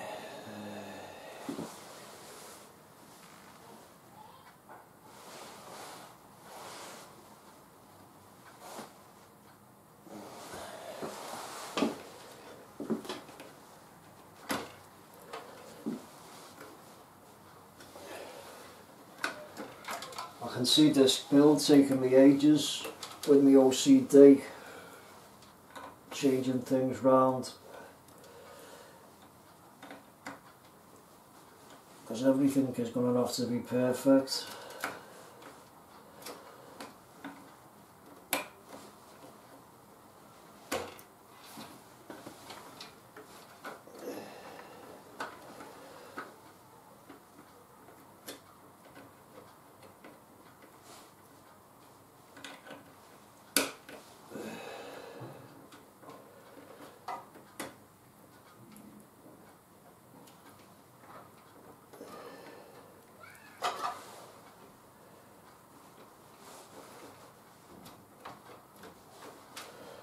I think that looks the best now, the way I've had it.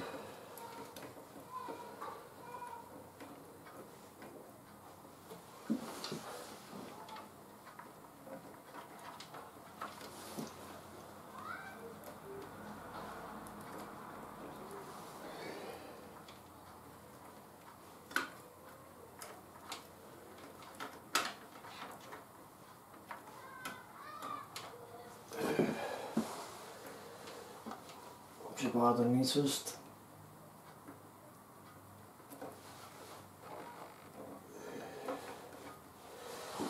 That's fine, I'm happy with that. I'm glad I got them blue SATA cables now. They look sound, man. They look alright. Right, I've just got it, I just hope these reach from the optical drives to these two SATA ports here. I think these are 45 centimetre ones.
Do is come in up here if I can.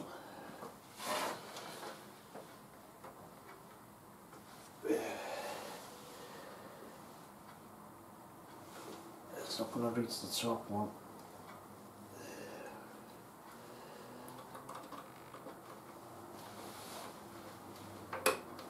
That's just what goes on there, that.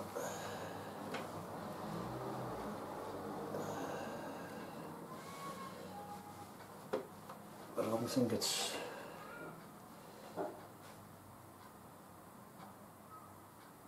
don't think this one's going to reach.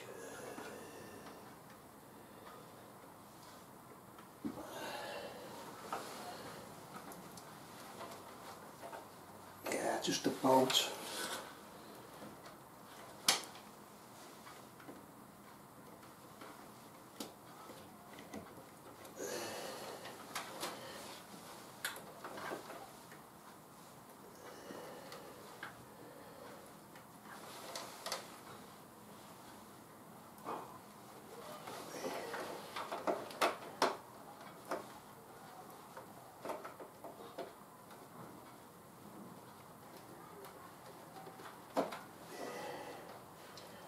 It's just about got that. It's tight on there though.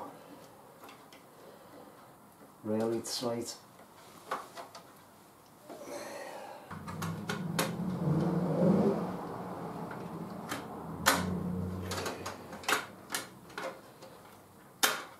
Just take a bit of this pressure off this. That's better.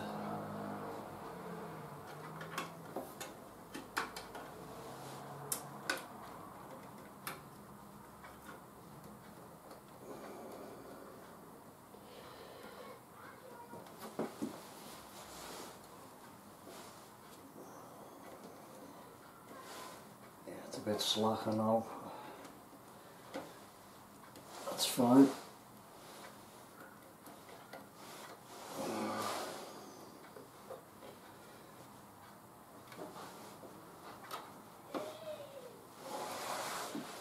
was worried a bit about that as well because I knew them SATA cables weren't that long. Yeah, I'd really like that top one to have come out the top, but I don't think it's not going to be long enough.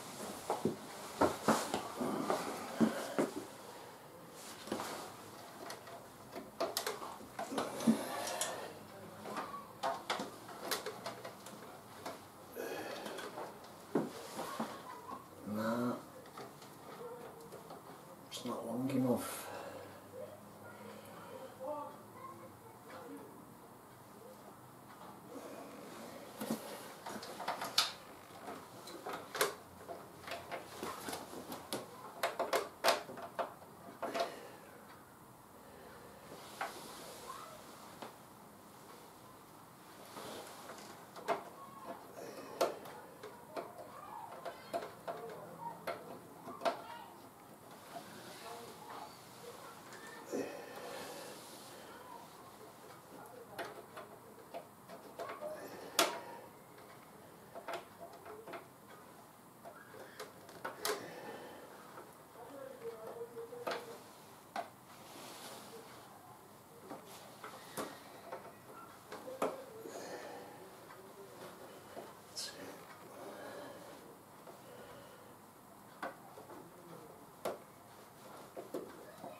Just have to leave it like that.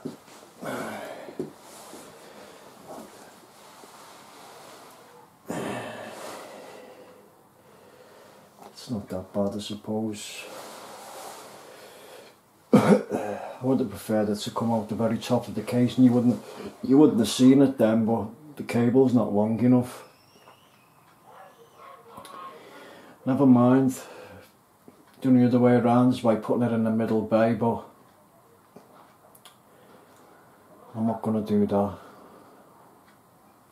I don't think it'd look right. Put the card reader on the top bay. Sacrifice the card reader being in the top to have that cable hidden, or leave it as it is. It's either one or the other.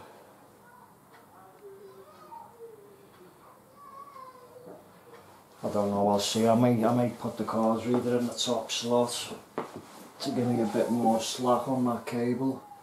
But even if I put the card reader in the top slot and the Blu-ray is going to be in the middle, you're still going to see the cable anyway. Because it's going to have to come through this one where it is now and just go onto here, so no, I'll just leave it. Right, so that's all the SATA data cables connected up. That's the 4 drives and the 2 optical drives all done. And all looking sweet with the blue SATA cables. I'm really pleased with them, the way they look. With having a blue theme inside the case, I think they look really sweet. Look better when all the blue cables are in, all my blue extension cables. Right, so what I'm going to do now, that's SATA power cable, USB 3, is get this USB 3 connected up and get that out the way. And this is the big one out of them all in your case, so you can't miss it.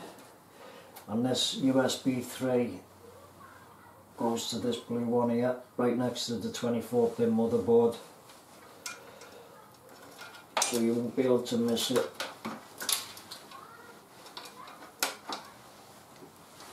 And I'll bring it in through this grommet here.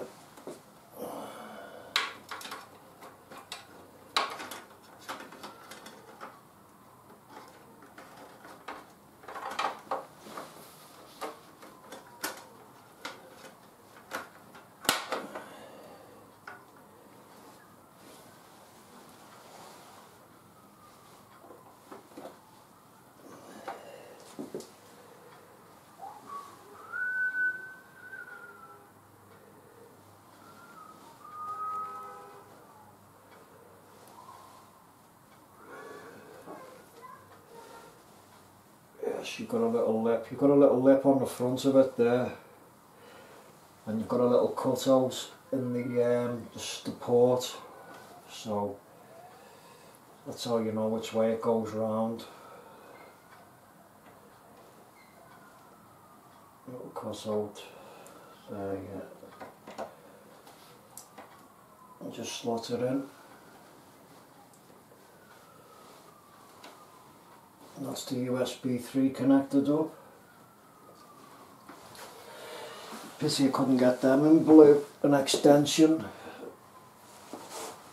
Right, next I'll connect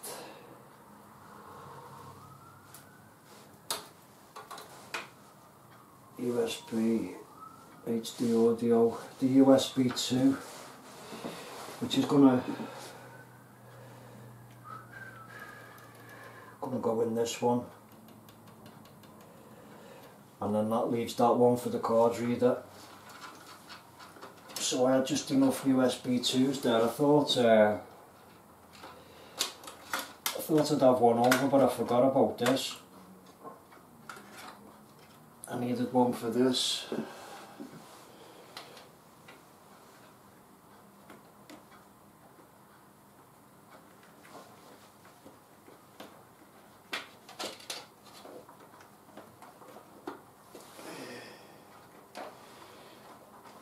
I should get you a better shot on that camera there because you can't see. It's going in this, going to put it in this one here. And then that leaves that one, like I said, for the card reader, so just about had enough. 1, 2, 3, 4. 9 pins on this. You've got 5 going along the top and 4 on the bottom, so it can only go in one way.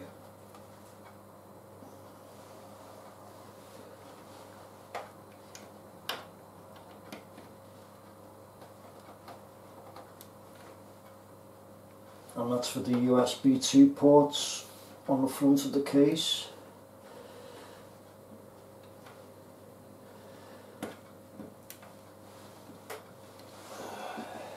So that's that done. So out of all them cables that come with the case, all that's left are the front panel connectors for the reset switch and the LED, etc. and the HD audio.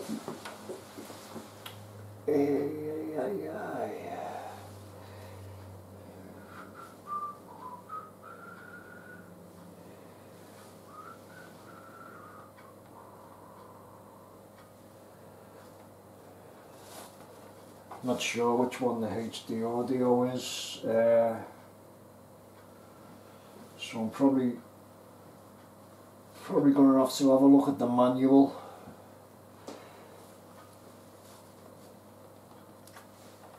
I don't know whether it's that white one there. This white one here. I'm not sure. USB 10.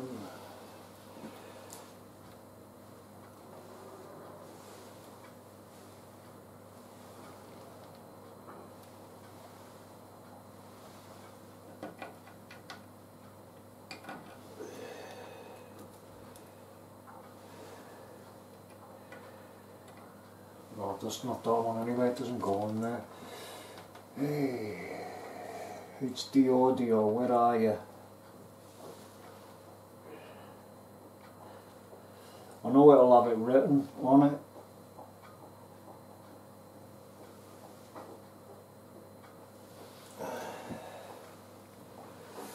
I'll look at the manual. I'll take a look at the manual. So it just leaves the HD audio and the these little fiddly ones, but I've got extension leads, blue extension leads to go onto these. And these all fit on here, right next to the two bottom SATA cables. I've got the block to go on that, and that's where they go. But I can't see no HD audio.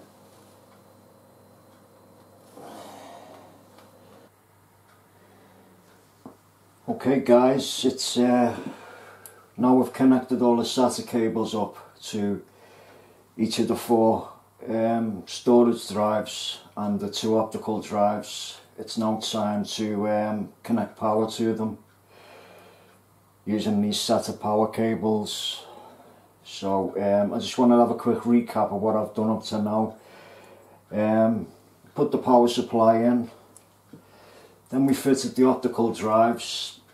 Had a bit of messing around with them as regards to the front bezel. The front bezel didn't need to come off to install them, but what it was over them, I'd seen two videos on YouTube. One that the person who was doing the build took the front bezel off to install the optical drives, and another person who didn't take it off. So I was 50-50 on that, and it turned out that I didn't need to take it off anyway, so I had a bit of messing around with them, getting them in. Then it was the four storage drives. They went fine, no problem with them. And then it was the prepping the motherboard. I had a bit of issues with the CPU because I wasn't too sure if I had it round the right way, but it turned out that I did. Installing the RAM, that went fine. And then putting the motherboard inside, I had a bit of messing around with that, trying to get it underneath the IO shield and secure it. But eventually I got it in. Then the fans and the radiator went in the roof space. That went fine, considering I needed about 3 sets of fans. Then it was the fans, the exhaust fan and the bottom fan. They went perfect. And then installing the cooler, and that went fine. So we're now going to install power to the four storage drives and the two optical drives.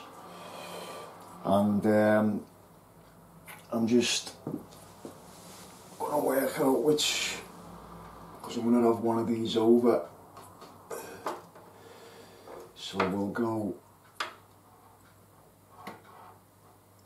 like that. Start with the top one.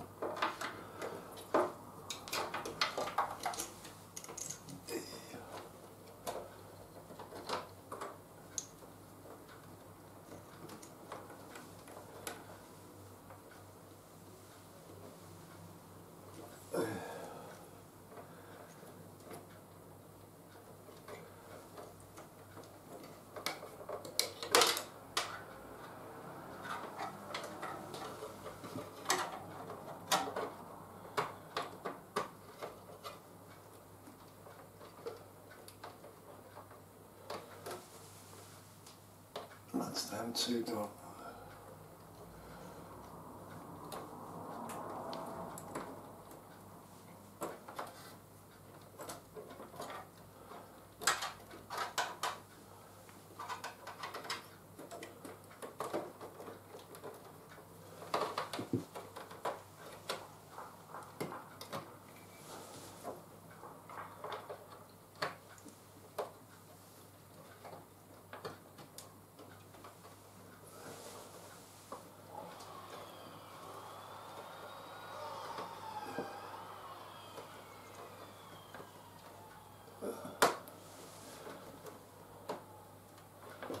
Sounds like the workmen are off again.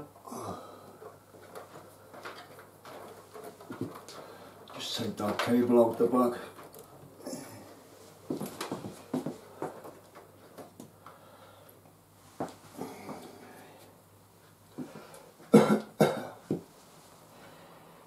Come in with this one here.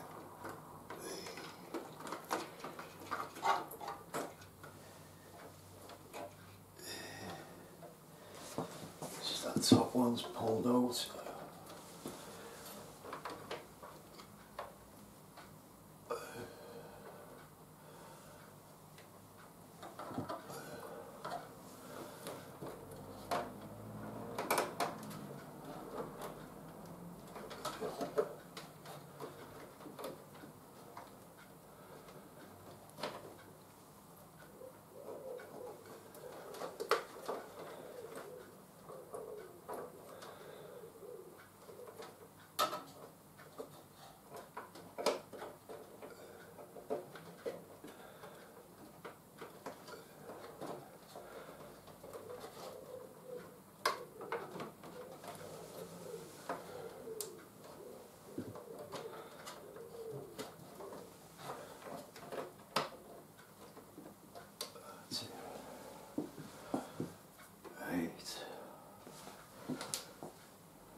It's down to the two drives powered.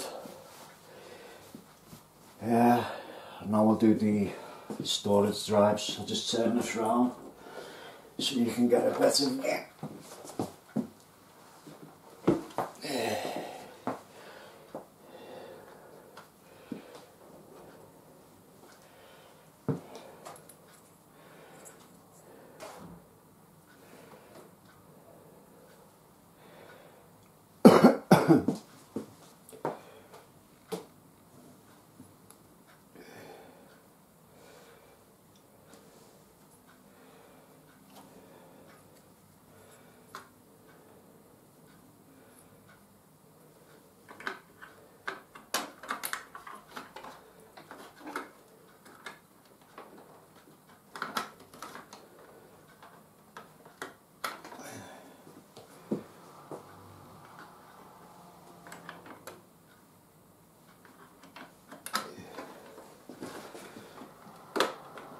That's it. So get that one with it.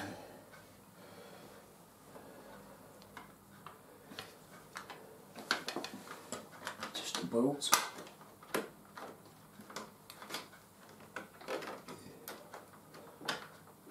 That's it. So 2 SSDs done.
These connections only go in one way.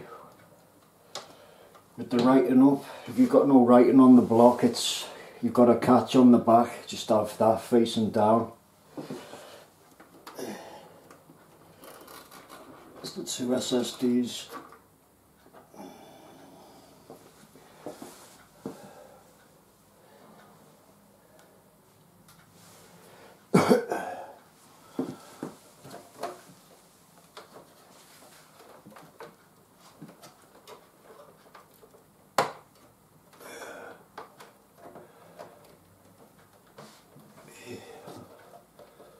That's it, they're on.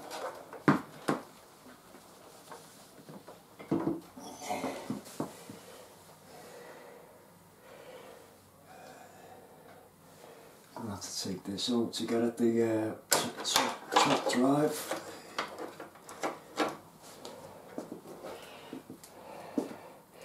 Give me just enough SATA cables. I've had to use 2 for each. So just enough.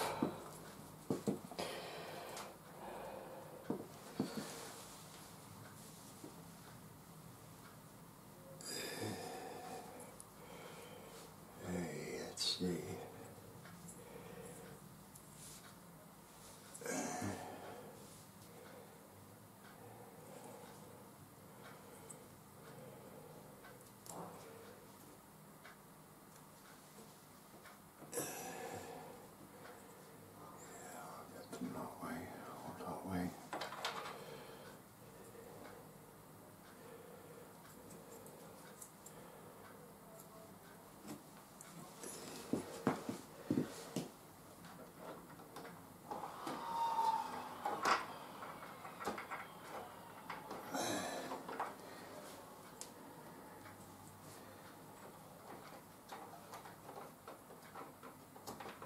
That's them 2 Western Digitals done.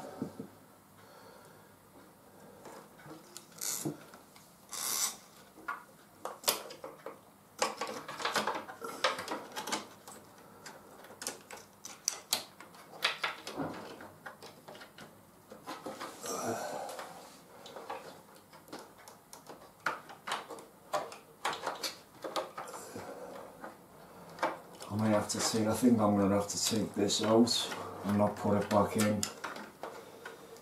It's not going to go on, I don't think, well.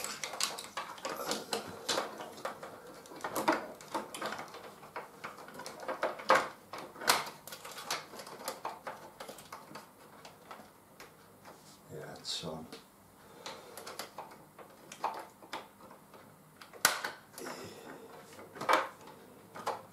No.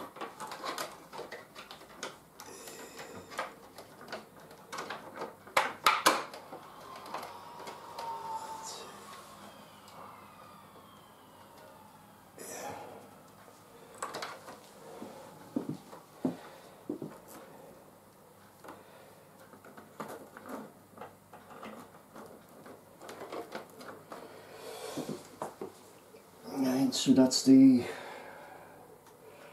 2 optical drives done, 2 SSDs and the 2 Western Digitals. That's power to everything.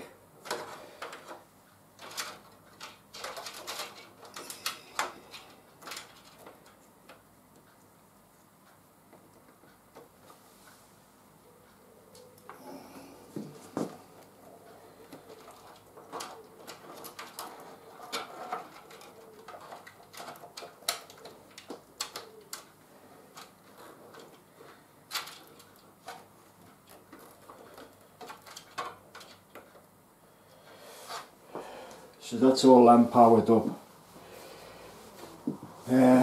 Next,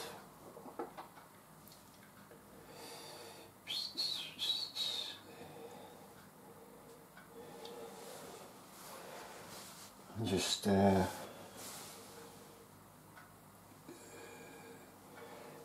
the graphics, the power for the graphics cards are right at the end of the power supply here. And I didn't really want to do that till the end.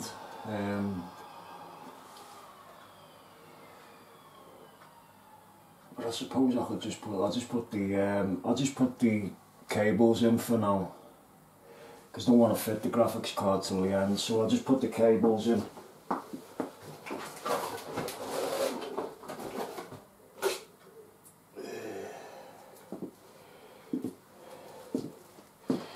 And I think my graphics card's going to take 2 of these. I think it's an 8 pin to an 8 pin, I think, or an 8 pin to a 6 pin times 2. I know it takes 2 cables anyway. So these will go in VG1 and VG2, and that'll leave VGA3 and VGA4, so VGA2.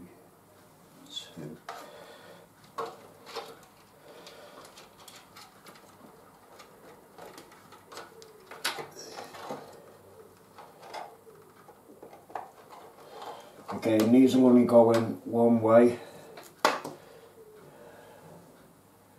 so just make sure your writing's up.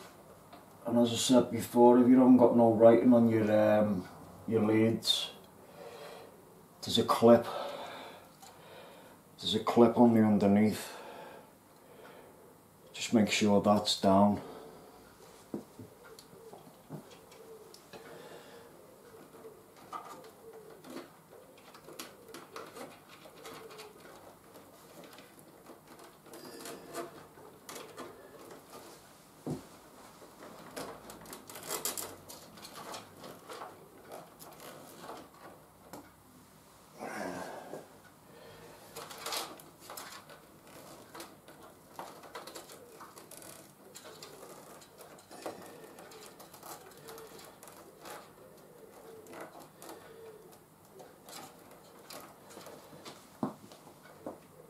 VGA1, VGA2.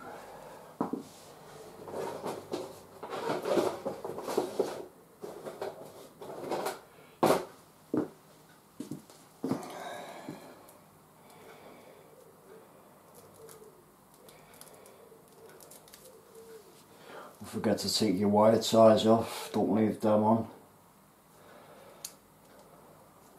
Let's go on VGA1.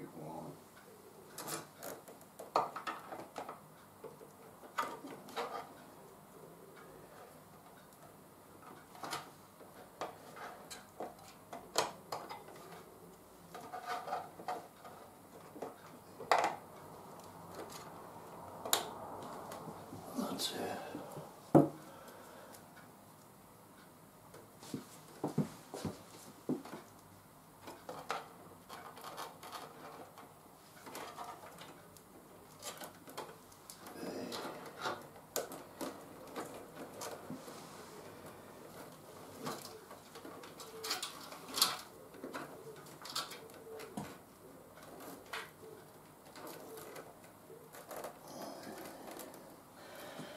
they can be hooked up later to the graphics card. CPU. Right. Next we'll put the power, the CPU power, which is right up the top here. It's 8 pin and it's right at the top. That's the power of the CPU. So we'll do that now.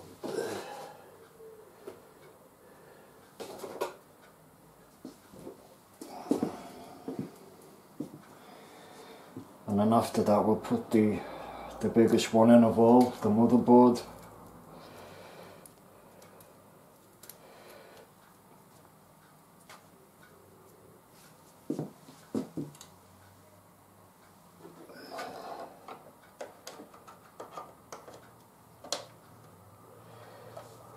We'll start getting a bit full here in a minute. All these cables going through the one grommet.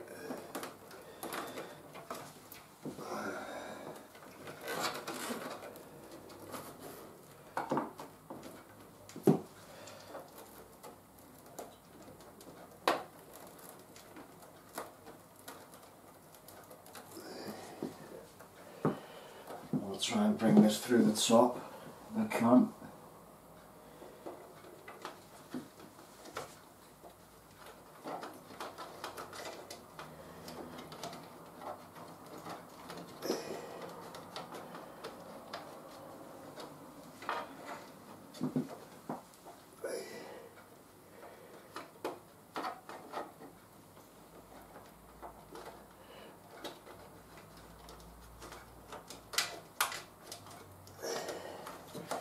It's a bit hard because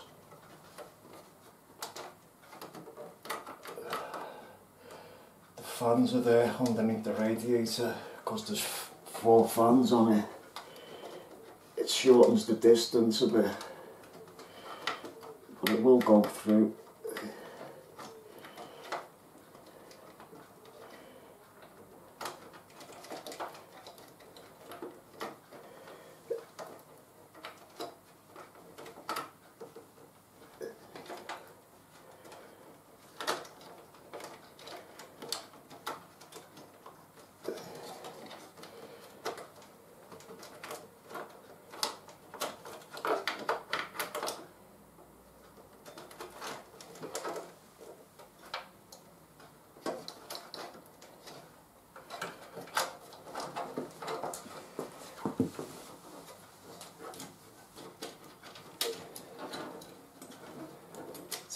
Got it.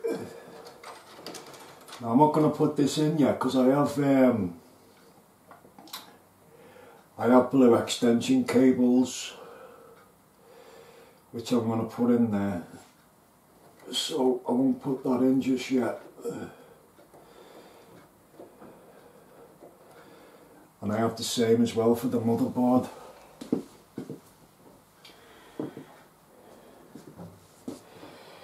So this is the motherboard, the biggest one of all.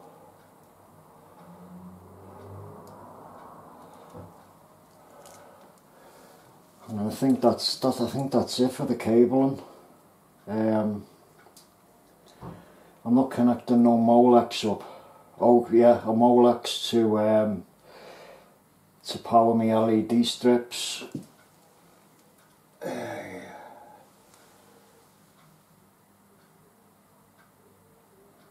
So that Molex will go in here next to the SATA. So I'll put that in now before I put that motherboard one in. Strips I'm going to put in at the end. So I'm only going to be using one of these.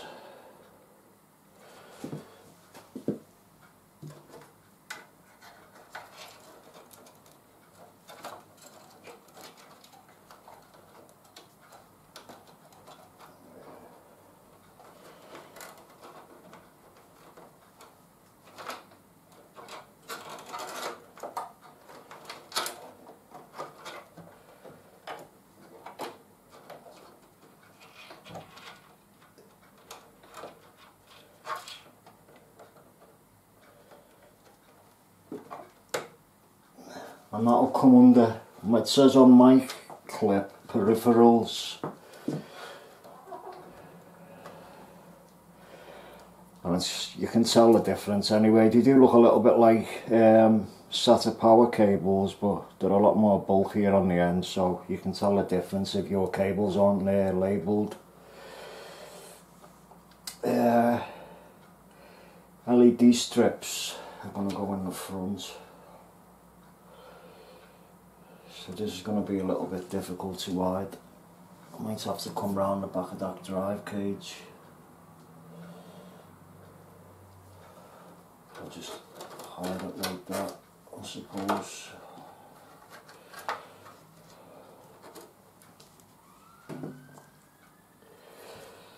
And this is the big one of them all, the motherboard. I don't know whether I'm going to get that through there.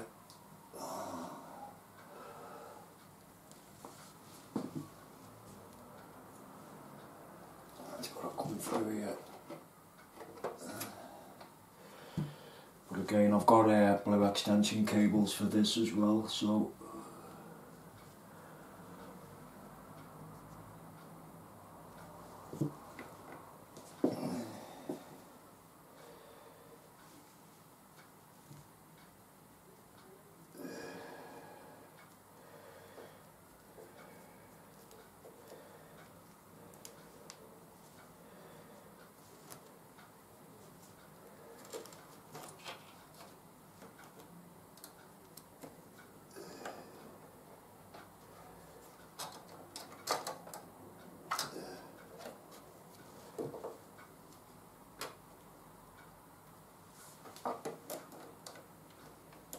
it'll be a tight squeeze.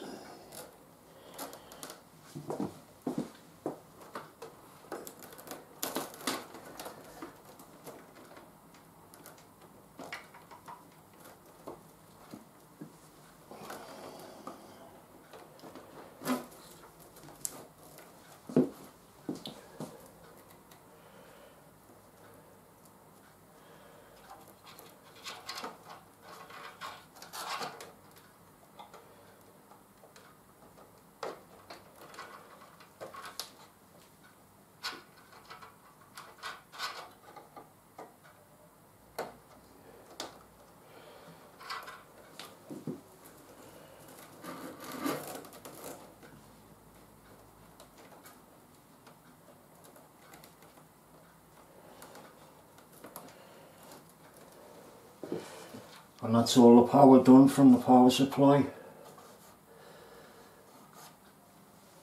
Everything.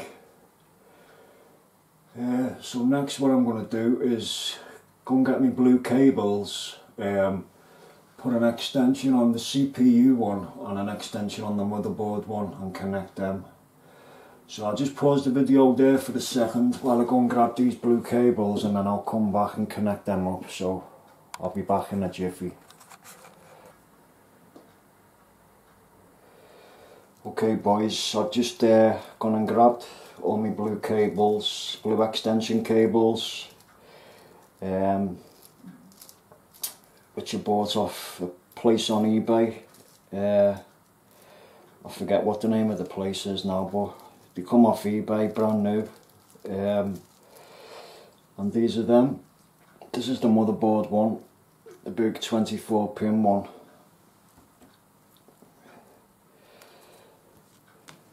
This is the CPU one, all the same tone of blue, and these two are going to be for the graphics card. And also what I found, these for the front LEDs and power switch, they're extension cables as well, which just go onto these little ones here. So they should all look alright once they're installed. Right, first we'll do the motherboard.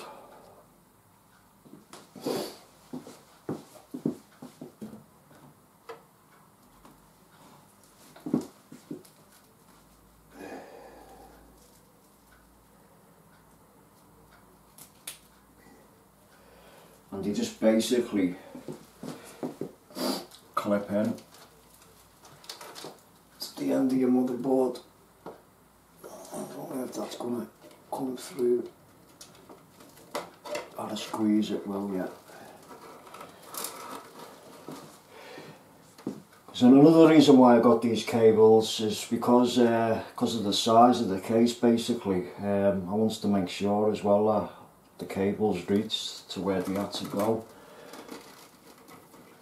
So that was my other reason behind it.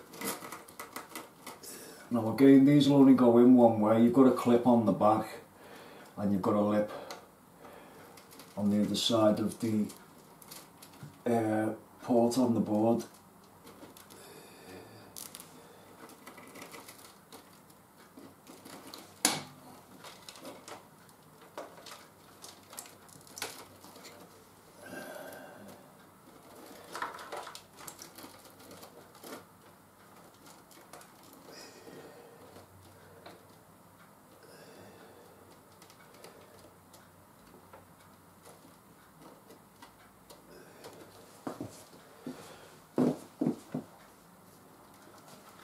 Just give it a good push, make sure it's all the way in.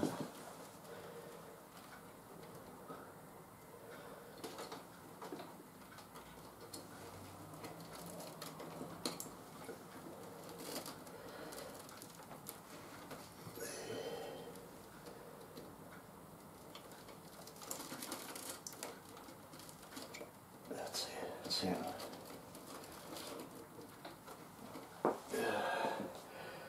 I think they match up quite well.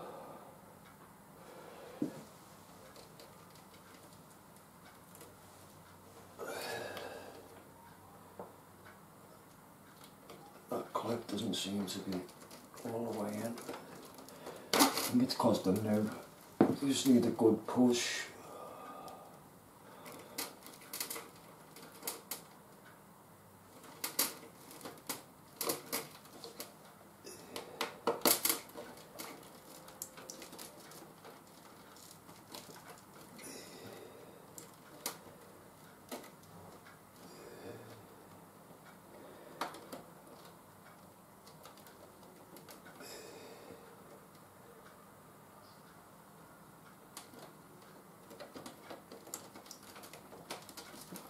That's it.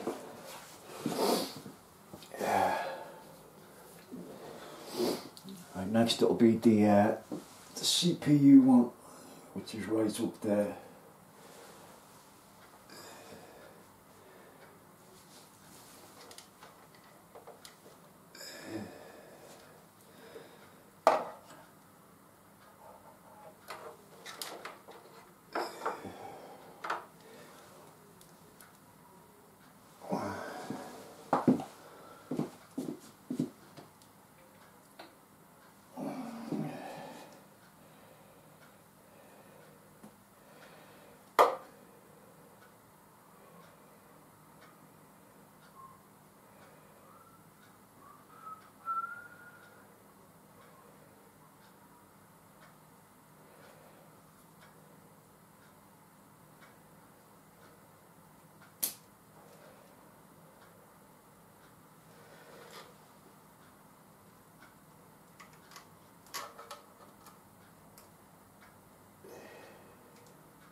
Right guys, I've fitted the CPU power. I had a bit of messing around getting the extension cables on to the CPU cable that come with the power supply, but I managed to get it on, so I fitted that. So next, I'm gonna put this USB for the card reader. Goes in the last USB slot down here. So I just had enough USB slots, 3.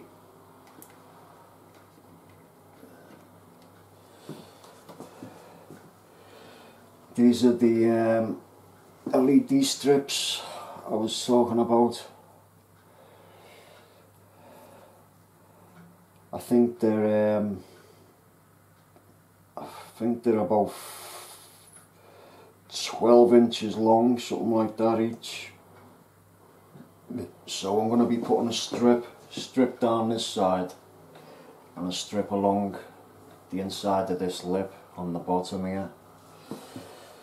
They light up blue and they just connect up to just a Molex connector.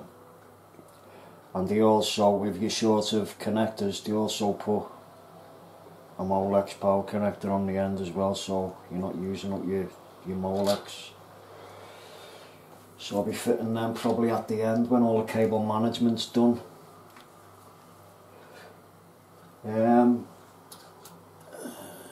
So now, I had a little look in the manual, and this HD audio goes down here, right next to this, whether you can see it on the camera, right next to this big white one.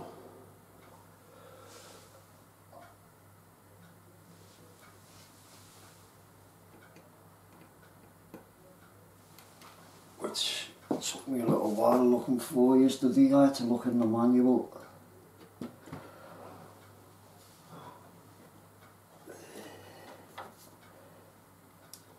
That's that in.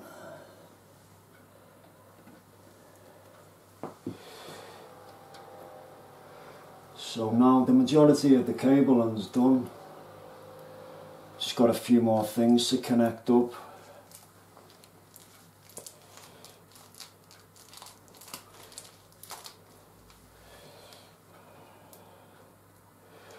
I think next I'll connect these little fiddly ones, put the extensions on them, and then I've got a block that they connect onto to go on the motherboard. So the hard drive LED, didn't even know you could get these. I've just found them when I was searching for my other ones.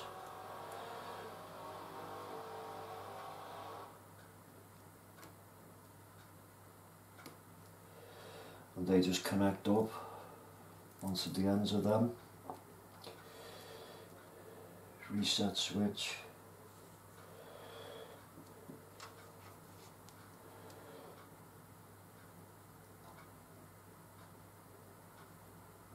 Nice little touch really.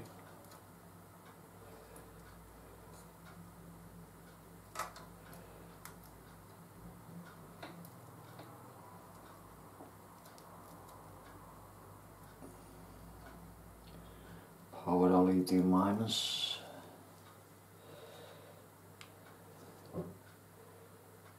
It's the plus one. Power LED minus. It says on it all what they are, so you shouldn't have any problem connecting them up if you're going to get these yourself.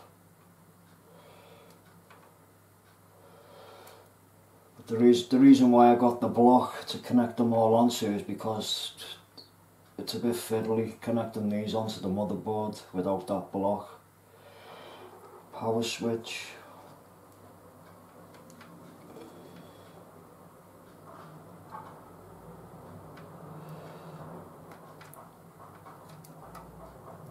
And the last one,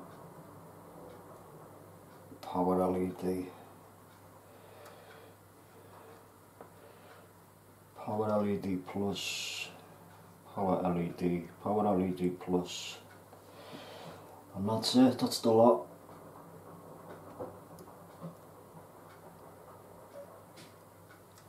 even if you don't have these connected, if you make a mistake connecting these up, nothing will go wrong with your PC. It's just you'll find whatever is connected up wrong just won't come on.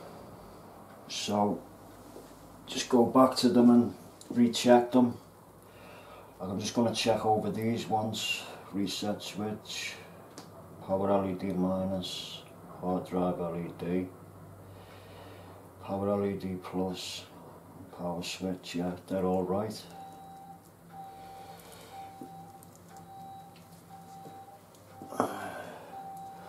And these all go to this area here, next to these SATA cables.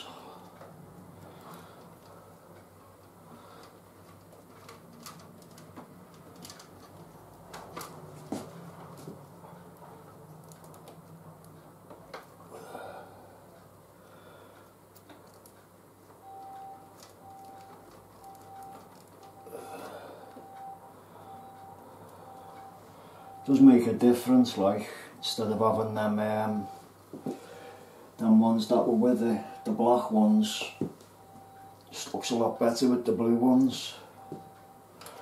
Don't think they were that much either to buy.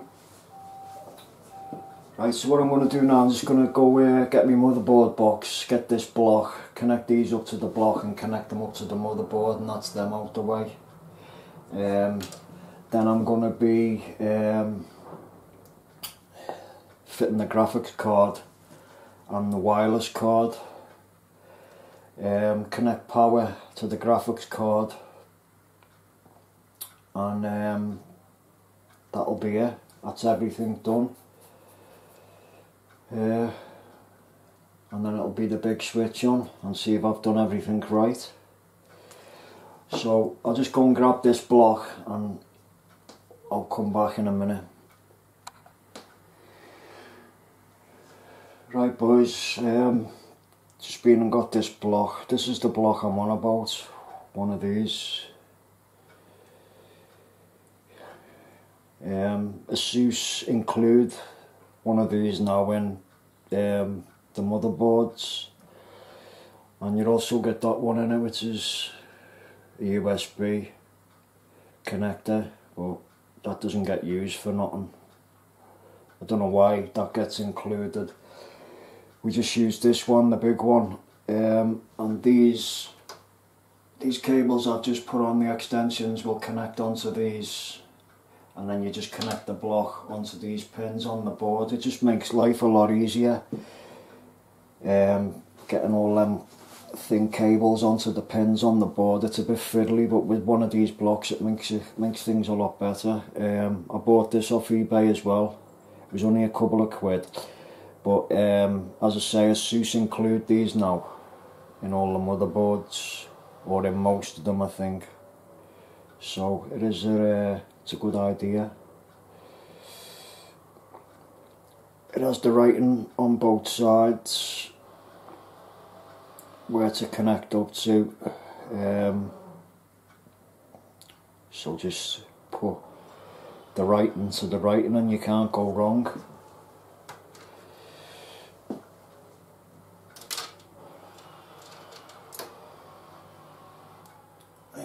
This is power LED plus, power LED plus.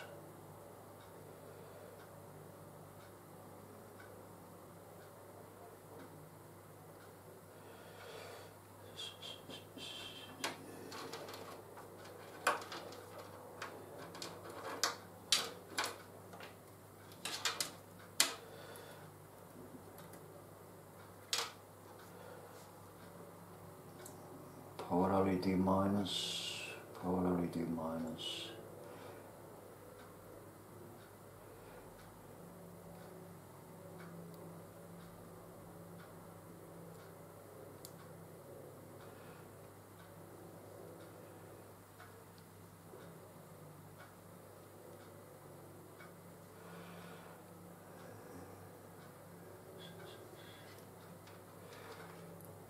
Power switch.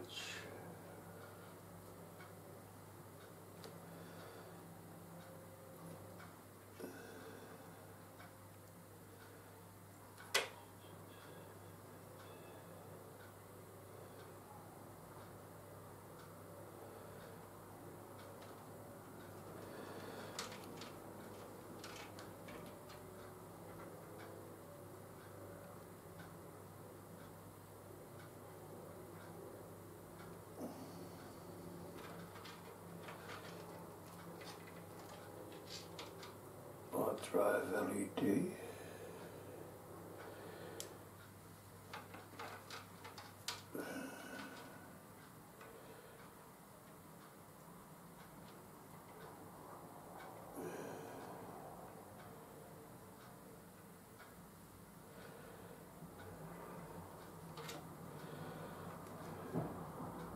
Reset switch.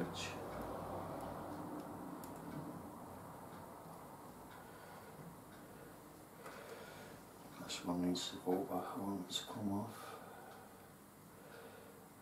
Power LED plus.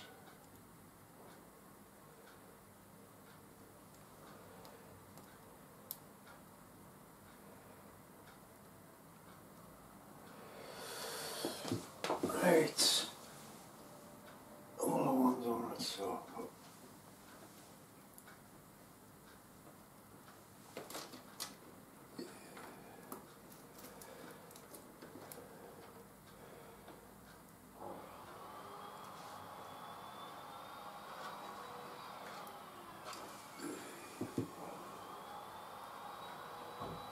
And that just goes on there like so.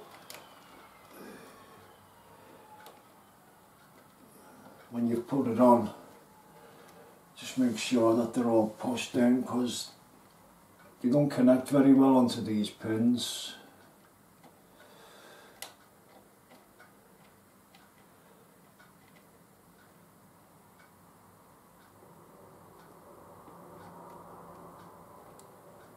So just give them a little bit of a push. They don't like, when you push them all the way home, they don't like snapping, if you know what I mean. So they do slide on and off easily. But as I say, if you've got them wrong, it won't do no damage to the computer. It just won't turn on, whatever they're connected up to.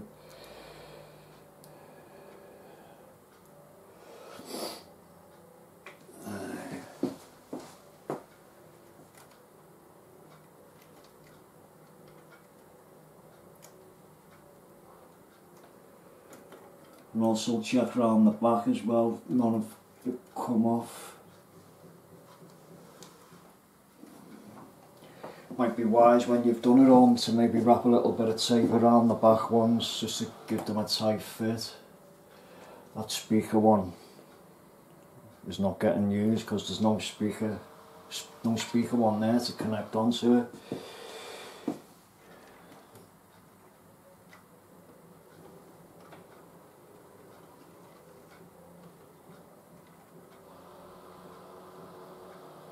So that's done. Now I think it's starting to look alright with the all the blue cabling. It's starting to look pretty cool. Just a pity about that USB one. If I could have got an extension for that, the USB 3. Maybe you can, I don't know. Right, so now just move these out the way. Now I'm going to fit the graphics card.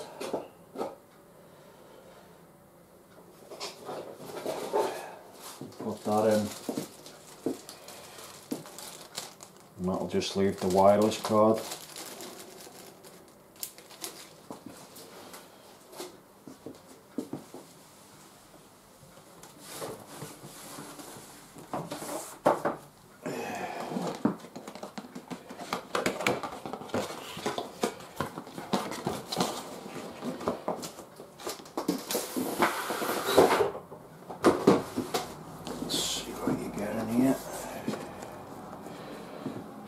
That's a shot of that.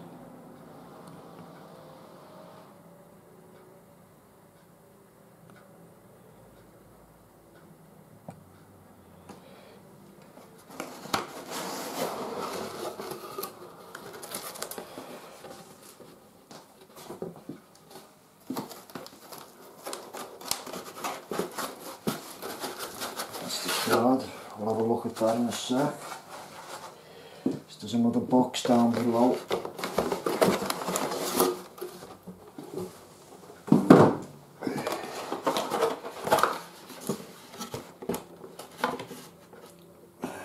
And in this box it's just some documentation, quick installation guide, the usual crap, HDMI cable, it's like a pretty long one as well, Molex to 8-pin power connectors for it, but I'm not going to be using them. Crossfire bridge, if you're going to use 2 graphics cards and you're going to crossfire them, I won't be using that. Maybe in the future, so I'll keep hold of it.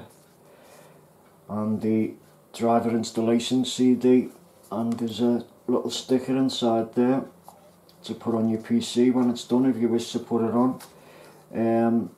When your installation is done, it's always best, as I said at the beginning of this installation, to go onto the Sapphire website and download the latest drivers from there for your graphics card or for anything else you're putting in, instead of running that. I won't be running that. So they can all go back for now. All I'll be using probably is the HDMI cable.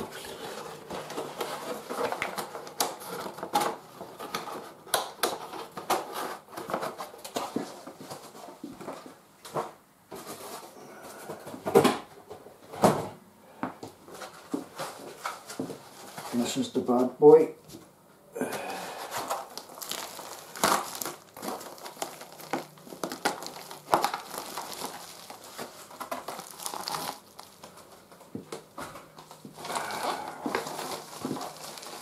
There's a nice thick bubble wrap bag.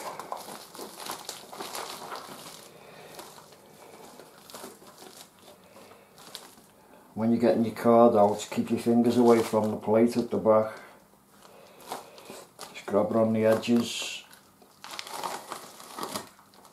There's nothing else in there.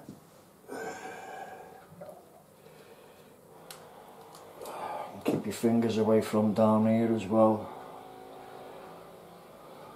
And the gold part.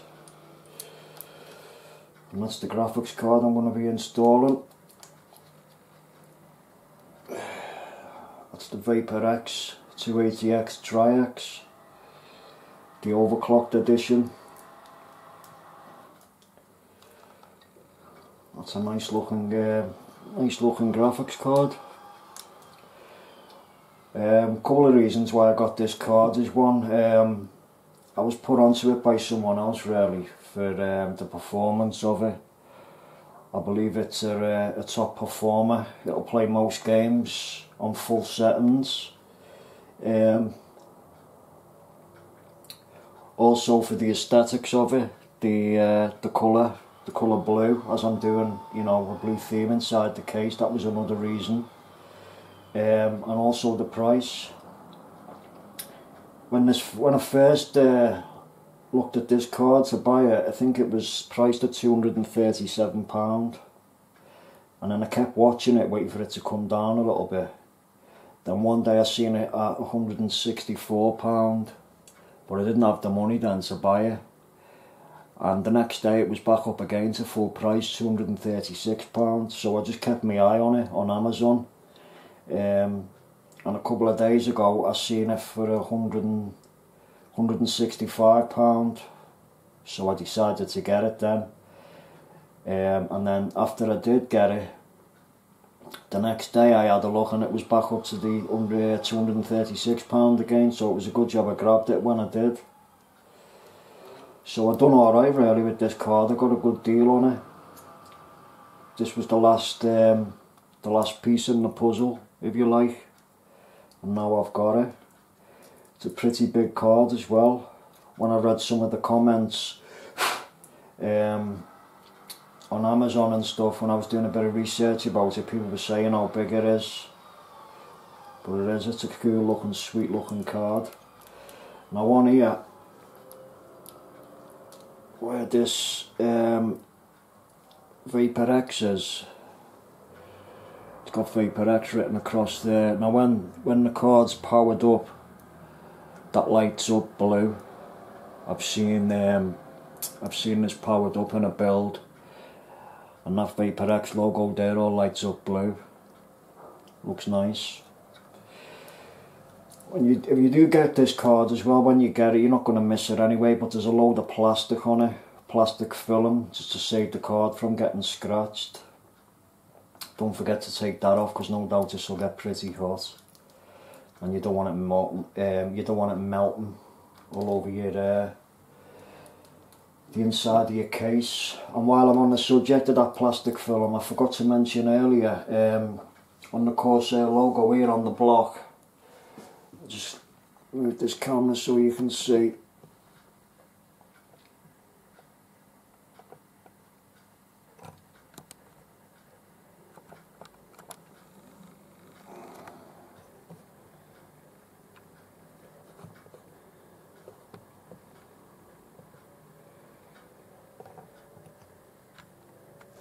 On this Corsair logo here on the block, I forgot to mention earlier that there's a sheet of film that goes over there as well, just to save it from getting scratched while you're installing it and stuff.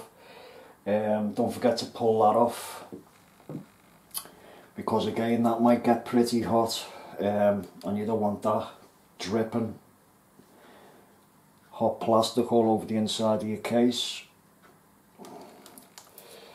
So that's the card that I'm going to be installing. It's going to look pretty sweet in there. Triple fan. And as I said before, it's the overclock edition, but I have no thing about overclocking it at all. Not yet anyway. Maybe in the future, I don't know. So that I'm going to be fitting that right now.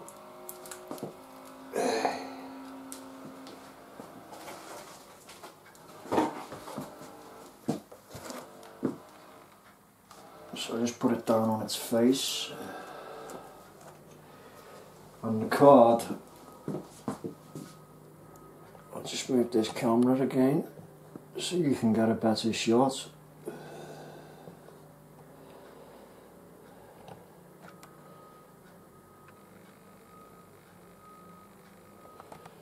The card is going to be going in this slot here.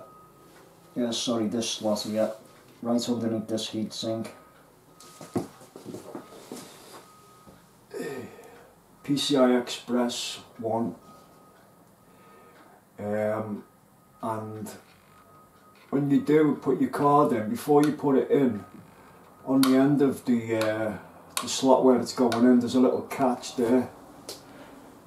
Just make sure that's on the open. Don't try and push your card down while that is in the closed position, because you'll probably end up breaking the gold piece off the bottom of the card. So just make sure it's in the open position. Now what else you'll have to do is line your card up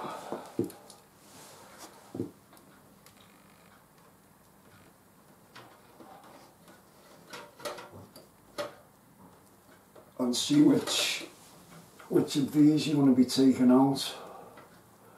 So it's going to go in there.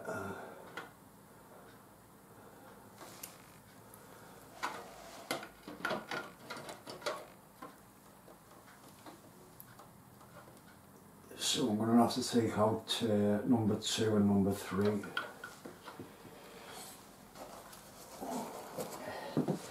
These have got to be taken out here. I'm going to have to take out 2 of them because the card's so big. So I'll take them out now. They're just on thumb screws, but they're too tight for me to open with my fingers, so just give them a little crack with the screwdriver.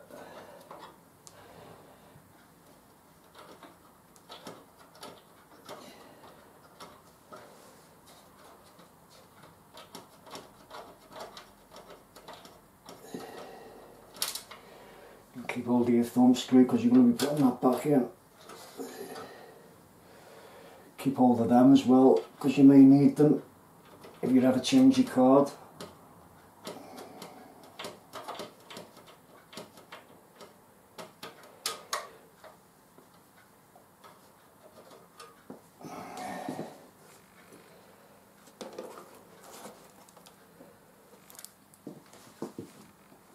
And when you're fitting the card, as you can see on the gold fingers there, you've got a long channel and then it stops. You've got a gap and you've got a little channel. Well, it's the same in the slot on the board. So just make sure you line it up and push it in, and make sure again that the catch on the end's open.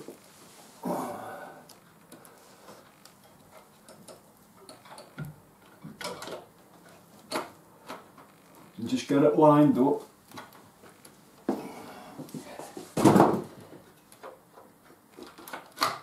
So you hear it click and then it'll lock into place. And that's it. That's the graphics card installed, as easy as that.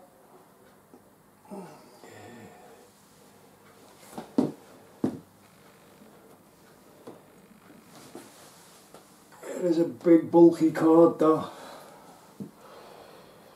Right, now just put your thumb screws back in.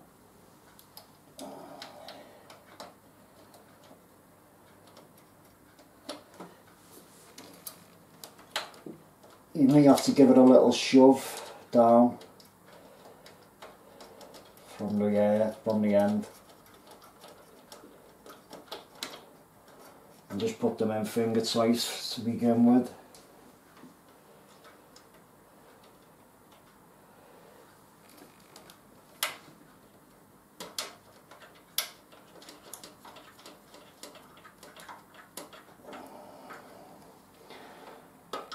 And then just tighten the screws. No need to do them really tight, just, you know, just hand tight, like you've done all the time with the rest of the screws. It is a pretty heavy card, but there's no need to go mad with the screwdriver. And that's the graphics card fitted.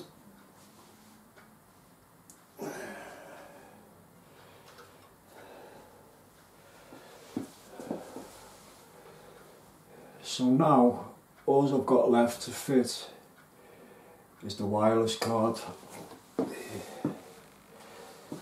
the wireless card I did want to put on the PCI Express slot number 2, but because the card's so big and bulky, I'm going to have to move it on to the next one down.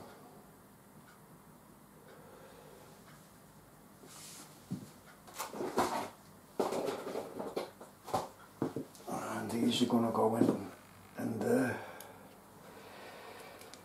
We'll connect the cables up.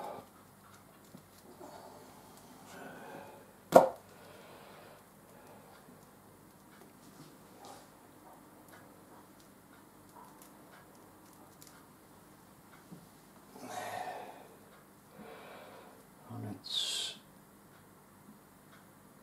2468, 2468, two 8-pin to power this.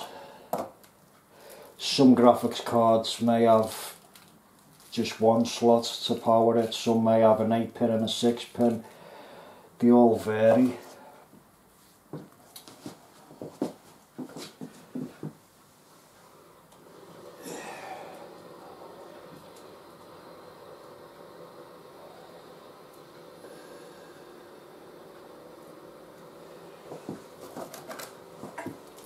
It's the workman again.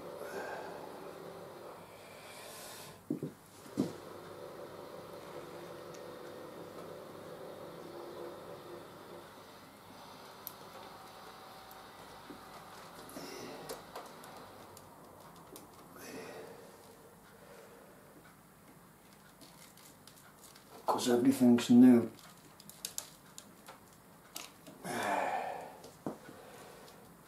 It's all murder to get in.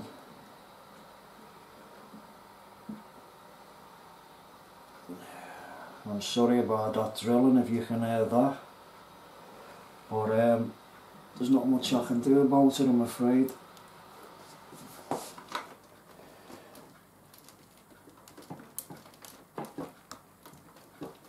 That's that one in. Just need a bit of a shove, that's all, with it all being new.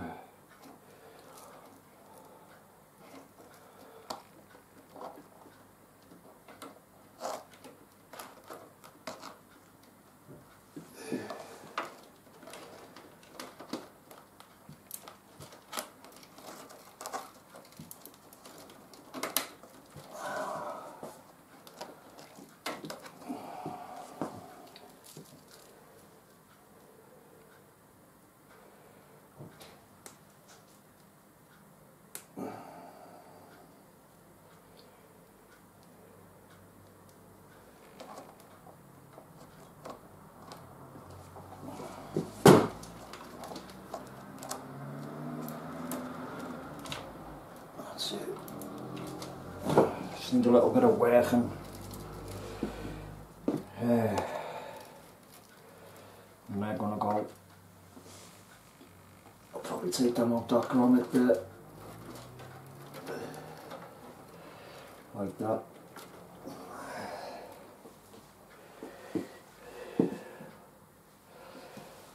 That's the power to them.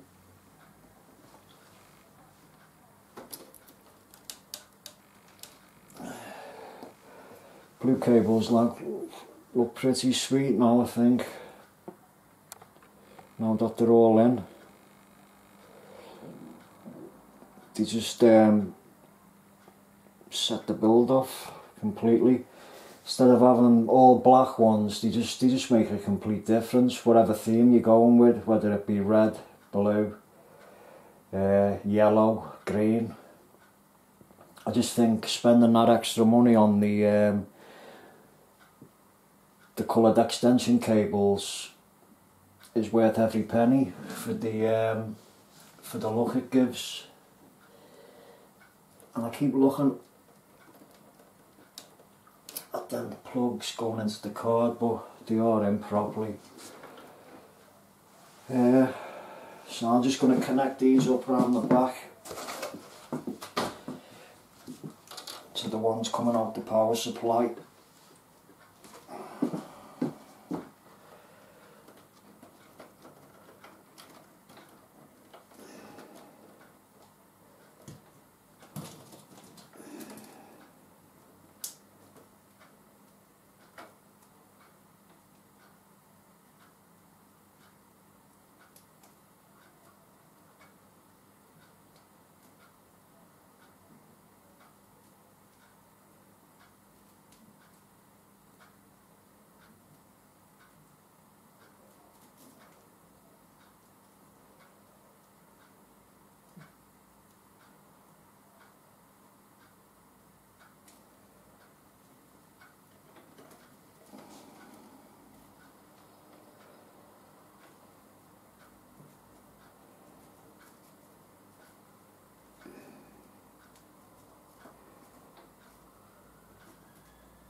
That's one done.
That's the other one done.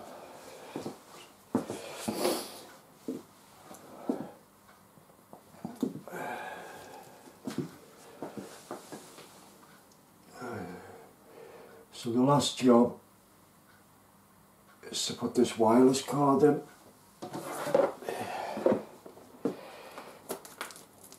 And that's everything. And then I'm just gonna go over everything, check everything's where it should be, and check everything's connected properly, and then I'll be switching it on. I pray to God it all comes on.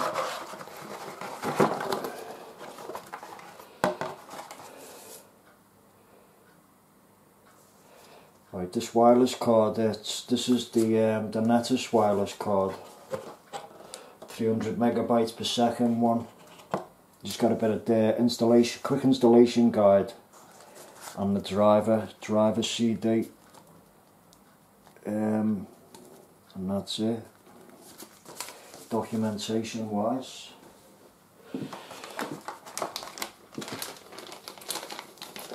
Similar bag to what the graphics card come in, just not as thick.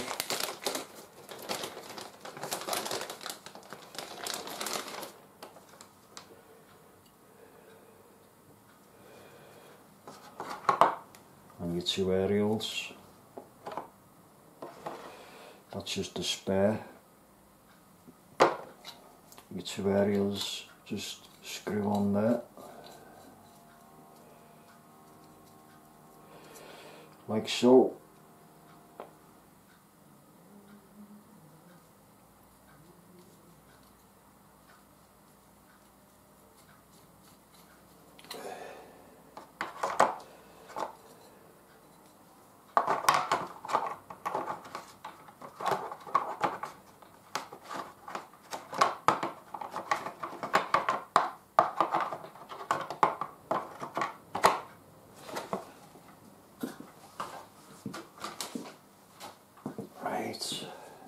Again, you're going to have to line it up where you're going with it, although I may get it in there.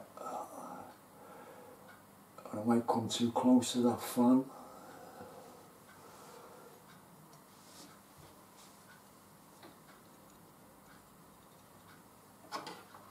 No, it's going to be fine.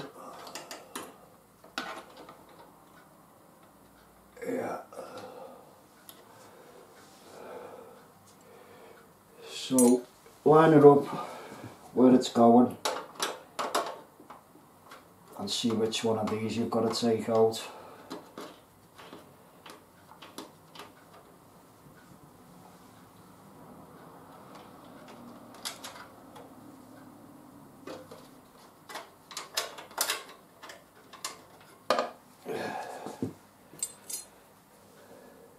It's just got two little pieces on it. One's bigger than the other with the gap in the middle, and it goes into, there's a little slot similar to the one that you put your graphics card in. Obviously the one with the graphics card is a lot bigger. Well, this is just a smaller version of it. You can't miss it anyway. It's right underneath the graphics card, and it's just a small channel for them to fit into.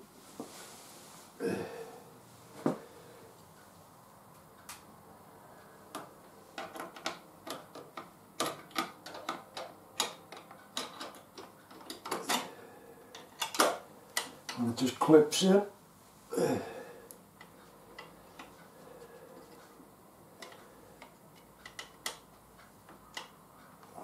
And just put your thumb screw back in.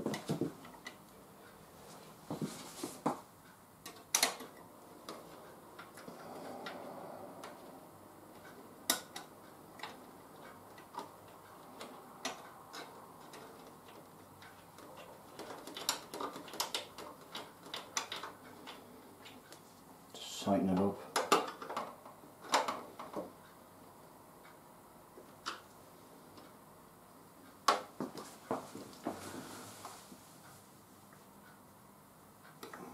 that's in. And now you can put your two aerials on the back.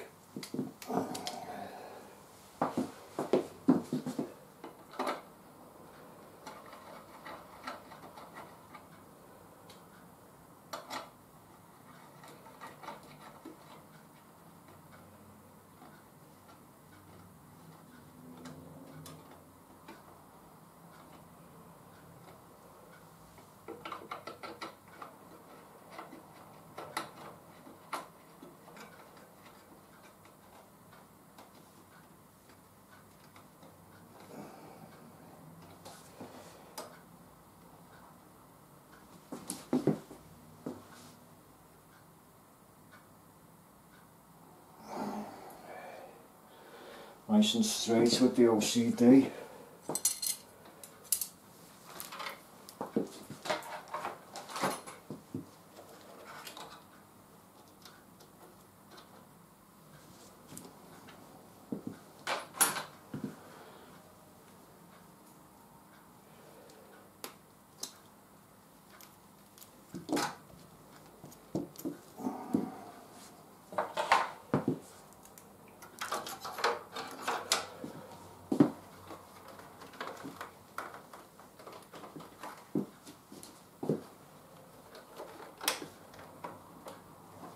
That's what it looks like when your aerials are on it.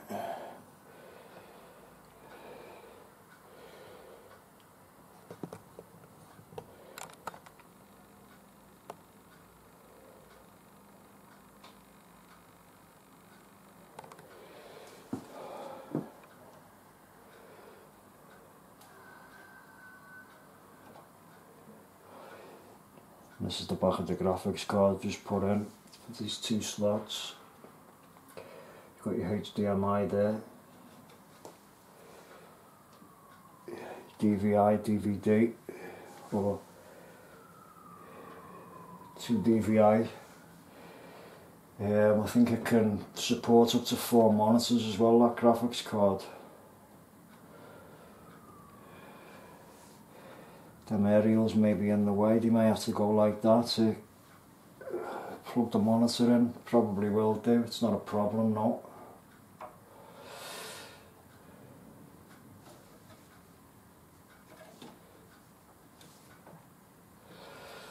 And that's the wireless card fitted.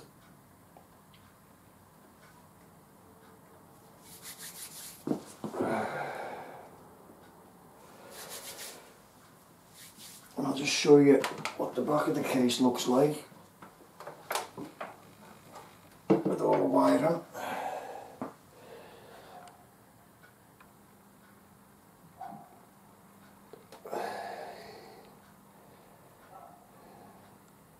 That's what I've got to tidy up. There's plenty of it. I've got to connect power. Yeah, look at that, there's one right there. Connect power to the H100i, forgot all about that, and there was one sat right there, so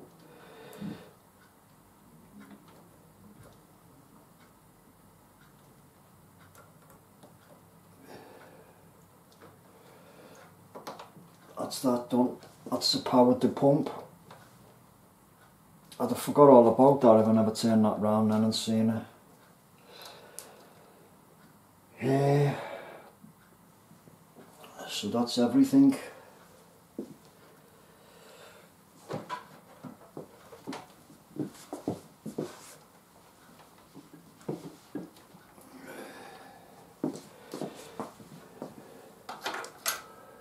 Just got to connect the LEDs up and fit them.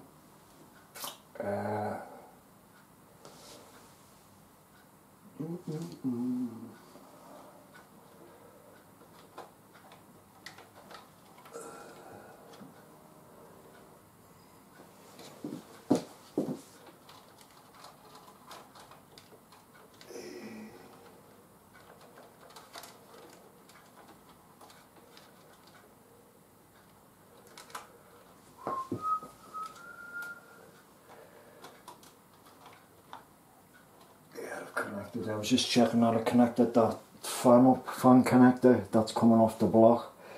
It's connected. So I'm nearly there now. Just got to do the LEDs, connect them up, hide them around the bottom inside this channel and up this side here, out of sight. Take the plastic off the graphics card.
That's it. That's off.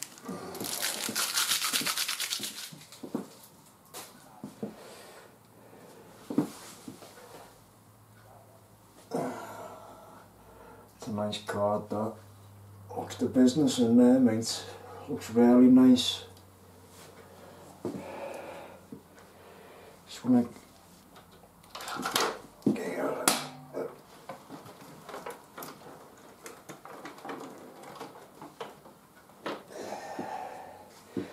I've got to fit the bottom fan here, which I'm going to do now, and then fit the top one.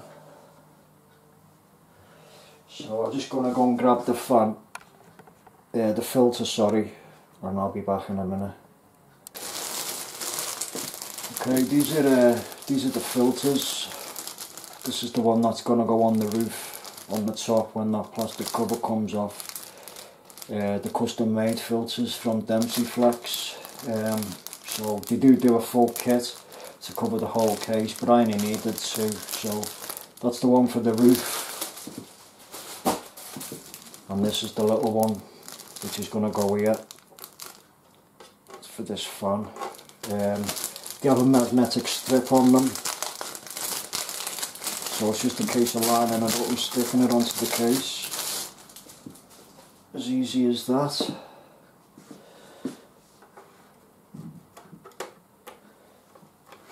I got them in white. They do them in black as well, because Corsair make this case in black. So I decided to get them in white.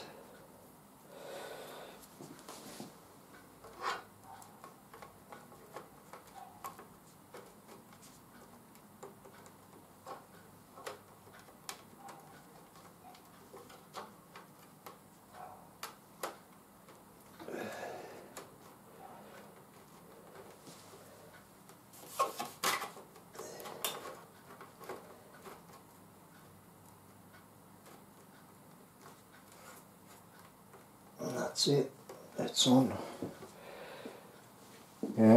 Because that's serving as an intake. If it was just done as an exhaust, I probably wouldn't have bothered putting one there. Because it's bringing cool air in, you've got to have a filter there. And because Corsair are tight asses, they won't put one there. Like what they should have done there was what they done here, with the slide out one. What goes under the power supply. I don't know why they just couldn't do that there. Or add one complete long one.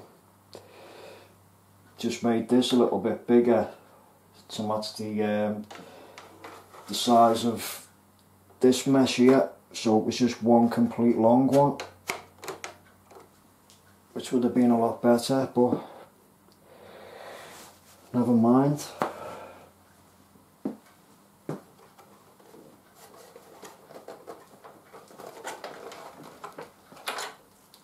It's getting really heavy, that now.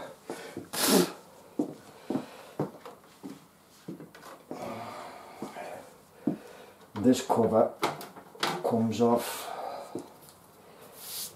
as you can see, and that's where that other filter is going to go.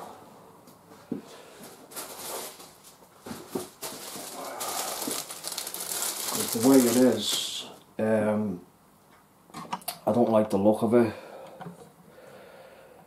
so I'm just going to show you what it looks like on the top. This is the shot of the top of it, what it looks like with the cover off. Now if you're having fans up here in this roof space, obviously when the computer's running you can't have that cover over it, because the fans are just not going to serve any purpose. As an intake or an exhaust, you're not going to bring nothing in and you're not going to push nothing out because the cover's there. There isn't even a little gap, what you might get like if it was an exhaust and there was a little gap there. But basically, while you're having your fans there, that roof space has got to be open, and I just don't like the look of it. For a £150 case, what they should have done was included one of these themselves, instead of having to pay extra for it. And that just goes on there like that, and it just magnets on.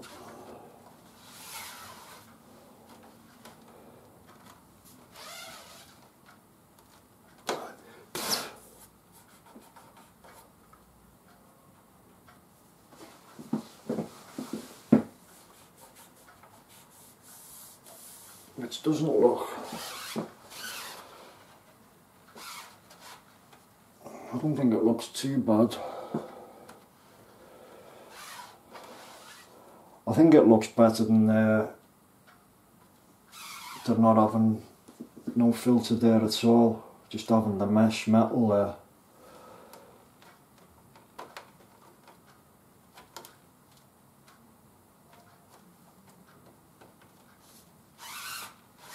And that's what it looks like with the filter on.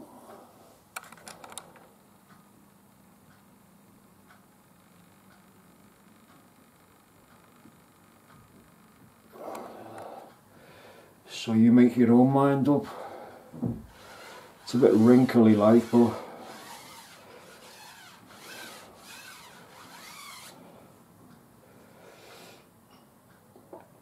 as I say, I think it looks better than just than it not being there at all.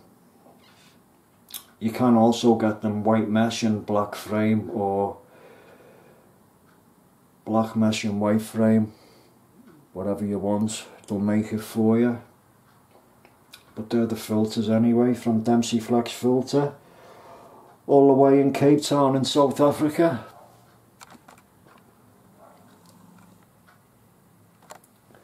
So now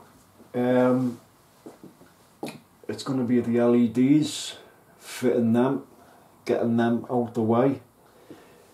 And then I'll go around, I'll check everything's where it should be, check it's all connected up properly, everything's as it should, and then it'll be the big switch on. So I'm going to pause the video here for a sec, sort the camera out so you can see what I'm doing, and then we'll go from there. So I'll see you in a minute.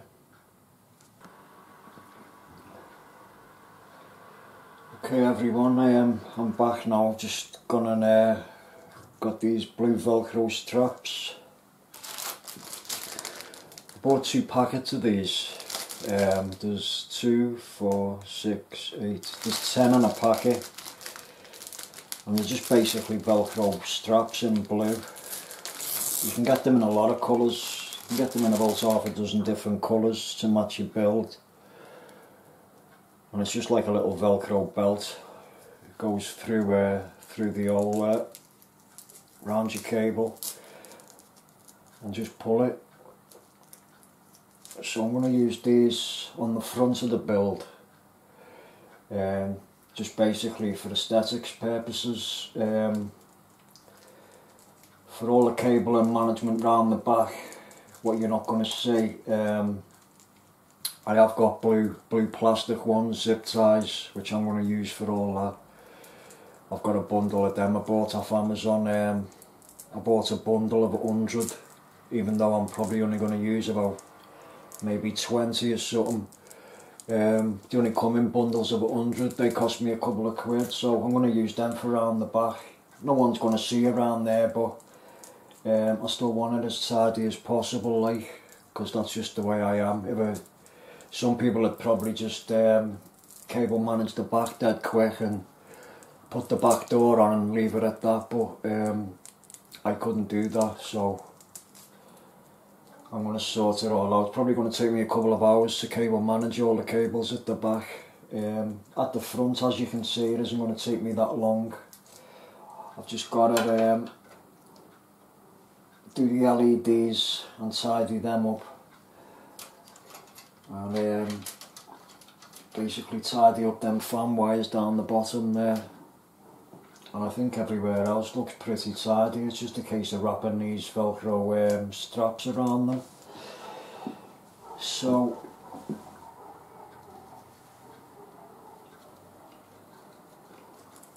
I'll start doing a few now, just so you can see what they look like on, basically.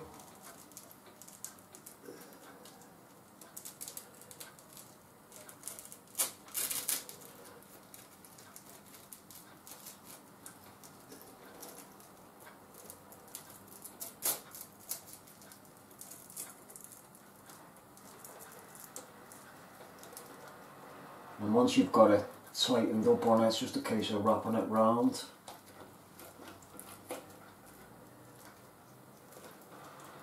Nice and neat.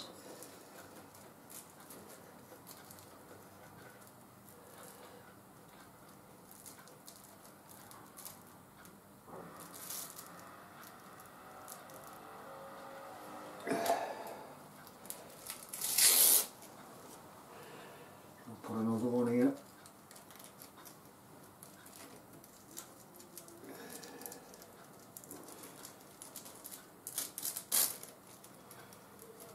Got these Velcro ones off eBay. I think these cost me probably about £4 or something for the 2 packs.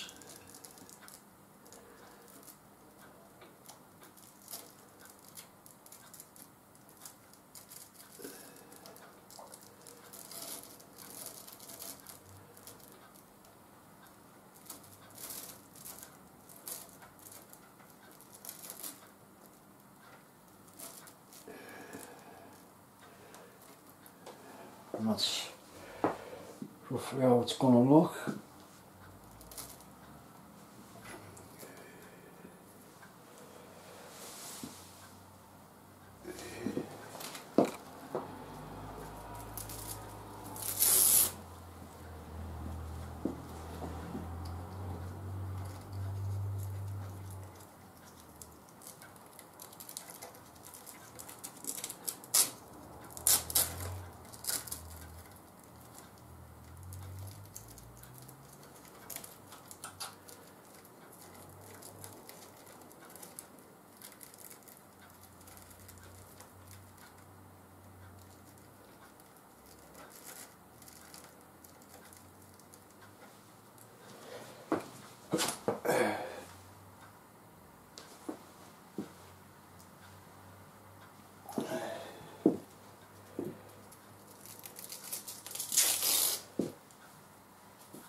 The little, the shade of blue is a bit different to the cables like, but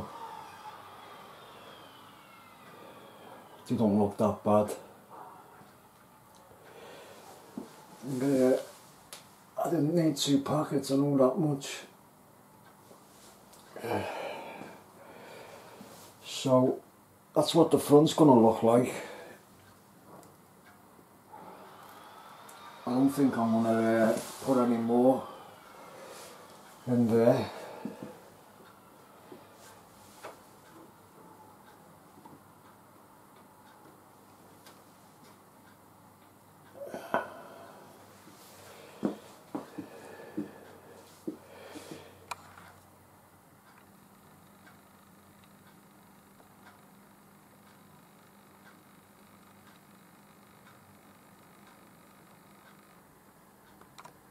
I think there's enough on there now. I probably didn't even, I probably don't even need them, to be honest with you, because them blue extension cables are pretty well put tight together. So really speaking, I don't know whether they look better with the Velcro straps off or leave them on. I may take them off, I don't know.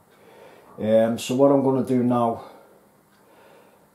I'm going to start tidying the cables up round the back, cable manage all that, get that as neat and tidy as I possibly can, and then I'll come back, because obviously you don't want to see me just tying Velcro straps and zip ties around cables. So what I'll do, I'll pause the video here, I'll get all that back tidied up, and then once it's all finished I'll start the video again, and I'll put the LEDs in, and then I'll just go round and check that everything's where it should be and it's all connected properly, and then I'll be switching it on. So I'll just get the back tidied up and I'll see you in the next part of the video. Cheers boys. Okay boys, I'm back again now. The build is now finished, completed finally. While I was off camera earlier, I tidied up a few of the fan cables that were down the bottom, the wiring that comes with the case. There was a bit of clutter down the bottom between the bottom drive bays and the power supply cables coming off the power supply, so I had to unclip some of them and reroute them to get a cleaner finish. So I've done all them. What else did I do? Tidied up some of the cables inside. Just went round and rerouted a few cables just for a better finish, basically, because there was a few cables that were tangled and stuff, so I had to unhook them and reroute them and connect them back up again. So now all inside the main part is all finished. The script with the LEDs, I ended up, my first plan for the LEDs, original plan, was to run the strip along the bottom here and then the other side up the left hand side here, but it was a bit of a nuisance to hide the cabling. The only way I could have hid the cabling would have been down the middle here between this bottom fan and the power supply, and you would have seen it. So what I decided to do after just doing a dry run is I've put a strip along here. There's a channel along here, a lip. I've put one strip up there,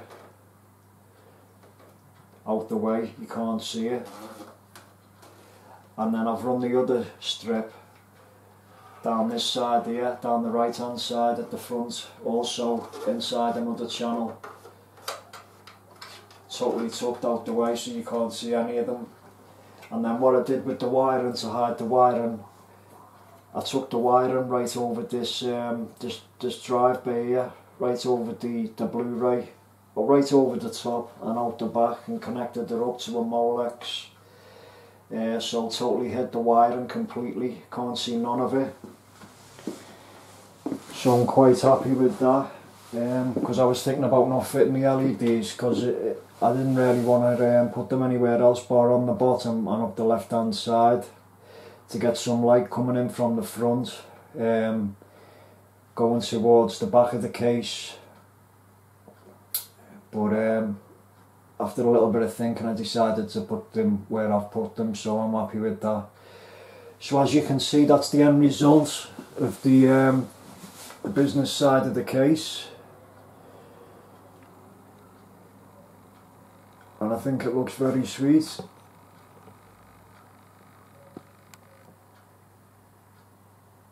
I'll just give you a little look there.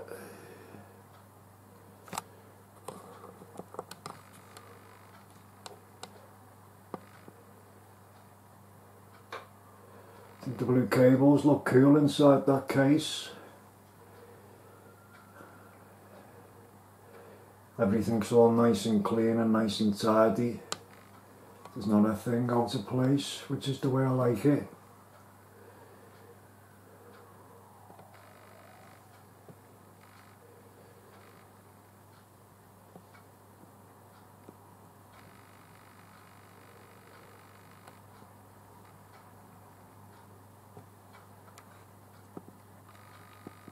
And I managed to get all the cable management done round the back, which I'll turn the case round now and give you a little peek at that. I spent probably about half an hour on it, doing the cable management, because there was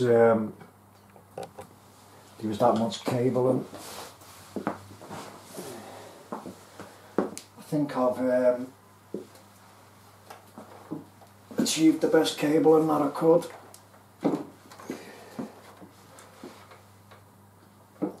And that's the back. I think you'll agree it looks pretty neat and tidy compared to what it was earlier on. I didn't end up using them blue Velcro straps. I just stuck to the blue zip ties, as you can see. So they might come in handy for something else some other time. So I just had a little fidget about, and as I say, I did unclip a lot of stuff and reroute it and connect it back up again.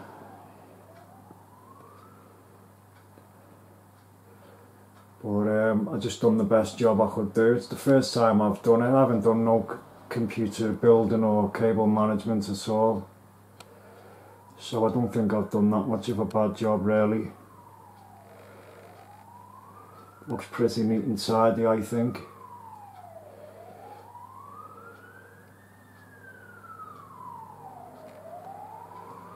So that is the end result.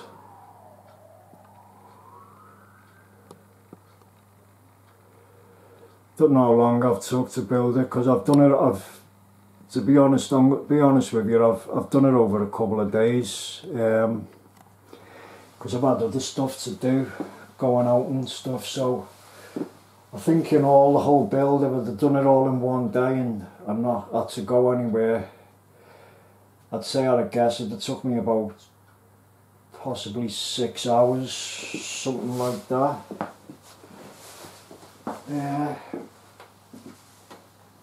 Because I did want to take my time,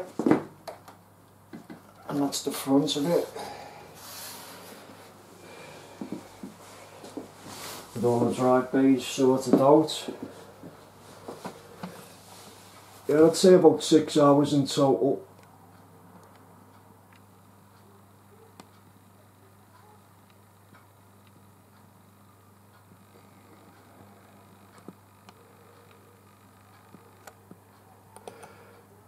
I did really want that ROG front base for the front of that case. I was going to put the ROG front base in the bottom and the LG Blu-ray in the top, but because of the situation with the motherboard I couldn't do that, so never mind. I may upgrade the motherboard in about a year or so. Let's see what happens.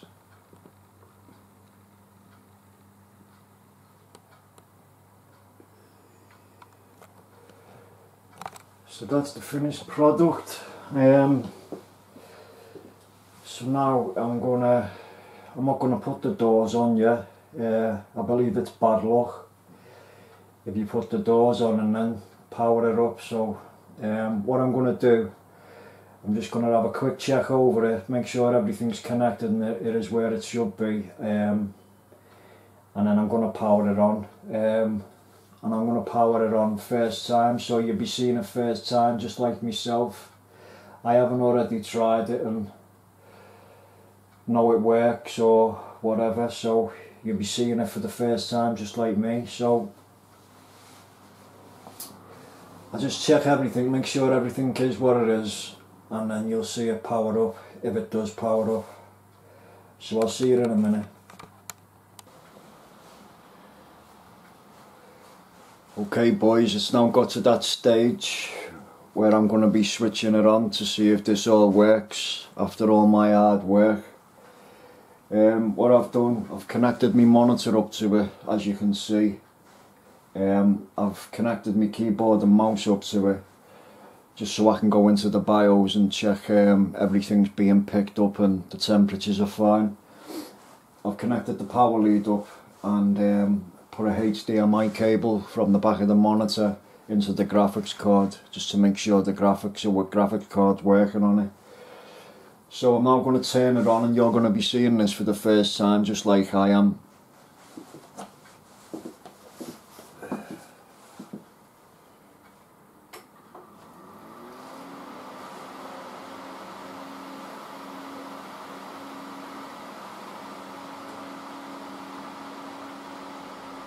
And there we go.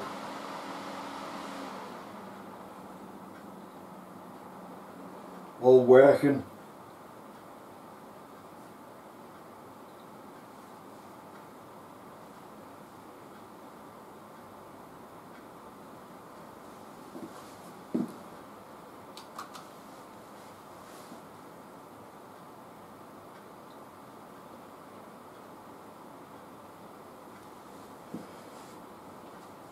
It's asking to select the boot device because there's no operating system on it and no boot device has been chosen yet. But it all works anyway, as you can see.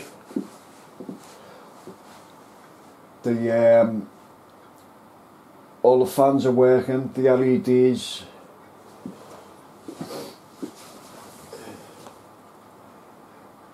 Graphics cards all lit up, all working. Because obviously there wouldn't be no graphics on the screen if it wasn't working. The Corsair link is all lit up. And considering there's 2, 3, 4, 5, 6, 7, 8 fans in there operating now, it's pretty quiet, and that's with the doors off. But there's also a switch up here to regulate the fans. And that just turns them up and turns them down. As you can see, the LEDs went a bit dim then when I turned it down.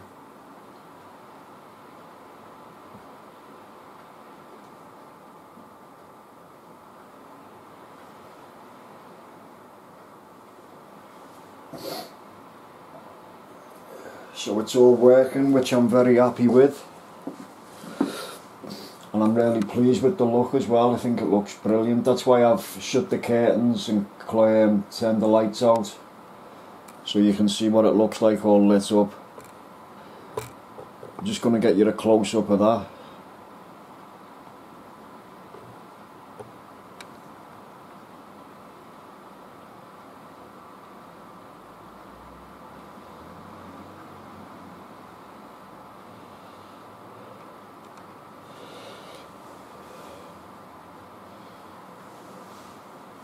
So for my first one I've never done this before.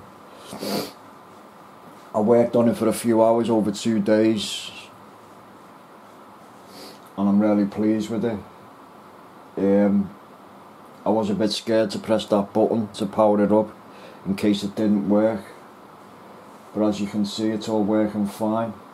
So So what I'm going to do now, I'm just going to pause the video a sec, and I'm going to reboot it and go into the BIOS and just check all the drives are being picked up on the SATA ports and the CPU, and check the temperatures. So I'll just pause this video for a sec. Okay, I've just rebooted it and gone into the BIOS, and as you can see, it's all working fine, just as it should be. It's registering all the temperatures of the CPU, the fan speed, chassis fan, CPU fan,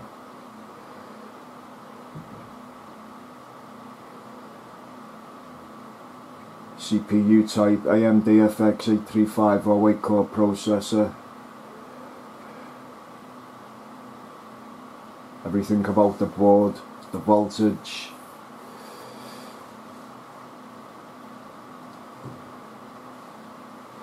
Really nice looking BIOS as well, what ASUS do. So now I'm going to go into the part where it picks up the drives, which I think it's exit advanced mode. No, it's not. No, sorry.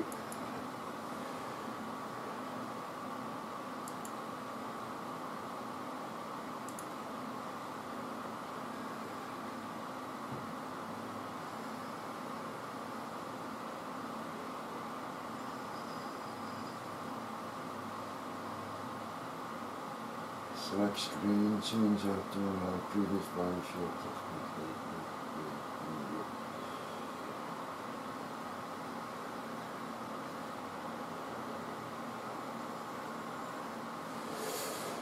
It's the memory information, total memory 163.68 megabytes, DDR3, 1333 megahertz. That's supposed to be 1866 megahertz. I don't know whether I have to reset that myself, but it was meant to be 1866 megahertz. I'll have to find out if I have to reset that to the 1866.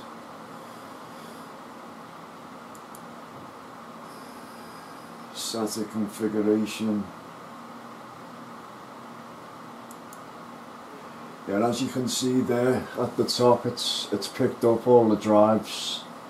SATA 1 is the Samsung SSD 120 gig, SATA 2 is the Samsung SSD 120 gig, SATA 3 is the Western Digital 1 terabyte, SATA 4 the Western Digital 2 terabyte, SATA 5 and 6 is the Blu-ray and DVD. So everything's being picked up, everything's being read.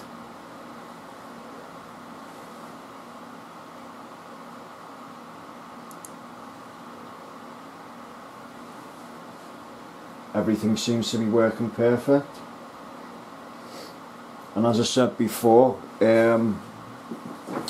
considering I have got 8 fans running in that machine, it's really quiet. I don't know whether you can hear it now off this camera, but it is really quiet. And that's with the doors off.